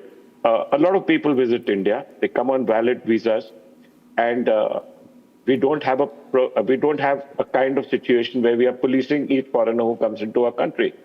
Largely, we allow them to do whatever we want them to do. But the idea that we have caught them should give you an ability of the kind of resources that the NIA now has, the kind of resources our investigative agencies now have, that we've been able to catch them from different parts of the country. That's really a wonderful achievement. And I'm certain that our investigative agencies are getting better and better by the day. This information that came to us and was conveyed to the NIA has enabled these investigative agencies to actually get hold of all these people. But notwithstanding that, there is a lot of good work that's happening in Manipur now. The governor of Manipur and the new chief minister have been able to bring down the situation, cool the waters, as we say. Nagaland is peaceful. Southern Arunachal is fairly peaceful. Mizoram is fairly peaceful. We've had a problem of a lot of Chin refugees in Mizoram and in Manipur. Yeah. But these places are being made peaceful again, and it takes a great deal of effort. There's a lot of old enmity, old memories that are creating these problems. But as I said, as India grows bigger and bigger, as we become larger players in the world, this kind of interference within our internal security situations will only increase, and we need to remain alert all the time. Right, Lieutenant General Chauhan, thanks very much for speaking to Republic and getting us those insights. Viewers, now also quickly shifting focus, we're being joined by our senior executive editor Abhishek Kapoor, who joins us from the news floor to speak about the matter. Now remember, let me reiterate, 7 foreign nationals have been nabbed in what could have been one of the biggest terror plots against India. 6 of these nationals are Ukrainian. 1 has been identified as a US citizen. And now we are being joined by our senior executive editor Abhishek Kapoor to get us more details on the matter. Well, Gesu, let's look at the facts that we know already from NIA and to the court documents that have been submitted for taking these individuals on remand. 14 Ukrainians along with 1 American, so 15 people came to Guwahati in Assam, crossed over to Mizoram, from Mizoram crossed over to Myanmar, and they were involved with what's called ethnic groups, ethnic armed groups, and these are essentially insurgents, many of whom are active in India against the Indian state. So these individuals were involved in military activities with Myanmar-based insurgent groups, and they were involved militarily. They were training them in arms, they were training them in drone warfare, and then they dispersed, and they have been picked up from various parts of India by our agencies. 6 have been arrested, 6 Ukrainians and 1 American. So where are the 8 other Ukrainians? So that's one point which we have to think of, about which we have to think even as agencies carry on their work. They have been taken into police custody, that in custodial remand. These individuals would be questioned now. Their data, their phone, their mobile phones, those would be scanned, those would be investigated, and there would be more information available about the antecedents, precedents, their role, their involvement, their accomplices, and their planning. We have, I think, first American reaction also coming in, Gesu, by way of sources there in the embassy. The first reaction, they have acknowledged that a US citizen has been picked up by Indian agencies. So essentially the breaking is that there is an acknowledgement that an American citizen has been held by Indian agencies in connection with a UAPA crime, which is a terror crime. So coming back to the things we know, that these individuals have been picked up for under UAPA, which is a terror crime. They are in police custody now. They would be questioned, interrogated. Some preliminary questioning has led the agencies to a safe conclusion, which is part of the remand documents, that these were involved with insurgents against India, working out of or operating out of Myanmar.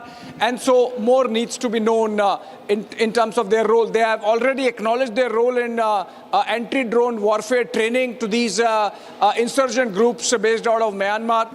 And they have more accomplices, 14 Ukrainians, 1 American, they had come. 7 have been arrested. Where are the rest 8? So the agencies need to go to them. That's the information we have now. And the interesting bit about this American mercenary called Matthew Aaron Van Dyke, he seems to be providing a flank to American deep state in many geographies, including North America and West Asia, Middle East as they call it.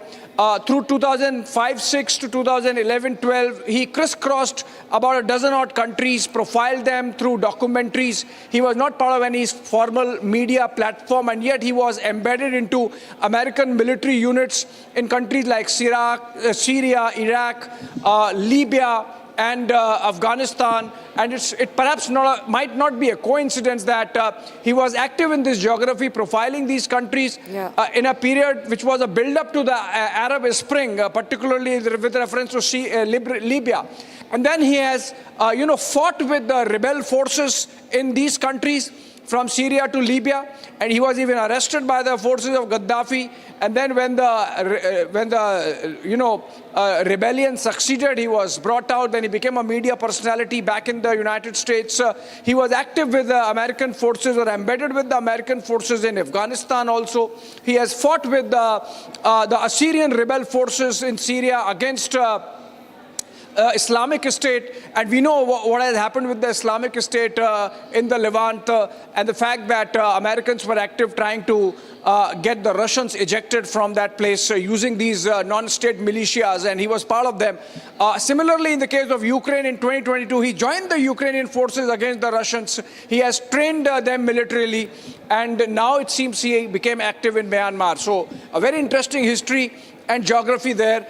By way of this person, this American citizen who's now in custody of Indian agencies and being questioned. So it cannot be missed that American deep state role through this person in those geographies becomes relevant in the neighborhood of India, if not exactly in India. But remember, he was involved with these insurgent groups who are essentially anti-India and were active in Mizoram and Manipur. It's not coincidence that in the last 3 years we have seen this turbulence in Manipur, and it's not, of course, it has to be found out, but it's likely that he was active earlier also. Abhishek, in fact, continue being with us. We're also getting in some more breaking developments now. Viewers, top sources have told Republic that the probe is ongoing in the terror training angle. In fact, sources have also said that they are probing these 7 foreign nationals over drone operation angle as well. In fact, the accused were also involved in training armed groups inside Myanmar. In fact, links have been found of these insurgents being in touch with armed groups from Myanmar and armed rebellious networks inside India. That's the latest that we're learning in. The probe is ongoing over the terror training angle, and also the drone operation angle is very much a central focus of the ongoing probe by the National Investigation Agency. Also being joined by my colleague Sarthak, who joins us on the broadcast live to get us more details. Sarthak spoke to us about this shifting module. These terrorists, the NIA says, were drone trained. The warfare, the terrorism now shifting and taking over a bigger angle. Sarthak. Yes, definitely. This is an exclusive information that Republic has gathered. After the probe, the NIA has made some core allegations against the entire training program, where they have mentioned that the accused were conducting structured training programs for a Myanmar-based ethnic arms group. Primarily, the training modules have included drone operations that includes both surveillance and possibly combat use as well. There was involvement of drone assembly and anti-drone jamming technology as well. They were being trained on modern warfare tactics as well. The agency suspects that these groups link with terror outfits and some other insurgent groups that are active in India. That certainly raises national security concerns. So far, 7 foreign accused have been arrested. That includes 1 U.S. national and 6 Ukrainian nationals. But NIA claims that there are total 14 foreign nationals who have entered India illegally. And on that note, the probe is going on. So far, there have been pan-India immigration crackdowns done by NIA. From one U.S. national was detained in Kolkata, 3 were detained from Lucknow, and 3 others were detained from Delhi. NIA clearly indicates that this is a coordinated nationwide operation, and this is not an isolated arrest. In fact, during the investigation as well, the accused admitted to illegally entry into Myanmar via Mizoram route. They conducted multiple training sessions for armed groups. They facilitated illegal import of drone consignments, So what NIA is suggesting that the route was from Europe to India and then they were then to Myanmar. This suggests that India was used as a transit hub for sensitive military tactic. So there is a clear terror link that NIA is suspecting at this point. And also the accused were also in direct contact with some unidentified terrorists. That is what NIA is speculating at this point, because these operatives were armed with AK-47 rifles. That is also a big development and an exclusive information that Republic has gathered. So on that ground, so far the court has given them on 11 days of judicial custody. So NIA is investigated on those specific pointers. Right, Sarthik. In fact, continue being with us. Lin Thoi also joins us from Imphal. We will continue the conversation right after this short commercial break. Viewers, don't go anywhere. One of the biggest possible terror plots now foiled by the National Investigation Agency. At least 7 foreign nationals, 6 Ukrainians and 1 US citizen nabbed by the NIA from different airports across Delhi, Lucknow and Kolkata. We're getting you all the details on this right after this short break. Stay tuned.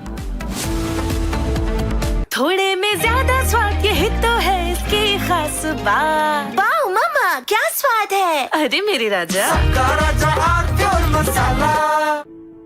In the India Today Best Universities Survey, India's #1 ranked universities in various streams are JNU Delhi, Amity University, AIMS Delhi, IIT Delhi and National Law School Bengaluru.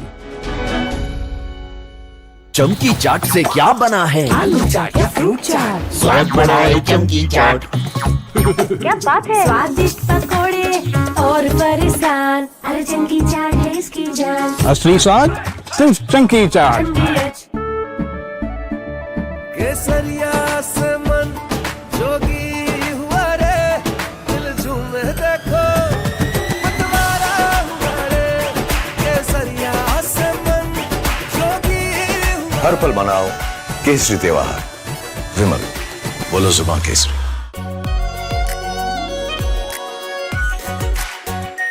Are pure shahi paneer masala, delicious, healthy every day.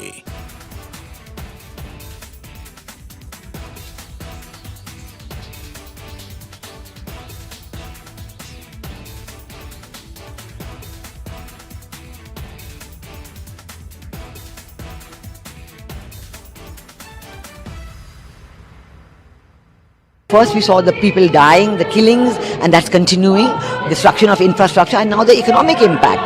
The economic impact will affect everybody across the world. You know, the price of LNG, cooking gas has already gone up. So it is a very serious problem. We're all going to suffer. So we all have to work to make sure it ends soon. And I hope that, led by our Prime Minister, etc., we will work on that. ठीक है mandu भेज दे रहा हूँ। ठीक है ना भेज रहा मंडू। नहीं तो फोन तो करा जी। अरे आलू से नहीं होगा। हो गया।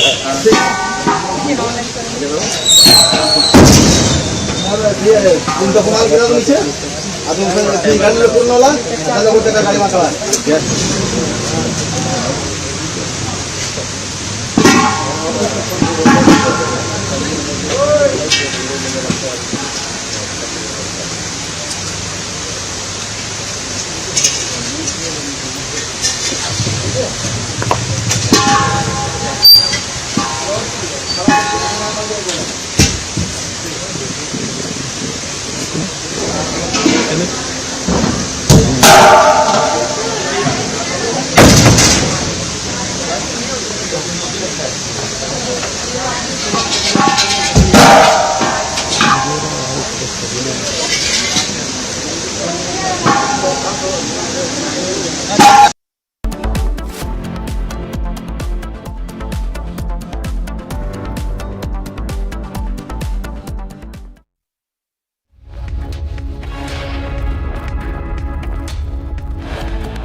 Taliban spokesperson speaks exclusively with Republic on the hospital attack in Kabul that killed 400, terms it a crime against humanity.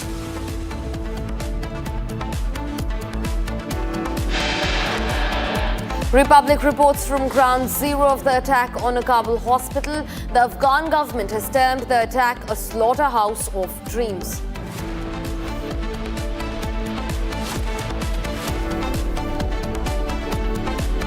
Following a Republic Tolo joint broadcast, breaking news emerges. Kabul has confirmed that there will be no talks with Islamabad.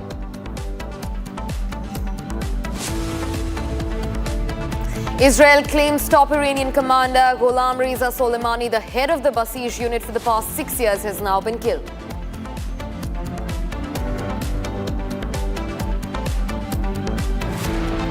Israeli forces claim Iran's security chief Ali Larijani has been eliminated. No official comment from Iran so far.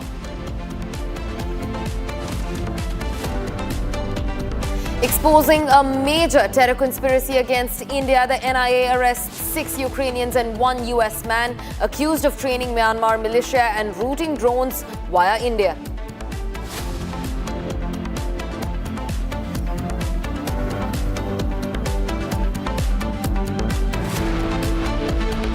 After Shivalik's second LPG carrier Nanda Devi arrives in India, third crude oil tanker Jaglad P docks tonight at 8 p.m.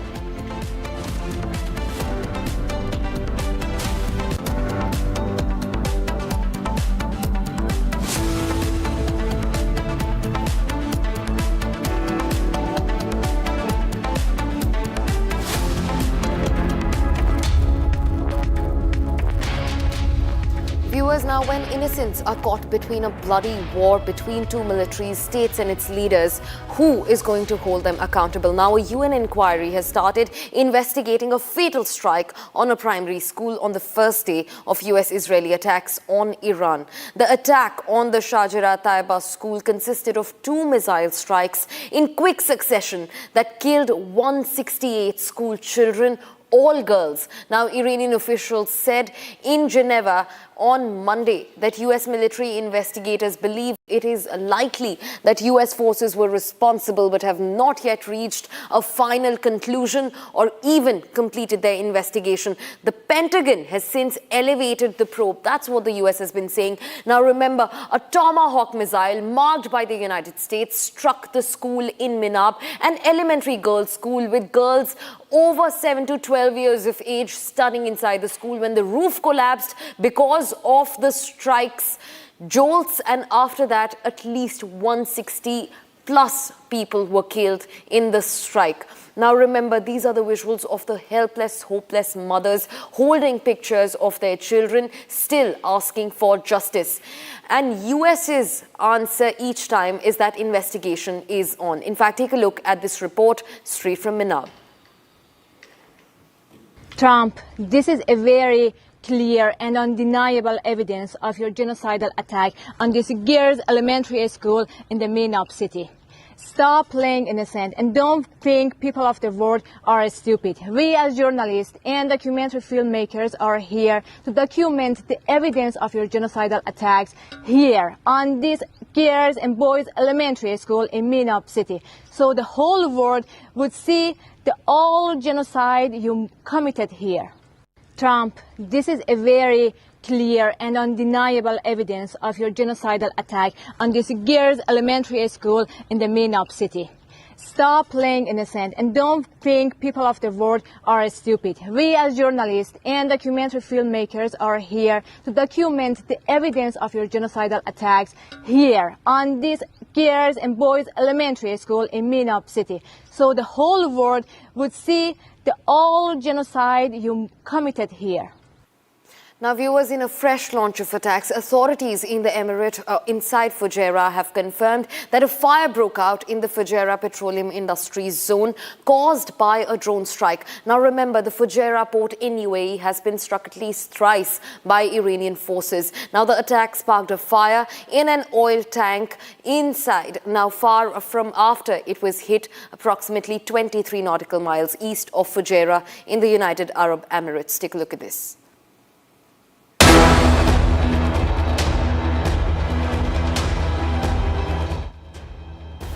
Authorities in the Emirate of Fujairah have confirmed that a drone attack sparked a significant fire within the Fujairah Petroleum Industries zone.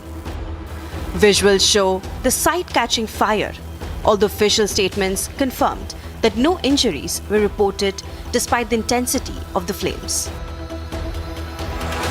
The combined attacks have forced a temporary suspension of oil loading operations and ship-to-ship transfers at Fujairah, which serves as the world's third largest bunkering hub and a critical export point for Murban crude.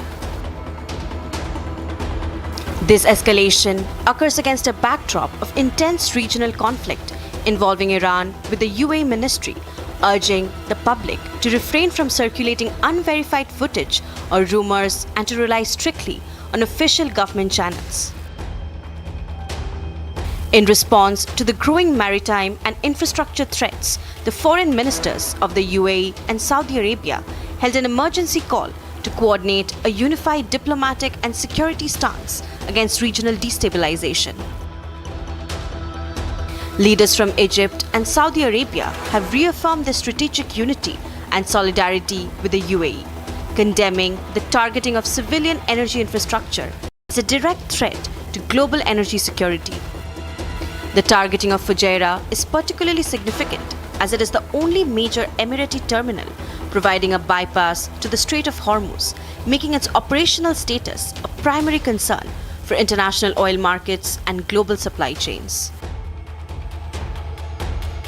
Authorities are investigating the matter while urging all vessels operating in the region to transit with caution.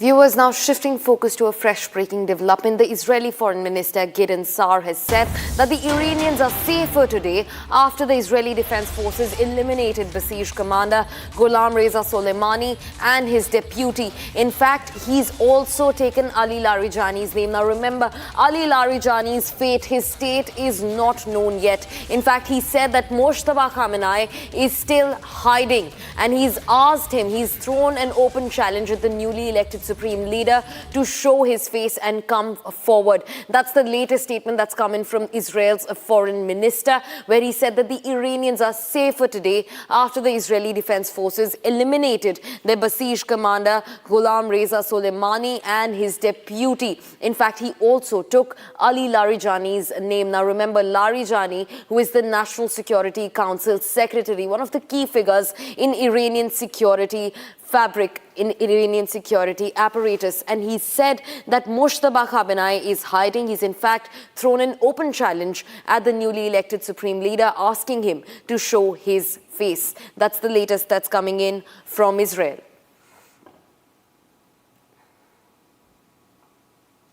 Viewers, now as tensions continue to escalate on one side of the West Asia war, Pakistan and Afghanistan on the other side have entered what looks like third week of constant warring. Now, over 400 civilians were killed by airstrikes inside Kabul after Pakistan launched swarms of drones on the night of March 16th. Now, Afghanistan's deputy government spokesperson said that the Pakistani strikes even targeted a drug rehabilitation center in Kabul's 9th police district.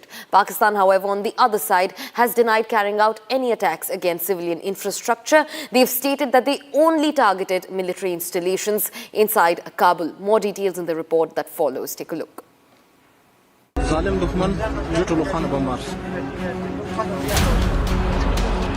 A bombardment in Kabul on the night of the 16th of March resulted in the death of over 400 people. The casualties were all civilians. Moreover, they were patients at a drug rehabilitation facility. Afghanistan has stated that Pakistan was responsible for the bombing that destroyed a rehabilitation center, killing 400 people and injuring 250 others. Take a look at these visuals of emergency teams trying to rescue people from the rubble.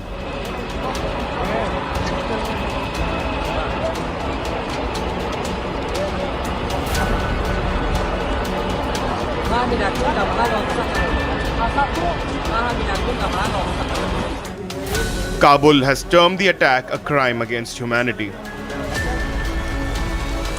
Massive fires blazed and plumes of black smoke filled the air as patients desperately ran to save their lives amid the bombardment. Take a look at the same facility before the attack. Patients interacting with counselors to get better and recover from addiction. Now the structure is in ruins. Hundreds of lives lost and hundreds more injured. Popular cricketer Rashid Khan condemned the attack and expressed concern over civilian casualties. He called upon the UN and other human rights agencies to thoroughly investigate this latest atrocity and hold the perpetrators to account. Pakistan, meanwhile, has categorically denied carrying out the attack. Kabul, on the other hand, has said that this is no time for diplomacy with Islamabad and that they would retaliate. Viewers, now in a good news for India. India's LPG lifeline seems like it's on track. Two LPG tankers, Nanda Devi and Shivalik, carrying over 93,000 tons of LPG together have already docked in India, while another LPG tanker, Jagladki, is on its way. Now, these tankers have made their way home through the contentious Strait of Hormuz, bringing a huge wave of energy relief with them. Now, Commerce Minister Piyush Goyal calls this as a huge win and relief for India. Here's more on the story. 3 Indian tankers have crossed the Strait of Hormuz and 2 of them have already docked in India. Indian vessels Nanda Devi and Shivalik have already docked in India, bringing in 93,000 metric tons of LPG to India. While another Indian oil tanker, Jagladki, is expected to dock tonight carrying 81,000 tons of crude oil. On this, Piyush Goyal says that this is a huge victory and relief for India.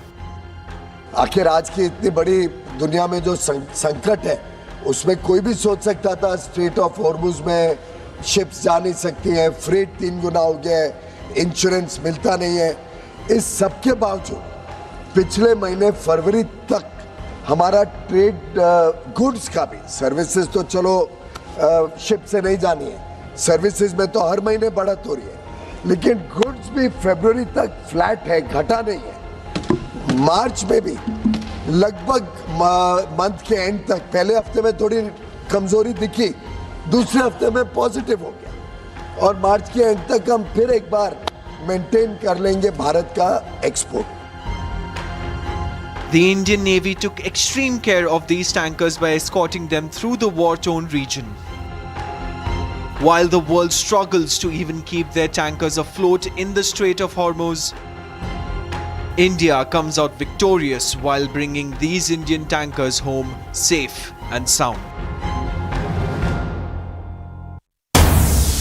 Now quickly shifting focus to a breaking development. Ukraine has now lodged protest over the National Investigation Agency's arrests and has sought immediate release of its 6 nationals. Ukraine has said that there are no established facts to prove that the Ukrainian citizens were engaged in unlawful activities in the territories inside India or Myanmar. Now also, this comes as the probe. The National Investigation Agency continues its probe and the facts are yet to come out. However, Ukraine has now lodged a preemptive protest over these arrests, seeking immediate release of its 6 nationals. Also being joined by my colleague Sarthak live from Delhi to get us more updates. Sarthak, on one hand, the US responded saying that they know that one of their citizens has been nabbed. The Ukraine, on the other hand, is campaigning against any wrongdoing from the side of 6 of its citizens who are embroiled in the terror conspiracy that the NIA has nabbed. Sarthak.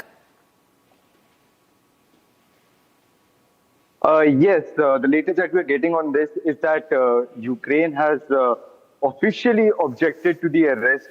They are seeking immediate release of its 6 nationals. What we know of at this point, Ukraine's position is very clear that they claim that there is, as such, no established facts that show that Ukrainians were engaged in any unlawful activities in India or in Myanmar.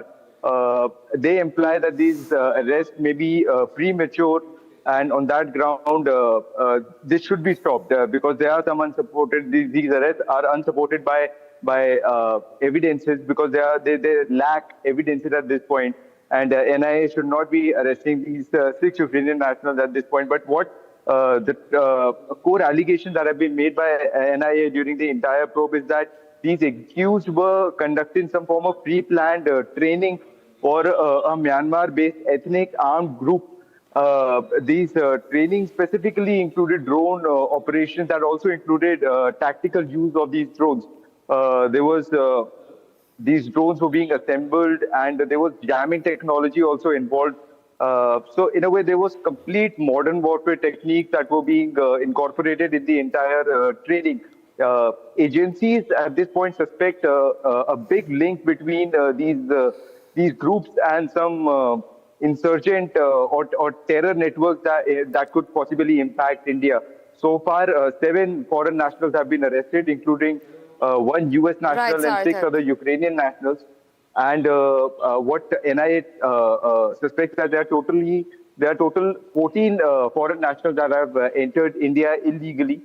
So far, 7 have been arrested. 1 US national was detained from Kolkata airport. 3 Ukrainian were detained from Lucknow airport, and 3 other Ukrainians were detained from Delhi airport. This clearly indicates that there was some form of coordinated multi-city Sarthak, in fact, we're also joined by Linthoi, who joins us live from Imphal. Now, quickly coming to you, Linthoi, speak to us about the fact that, NIA has given us some grounds over which these arrests were made. However, Ukraine says that there were no reasons, no established facts that prove that these arrests should have been made in the first place. Unlawful crossing over from the Mizoram to the Myanmar border being just one of them. Drones being passed from the Indian borders, brought from Europe, passed through India, being the second reason. Speak to us about the details of the matter, Linthoi. Absolutely. Even though Ukraine has protested about the arrest made by the NIA, I think we have to, believe in the investigation as of now, because the Myanmar link in this case is very important. Since Manipur shares a long and porous border with Myanmar. Not only Manipur, Nagaland and Mizoram too has also shares a very long and porous border with Myanmar, which has often, been a concern of security agencies due to cross-border movement and insurgent activity. This is also one of the national security threat. So, as per sources from different angles, the accused were in contact with ethnic armed groups based in Myanmar, and some of these are also, Manipuri citizens have believed that to have linked with bad insurgent outfits that have been active in Manipur. So naturally, this raises concern for the state too. So another worrying aspect is the use of drones. Obviously that is the drones. If these were being brought in, and routed through such networks, then they could potentially be used for surveillance or even carrying out attacks, which is a big security concern for sensitive areas in Manipur, Mizoram, and Nagaland. Because since Manipur, Mizoram, and Nagaland is located along the porous border of this Myanmar, so it should be, it is a high time to take necessary security measures. At this stage, agencies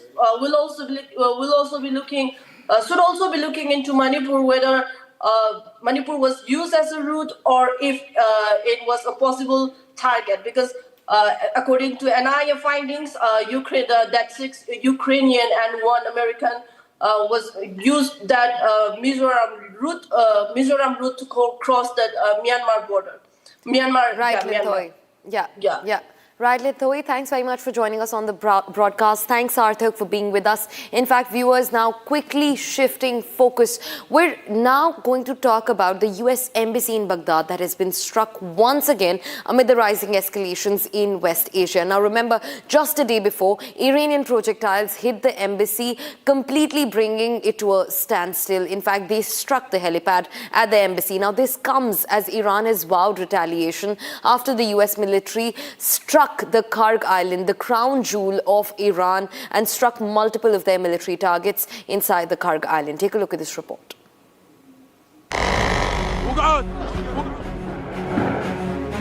Several explosions were reported in Baghdad as the US embassy was hit by a drone incursion, setting the structure on fire.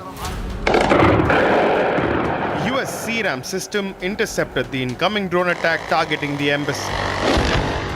An Iran-linked militia force in Iraq has claimed responsibility for the attack. The militia also released a drone video showing how they scouted the compound before carrying out the attack. According to an official, 3 drones and 4 rockets were used in the attack, with at least 1 drone crashing inside the compound. Recently, missile strikes also hit the helipad inside the heavily fortified embassy compound in Baghdad. This is the 3rd time the embassy has been targeted in the ongoing war. So far, US embassies, military bases, and oil infrastructure in the Gulf have been key targets of the Iranian retaliatory strikes. As the embassy was being hit, fresh drone attacks were also launched at the Fujairah Petroleum Industries Zone, setting the structure on fire. This comes after Iranian Foreign Minister Araghchi vowed to launch retaliatory strikes following heavy bombardment on Karg Island. Viewers, that's all that we could wrap in this edition of the News Bulletin. But don't go anywhere. On the other side, 7 to 8, with my colleague Ishita Mitra and myself, we give you a full roundup of the war inside West Asia and also a look into how Republic is reporting from ground zero over the attacks that jolted a Kabul hospital. We're getting you this and a lot more right after this short break. Stay tuned to Republic TV. R pure suji pasta उबालो मिलाओ और खाओ 8 minute में तैयार। क्या taste है सबका राजा आर प्योर मसाला। अनीस, घर में कुछ है जो टूटता नहीं। ये पिलर कभी नहीं टूटेगा। रुंगटा स्टील TMT से बना। रुंगटा नहीं तो घर स्ट्रॉन्ग नहीं। रुंगटा स्टील TMT बार एकदम सॉलिड। प्यास बुझाए ठंडक लाए सबको भाए जीरा से MTH का जलजीरा जीरा से। जीरा से असली रिफ्रेशिंग, असली स्वाद, असली मजा। MTH केसरिया से मन जोगी हुआ रे, दिल झूमे देखो मतवारा हुआ रे। केसरिया से मन जोगी हुआ। हर पल मनाओ केसरी त्योहार। विमल, बोलो जुबान केसरी। थोड़े में ज्यादा स्वाद, यही तो है इसकी खास बात। वाओ मामा, क्या स्वाद है। अरे मेरे राजा। First we saw the people dying, the killings, and that's continuing, destruction of infrastructure, and now the economic impact. The economic impact will affect everybody across the world. You know, the price of LNG, cooking gas has already gone up. So it is a very serious problem. We are all going to suffer. So we all have to work to make sure it ends soon. And I hope that, led by our Prime Minister, etc., we will work on that. ठीक है mandu, भेज दे रहे हैं। ठीक है ना, भेज रहे हैं मंडू। अरे आलू से नहीं होगा। हो गया।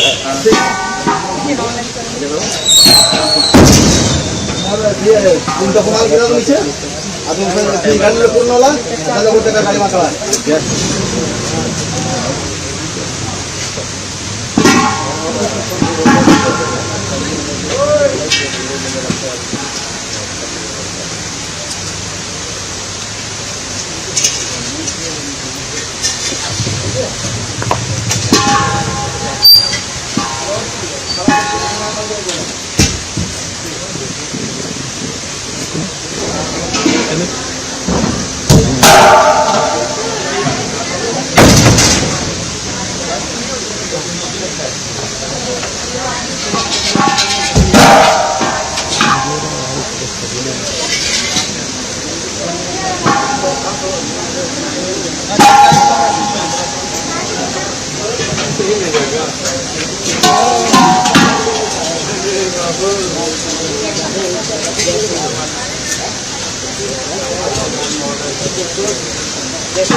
चमकी चाट से क्या बना है? सैंडविच लस्सी और छाछ और हर घूंट में चमकी चाट, ड्राई फ्रूट और दही बड़े, चमकी चाट से स्वाद बढ़े। असली स्वाद सिर्फ चंकी चाट।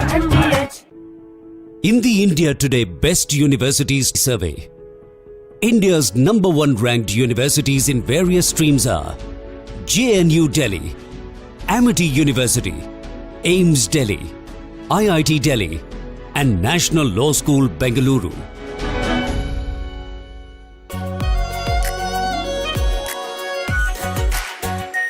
Our pure Shahi Paneer Masala. Delicious, healthy, every day.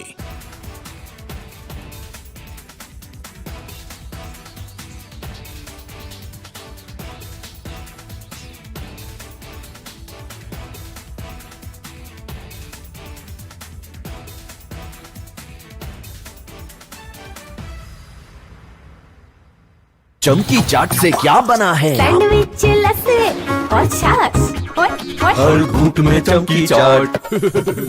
अब बताओ स्वाद आया? असली स्वाद सिर्फ चंकी चाट। First we saw the people dying, the killings, and that's continuing, destruction of infrastructure, and now the economic impact. The economic impact will affect everybody across the world. You know, the price of LNG, cooking gas has already gone up. So it is a very serious problem. We are all going to suffer. So we all have to work to make sure it ends soon. And I hope that, led by our Prime Minister, etc., we will work on that. ठीक है mandu भेज दे रहे हैं।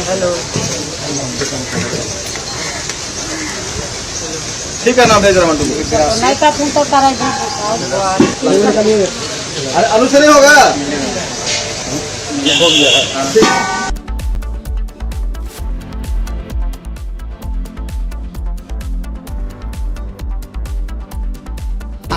Pure suji pasta उबालो, मिलाओ और खाओ। 8 minute में तैयार। क्या टेस्ट है सबका राजा, हार्डकोर मसाला।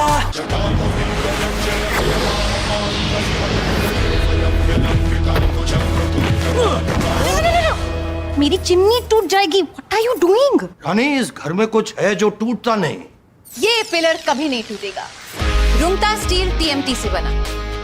रुंगटा नहीं तो घर स्ट्रॉन्ग नहीं। रुंगटा स्टील TMT बार एकदम सॉलिड। प्यास बुझाए, ठंडक लाए, सबको भाए जीरा से। MTH का जलजीरा जीरा से। जीरा से असली रिफ्रेशिंग, असली स्वाद, असली मजा। MTH केसरिया से मन जोगी हुआ रे, दिल झूमे देखो मतवारा हुआ रे। केसरिया से मन जोगी हुआ। हर पल मनाओ केसरी त्योहार। विमल, बोलो जुबान केसरी।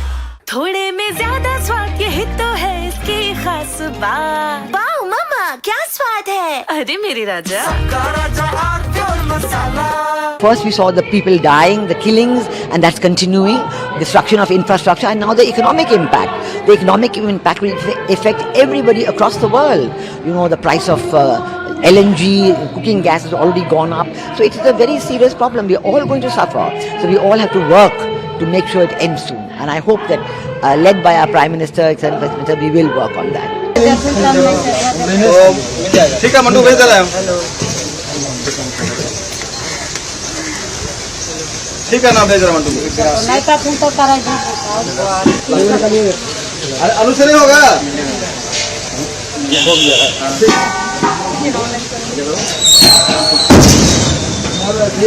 उनका कुमार गिरा नीचे। अब उनसे गाड़ी में पूर्ण वाला, ऐसा कुछ का गाड़ी मारता है।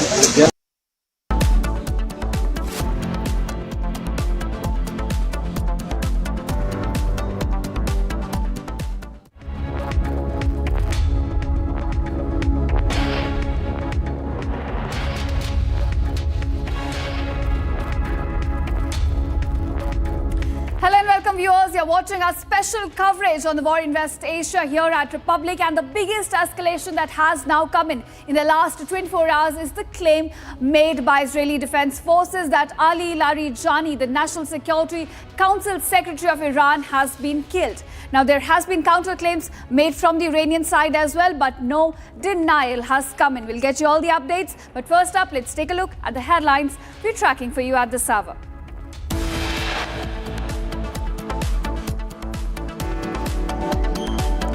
Taliban spokesperson speaks exclusively with Republic on the hospital attack in Kabul that killed 400, terms it as a crime against humanity. Republic reports from ground zero of the attack on a hospital in Kabul. The Afghan government terms the attack a slaughterhouse of dreams.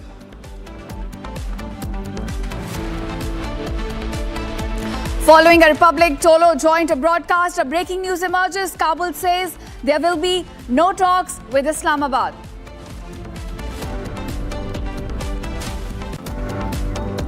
Israel claims the top Iranian commander, Gholam Reza Soleimani, the head of Basij unit for the past 6 years, now killed.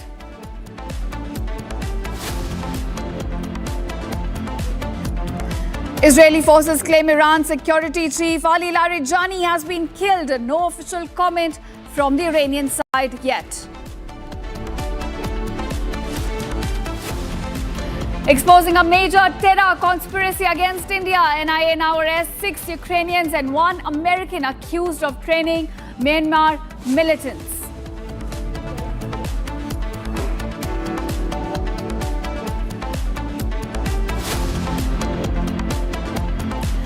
After Shivalik, a second LPG carrier Nanda Devi arrives in India. Third crude oil tanker Jaga Latki docks tonight at 8 p.m.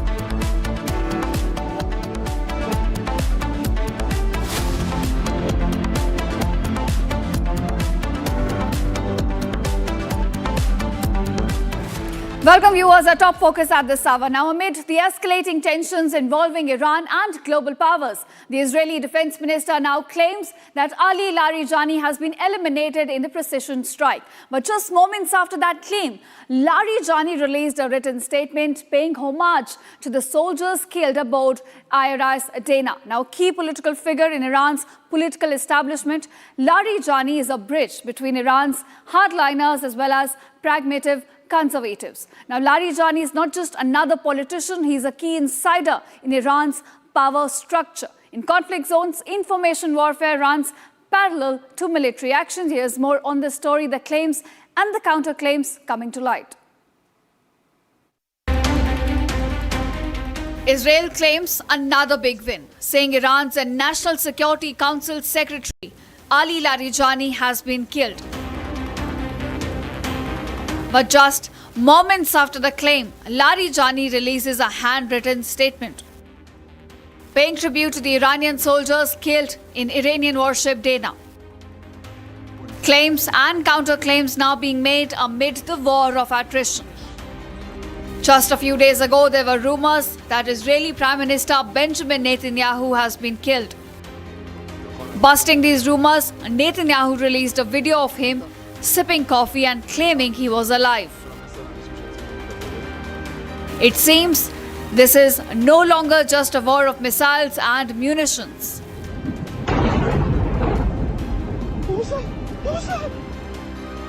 But also of information and misinformation.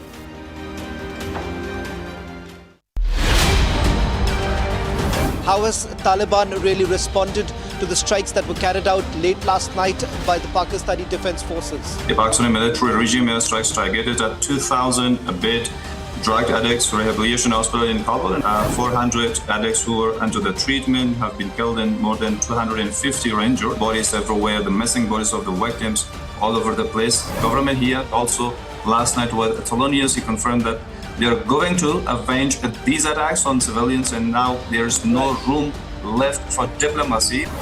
This is the rooms that the civilians have been injured in last night. The jets came and landed the bombs on the civilians' places, and that they are killed. It's more than 500, and hundreds are injured. All the hospital was burned, and the hundreds of civilians were killed.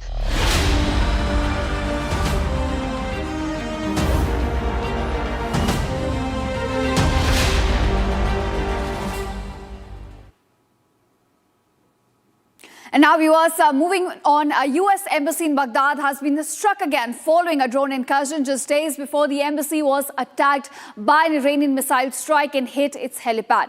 Now viewers, this comes at a time when Iran has vowed to retaliate following the heavy bombardment of the Karg island, by the US claiming that it has destroyed most of its military infrastructure on the island. Now more in this report about the recent strike on the US embassy in Baghdad and Iran's resolve to take revenge. Take a look.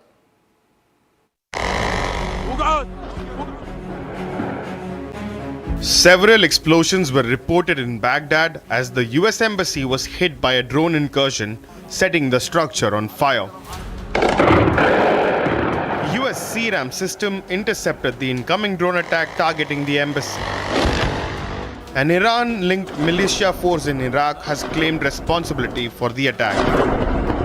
The militia also released a drone video showing how they scouted the compound before carrying out the attack. According to an official, 3 drones and 4 rockets were used in the attack, with at least 1 drone crashing inside the compound. Recently, missile strikes also hit the helipad inside the heavily fortified embassy compound in Baghdad. This is the 3rd time the embassy has been targeted in the ongoing war. So far, US embassies, military bases, and oil infrastructure in the Gulf have been key targets of the Iranian retaliatory strikes. As the embassy was being hit, fresh drone attacks were also launched at the Fujairah petroleum industry zone, setting the structure on fire. This comes after Iranian Foreign Minister Araghchi vowed to launch retaliatory strikes following heavy bombardment on Karg Island. And now viewers, in a French launch of attacks, authorities in the Emirate of Fujairah have confirmed that a fire broke out in the Fujairah petroleum industries zone. Now this was caused by a drone attack. The attack was sparked by a fire, in fact, in an oil tank farm after it was hit approximately 23 nautical miles east of Fujairah in the United Arab Emirates. Now Fujairah is emerging as another major site which is being repeatedly targeted in these strikes by Iran. Let's take a look at this report at the latest incident and how this in fact has impacted the oil economy worldwide.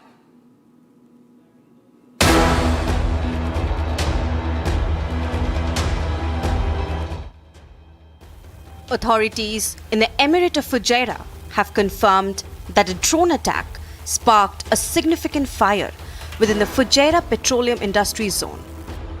Visuals show the site catching fire, although official statements confirmed that no injuries were reported despite the intensity of the flames.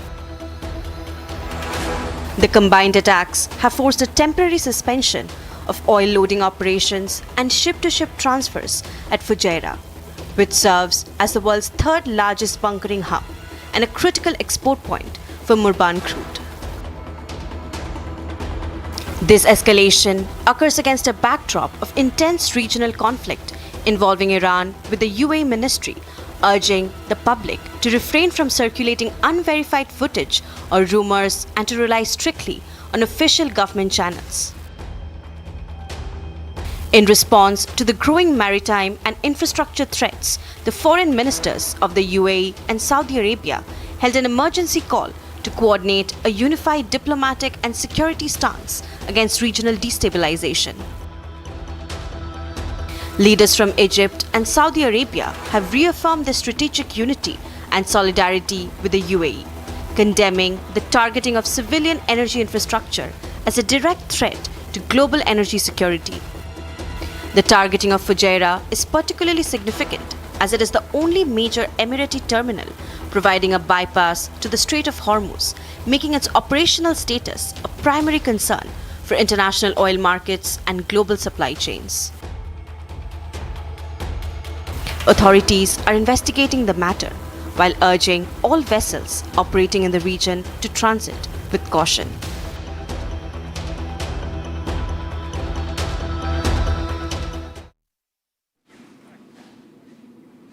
And now viewers, in a strong and defiant statement, Iran's Foreign Minister Abbas Araghchi has declared that Tehran will continue what he calls a proud resistance amid the ongoing conflict.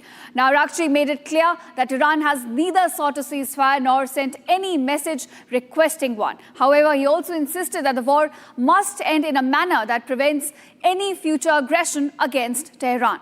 Take a look at this report.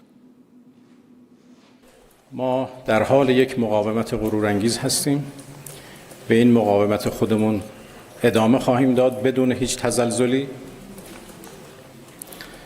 و همونطور که بارها گفتیم دیشب هم با شبکه CBS آمریکا مجدد تکرار کردم هیچ پیامی ارسال نکردیم، تقاضای آتش بس نداریم، ولی این جنگ باید خاتمه پیدا بکنه به صورتی که دیگر تکرار نشود. این که ما میگوییم آتش بس نمیخواهیم نه به این دلیل که دنبال جنگ هستیم، به این دلیل که این بار این جنگ باید به شکلی تمام بشود که دشمنان ما دیگر هرگز به فکر تکرار این حملات و این تجاوز نیفتند. و امروز بعد از تقریباً 15 روز که از جنگ گذشته برای امنیت تنگه هرمز متوسل میشن به کسانی که تا دیروز دشمن حساب میکردن. از کشورهای دیگه میخوان بیان کمک بکنن بهشون برای اینکه تنگه هرمز همچنان باز بمونه که البته از نظر ما باز هست، فقط بسته است به روی دشمنان ما، به روی کسانی که به کشور ما تجاوز ناجوانمردانه را انجام دادن و متحدینشون. Now viewers, the human cost of this war is rising day by day. Iran's health minister, Dr. Ali Jafarian, has now revealed the scale of the devastation which was caused by the attack on a school in southern Iran. More than 160 students, mostly elementary school girls, along with their teachers and civilians, were killed in this attack. Now, this attack was carried on February 28th as part of the preemptive strikes carried out by US and Israel, and the school in Minab was hit directly. We'll get you all the details from inside Iran on this. Take a look. Dr. Jafarian, thank you very much for taking the time to speak with CGTN. Doctor, as you know, a school was attacked in south of Iran. What is the Ministry of Health of Iran doing for the survivors of this attack and also their families? Thank you for the time that you gave me. You know, most of our elementary school girls and kids were killed in that attack. More than 160, students were killed, and also their, teachers and people around there. There are not, a lot of wounded people there. The issue is that those families with this huge grief, how should adapt with it, how should cope with it. And my colleagues over there are working on the mental health for the families, and because they need some acute support and then some follow-up for that. That would be a post-traumatic stress disorder, which is very significant in that situation specifically. And they are doing that. Teams are there and working on that. The issue of the wounded people was solved. They are treated. Those who were admitted, they are discharged now. And the main issue is the following up with the families of those victims. Doctor, as you know, an oil depot was targeted in west of Tehran. After the attack, I went there in the following morning. I was there, and the situation on the ground was horrifying. I was suffocating. I couldn't breathe.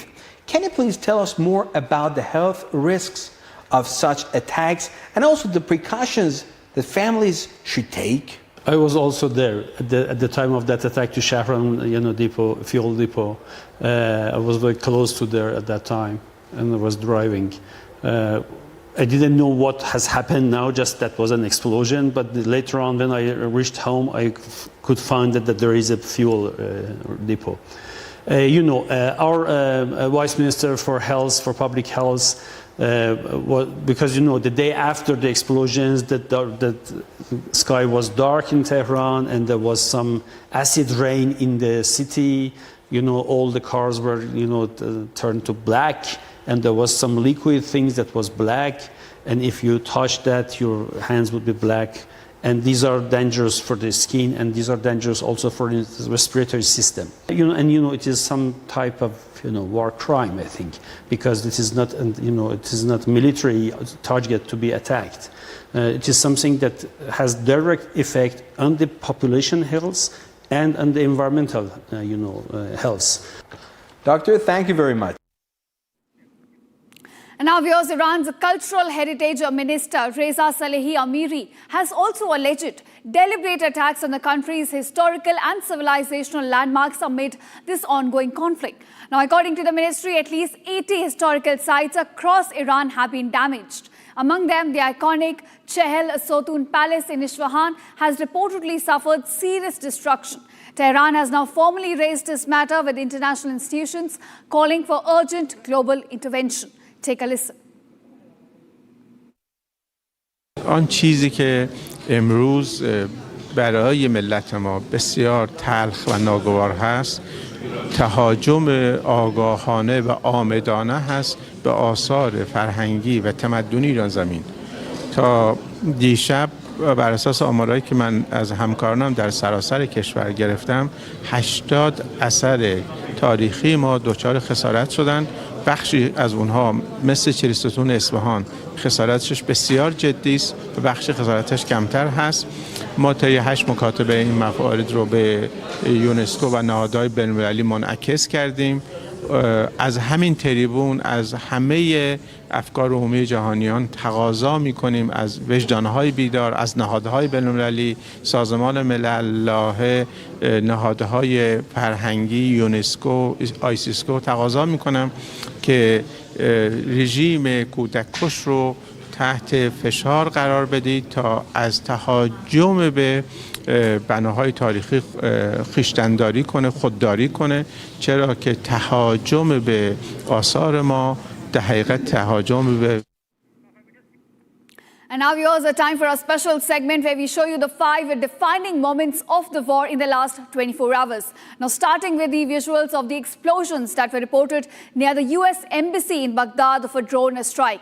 Now, several drones hit the U.S. Embassy compound. This is the third strike, in fact, to take place on the U.S. Embassy in Baghdad. And these are the visuals of the drones hitting the embassy compound.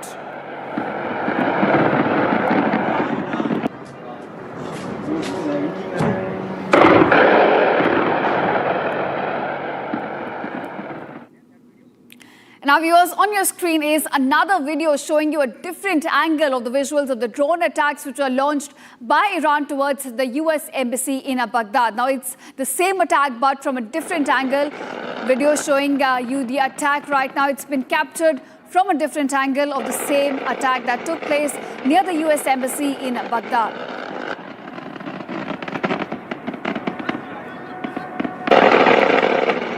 All right, viewers, and now the third visual is also from the same site, but here we see U.S. Marines at the site reacting to the drone attacks that were coming, in fact, towards the U.S. Embassy.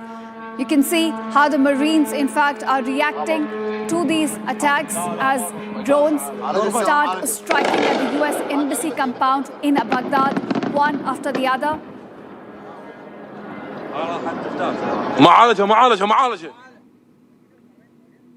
All right, viewers, a time for a fourth defining moment. Now, here on your screen, you see a fire which is coming out of a residential building in Nahariya, Israel, right after Hezbollah fired rockets from Lebanon at a residential suburb. So we have seen Lebanon and a fire, in fact, coming in from Lebanon side, from Hezbollah towards the residential areas. And you can see the building being set on fire, essentially the aftermath of the Hezbollah attack on Israeli suburbs.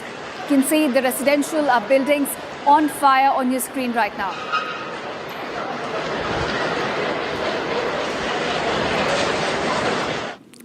And now viewers, at the fifth visual, this is from Beirut, Lebanon, at the capital city, which was targeted by Israeli strikes. You can see on your screen the smoke billowing out of the residential complex, after which Israel carried out several attacks. Now, Israel claims that these are the sites belonging to members of Hezbollah. And you can see the strikes at the aftermath of it, smoke in fact billowing up from these sites which were attacked by Israel in its fresh wave of strikes carried out on Beirut, Lebanon's capital.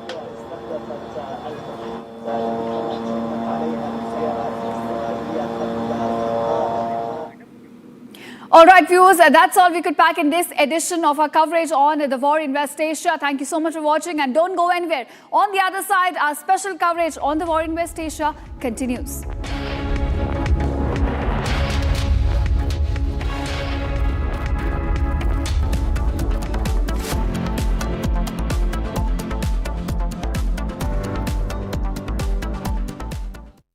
Co-powered by Century Ply Club Prime. Raho befikar.